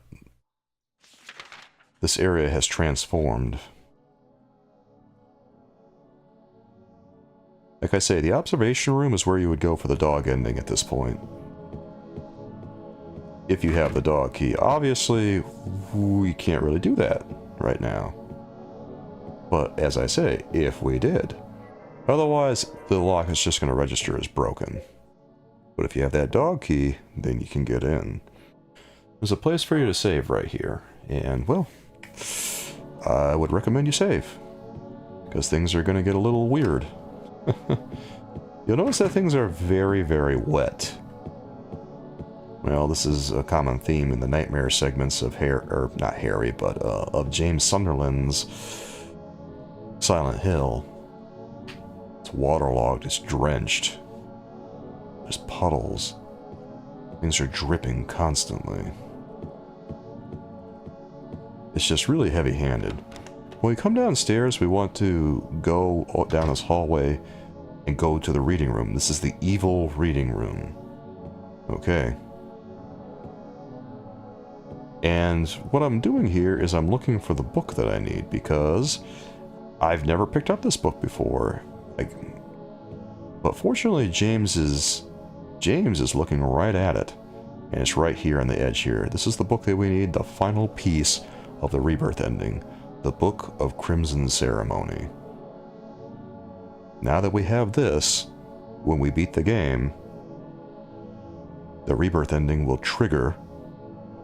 And if you get this ending, you'll be able to get the dog ending the next time if you play the game on a new save file.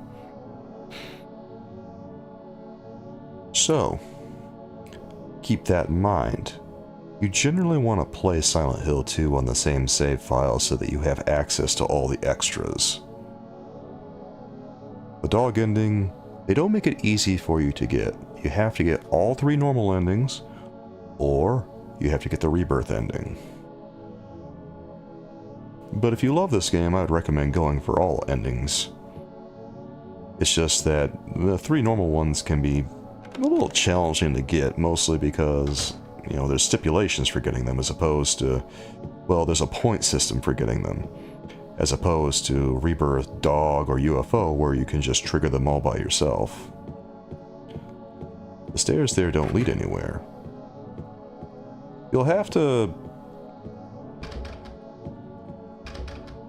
What you'll have to do here is just look around until you find a door that works, and the door that does work is the door at the end of the hall.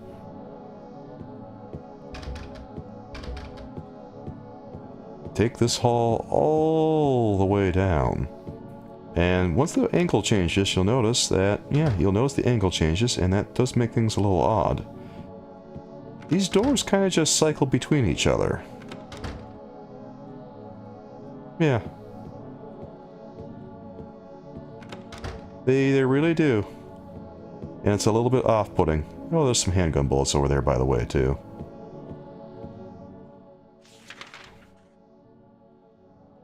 Take a look at this.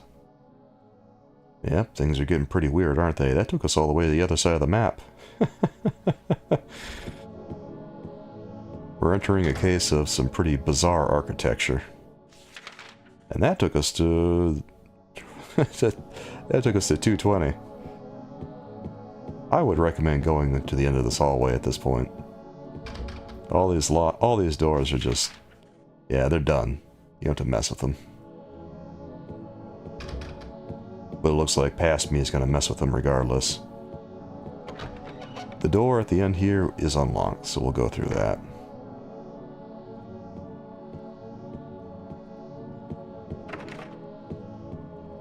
Each of these is going to be locked. Just go down. Just go down.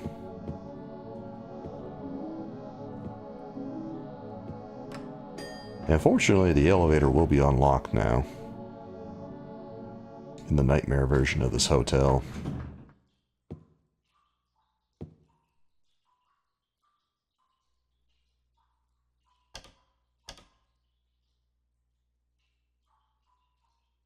It looks like the basement is where we're going.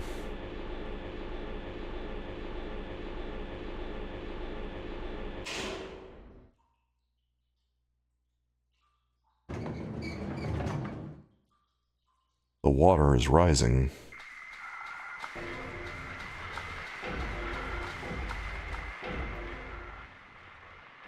We're now almost hip deep in water. Well, there's no almost about it. We are hip deep in water, so it's going to be a little awkward for James to move around now that the water level is rising. Now, the water effects in this game are kind of beautiful, aren't they? There's a couple of health drinks over here we should pick up. Look at all those health drinks. That's a lot of health drinks. Ah, it's beautiful. And there's also some rifle shells that we could take. Excuse me, shotgun shells. And a first aid. The game is being quite generous right now. That's nice. I do like how I noped out of there when I saw that. I forgot to grab the rifle shells, so I decided to head back in here. Shotgun shells, rifle shells, first aid. That room is well stocked. So yeah, one of these guys will be crawling through the water. They'll try to give you a hard time. But just plow through it, don't let them bother you. And just keep going.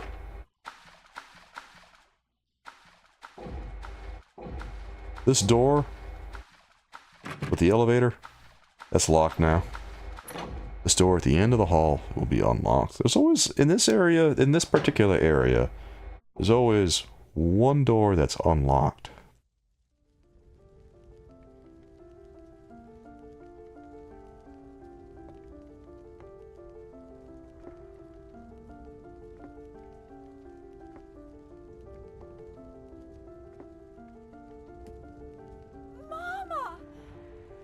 I was looking for you.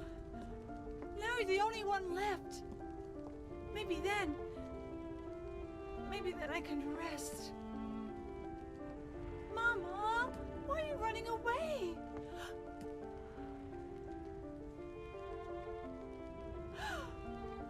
You're not my mama.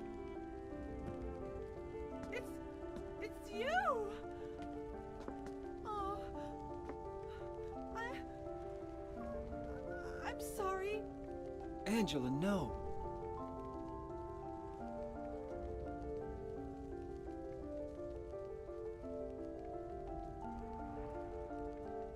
Thank you for saving me. But I wish you hadn't. Even Mama said it.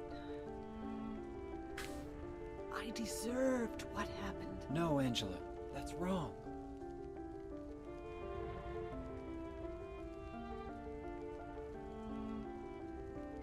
No, don't pity me. I'm not worth it.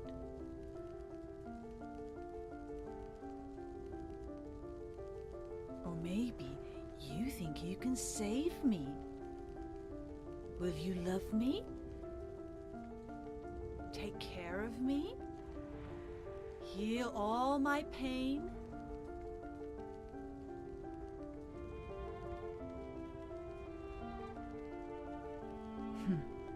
That's what I thought.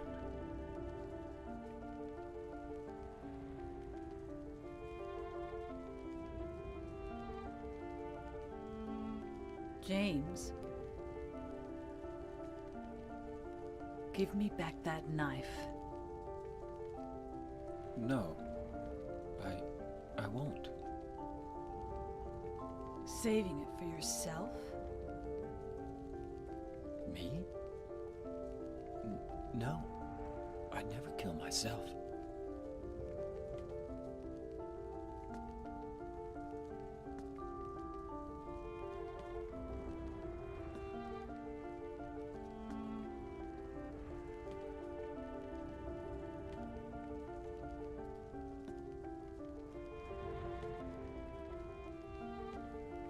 It's hot as hell in here.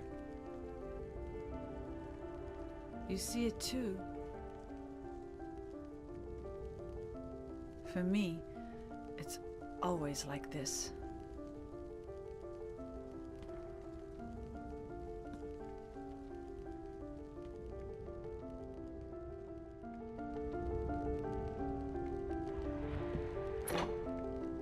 So, yeah, by the way, the fire there can hurt James, so don't walk into it. Well, it was nice of us to go and have a look at Angela's hell, but we do have to be on our merry way now. So go back up the stairs and, yeah. We're gonna get out of here. The scenery changes again. More of this eldritch architecture. Everything is just all... Everything is a mess around here. Nothing really opens, so there's no sense in, like, trying the doors. I don't know why I'm trying all these doors. I think it's just a compulsion to see if I can find any secrets or anything. Because, you know, when you play Silent Hill, even if you played it a lot, you're obsessed, right? This hallway's a straight shot. I would just say don't stop for these guys, just keep running.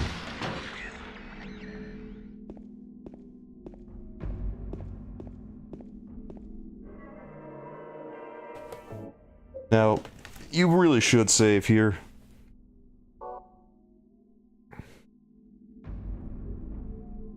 Now, we have to deal with Pyramid Head, and we have to deal with two of them. This is less scary than it sounds.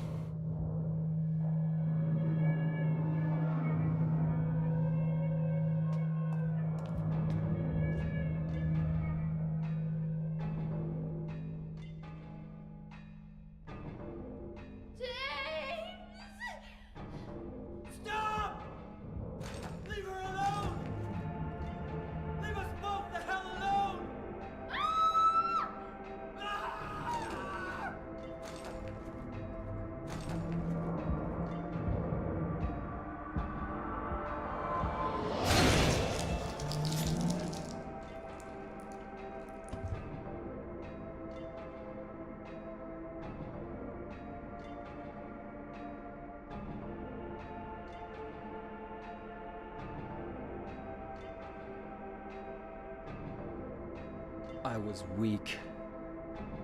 That's why I needed you. Needed someone to punish me for my sins. But that's all over now. I know the truth. Now it's time to end this.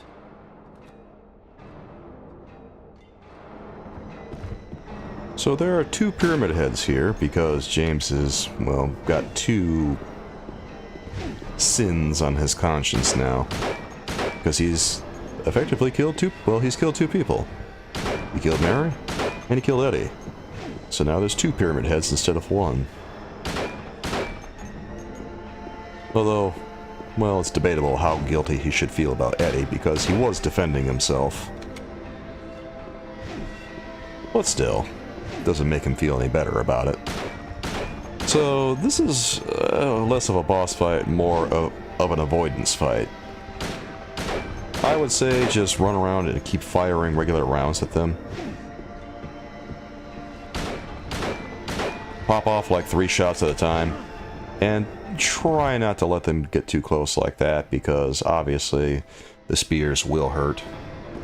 And their great spears are not great. Curiously enough, we don't really see Pyramid Head with the great sword after, or the great knife.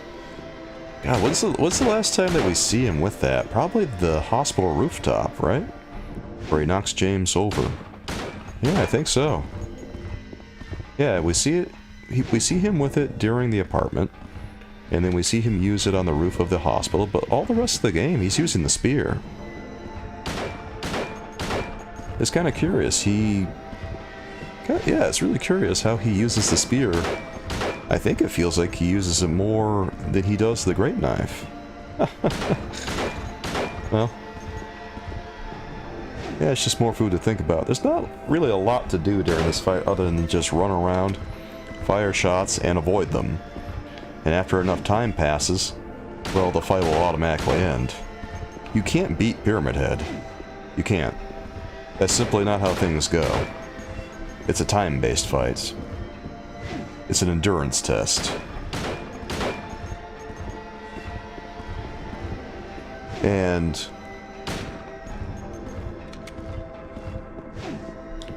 the only reason I'm firing off all these shots is because, well, one, I have a lot of them, and two, considering that the gun makes things go a little bit faster during the other Pyramid Head fight, I figure, well, maybe it'll make the fight here go a little bit faster too, although I'm not sure if that's the case. Given all the time that I'm spending running around, it really doesn't feel like that's the case. It really feels like I'm just, you know, spending bullets for the hell of it.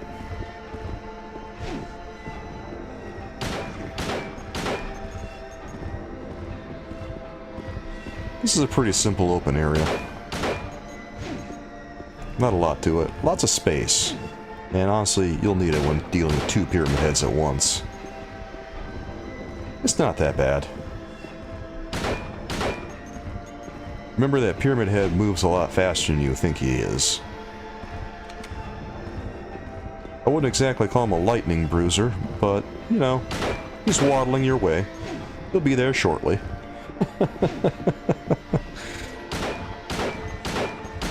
I might start playing this on hard.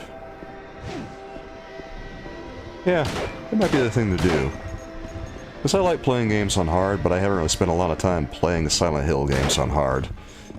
Mostly because, well, I played Silent Hill 3 on hard, I played Silent Hill 1 on hard, and playing those on hard, whoo boy, they are something.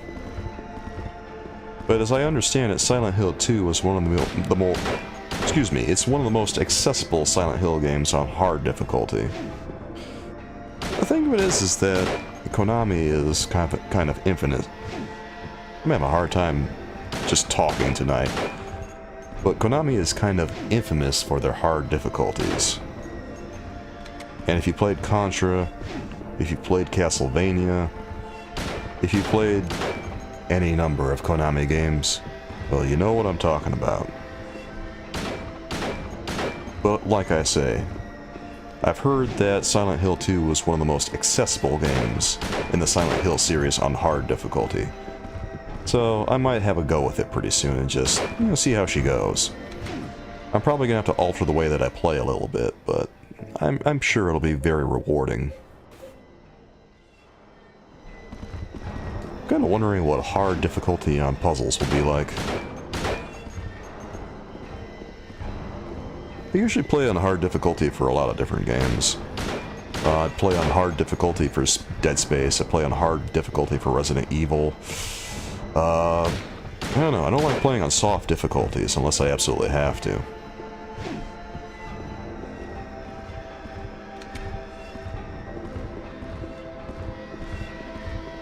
God, I remember playing Silent Hill 3. Okay, it looks like the Pyramid Heads are finally done. Alright, they're taking a second to get their positions. They're figuring it out. They got this. Okay, they're done.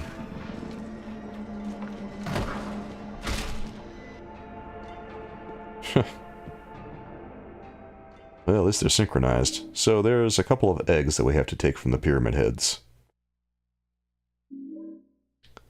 There's a rust egg, and then there's a scarlet egg. Don't go to that door. That door leads us back to the entrance. I don't know why I went there. We need to go to these doors and use the eggs that we just picked up.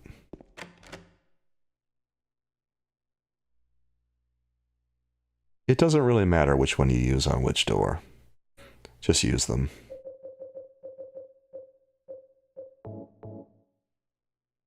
Why Pyramid Head was holding these eggs? I don't know. It doesn't really matter. It's weird, but it doesn't really matter. Oh no, Silent Hill 2 is being weird. Shocker. I'm sure if I really think hard about it, there's probably some sort of lore explanation that goes into it. I'll be damned if I can think of it right now, though. Well, maybe I'll do some lore videos about Silent Hill 2 soon. You know me, guys. I like Silent Hill too. Just like Silent Hill in general. So, take in the ambiance, soulmates, and then we're going to be on our way here. Go through that door, and there's going to be a long speech from Mary. Run to the end of the hall. Mary? What do you want, James? I brought you some flowers. Flowers? I don't want any damn flowers. Just go home already. Mary, what are you saying? Look, I'm disgusting. I don't deserve flowers. Between the disease and the drugs, I look like a monster. Well, what are you looking at? Get the hell out of here. Leave me alone already. I'm no use to anyone. I'll be dead soon anyway. Maybe today, maybe tomorrow. It'd be easier if they'd just kill me. But I guess the hospital is making a nice profit off me. They want to keep me alive. Are you still here? I told you to go. Are you deaf? Don't come back. James, wait. Please don't go. Stay with me. Don't leave me alone. I didn't mean what I said. Please, James. Tell me I'll be okay. Tell me I'm not going to die. Help me.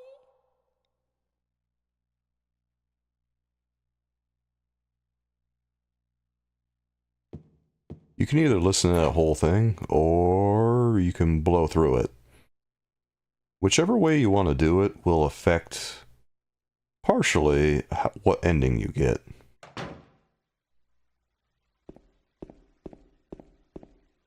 I believe if you blow through it, that will indicate points toward the leave ending, and I think that if you stand there and listen to the whole thing, that it'll add points to the in water ending.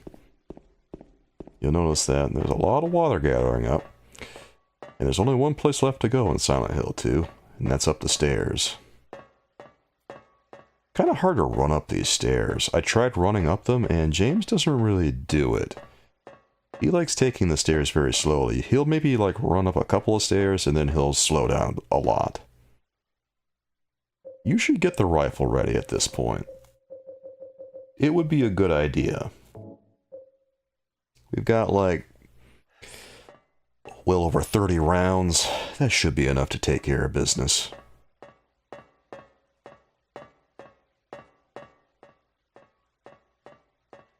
Here we are, soulmates. Point of no return. Notice how the stairway dropped there. That's fun.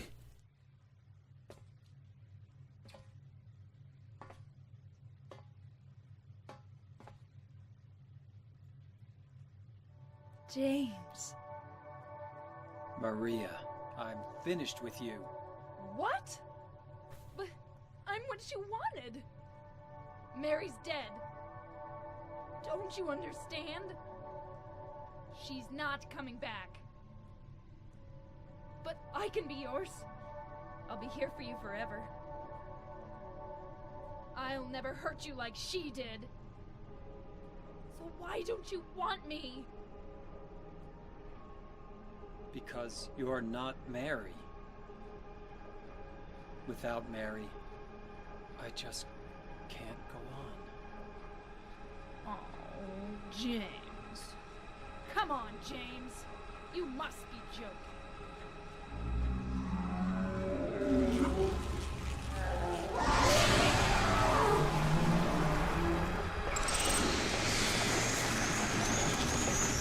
Well, needless to say, that's a pretty good reason not to get with Maria. So that's what she looks like. Yeah, that's awesome. You want to try to keep your distance from Maria, because she'll try to strangle you if you get too close to her. But also, she'll fire these moths at you. And you want to run away from those and try to avoid them. And then once they like disperse a little bit, then you want to try to take aim and fire. And you can maybe get like one shot off, and then you just rinse and repeat. It's kind of slow going, but it's reliable. You have to time it just right, and you have to make sure that James is actually aiming at her when you do it. Because sometimes, you know, he doesn't quite aim in her direction. This is why I say, keep your distance. You want to be kind of far away so that he has enough time to lower his rifle and run away after she fires those moths at him. It's very easy to mess up the timing on this, so, I mean, if you get hit by the moths, don't feel too bad. And there's the little cord there that she uses to strangle him. I don't know what the hell that's supposed to be. Is that like a tail or something? What's going on there? She's just got a tentacle that she uses, man. And I'm really trying to get him to aim at her. It's not the easiest thing in the world. If you hit R2 and L2, generally he'll aim in her direction. But they don't make it easy on you doing it. You know, I noticed that hole in the floor over there. It's a good thing that James can't fall over edges like Heather can in Silent Hill 3 on hard. If you play on hard difficulty in Silent Hill 3, Heather can fall over ledges. James doesn't do that. James, even if he's... I'm pretty sure if you're playing on hard, he doesn't fall over edges. But I'm going to have to start playing on hard and see if that's the case or not. Because I'm not sure if I ever have played Silent Hill 2 on hard difficulty. I really can't remember. Well, I've played it enough now that I could probably handle at this point, I think. I'm going to have to give it a shot. Oh, I bet you it's gonna make me wind up regretting everything. You have a lot of heals at this point, so don't be shy about using them if Maria gets some heads off on you. Alright. And that's the power of the rifle right there. Told you we had enough shots.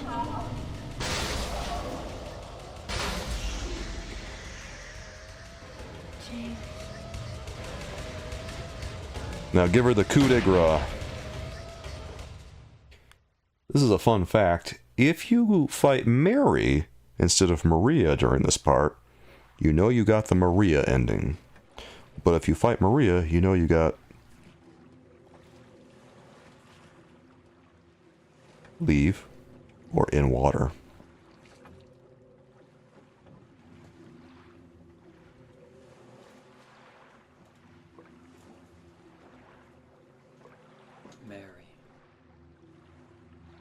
So peaceful. Forgive me for waking you.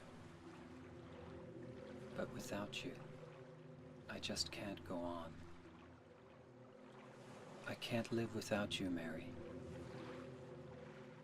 This town, Silent Hill. The old gods haven't left this place. And they still grant power to those who venerate them. Power to defy even death.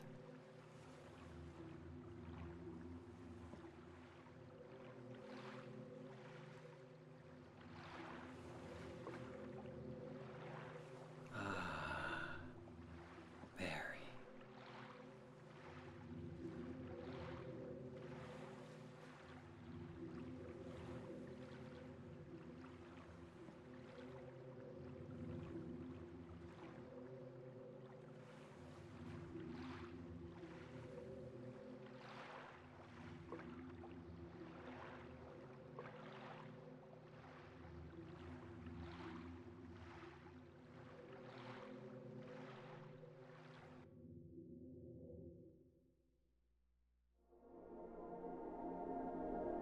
Well, there you have it. That is the Rebirth ending. And I suppose it's up to you to decide whether or not he was successful in reviving Mary, or whether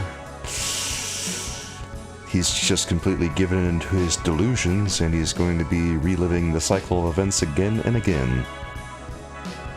You can figure it out, guys. Anyway, thanks for watching, my friends. I appreciate you spending your time with me and watching this video. If you liked it, give it a like. And if you want to check me out on Twitch, I go by Soulkeeper on Twitch, Instagram, Facebook, TikTok, Twitter. Check me on all those, guys. And feel free to check out all my other videos in the meantime. I'd like to thank you again for watching, and I hope to see you again next time, everybody. Have a good day, and I'll catch you again next time. Bye-bye, guys.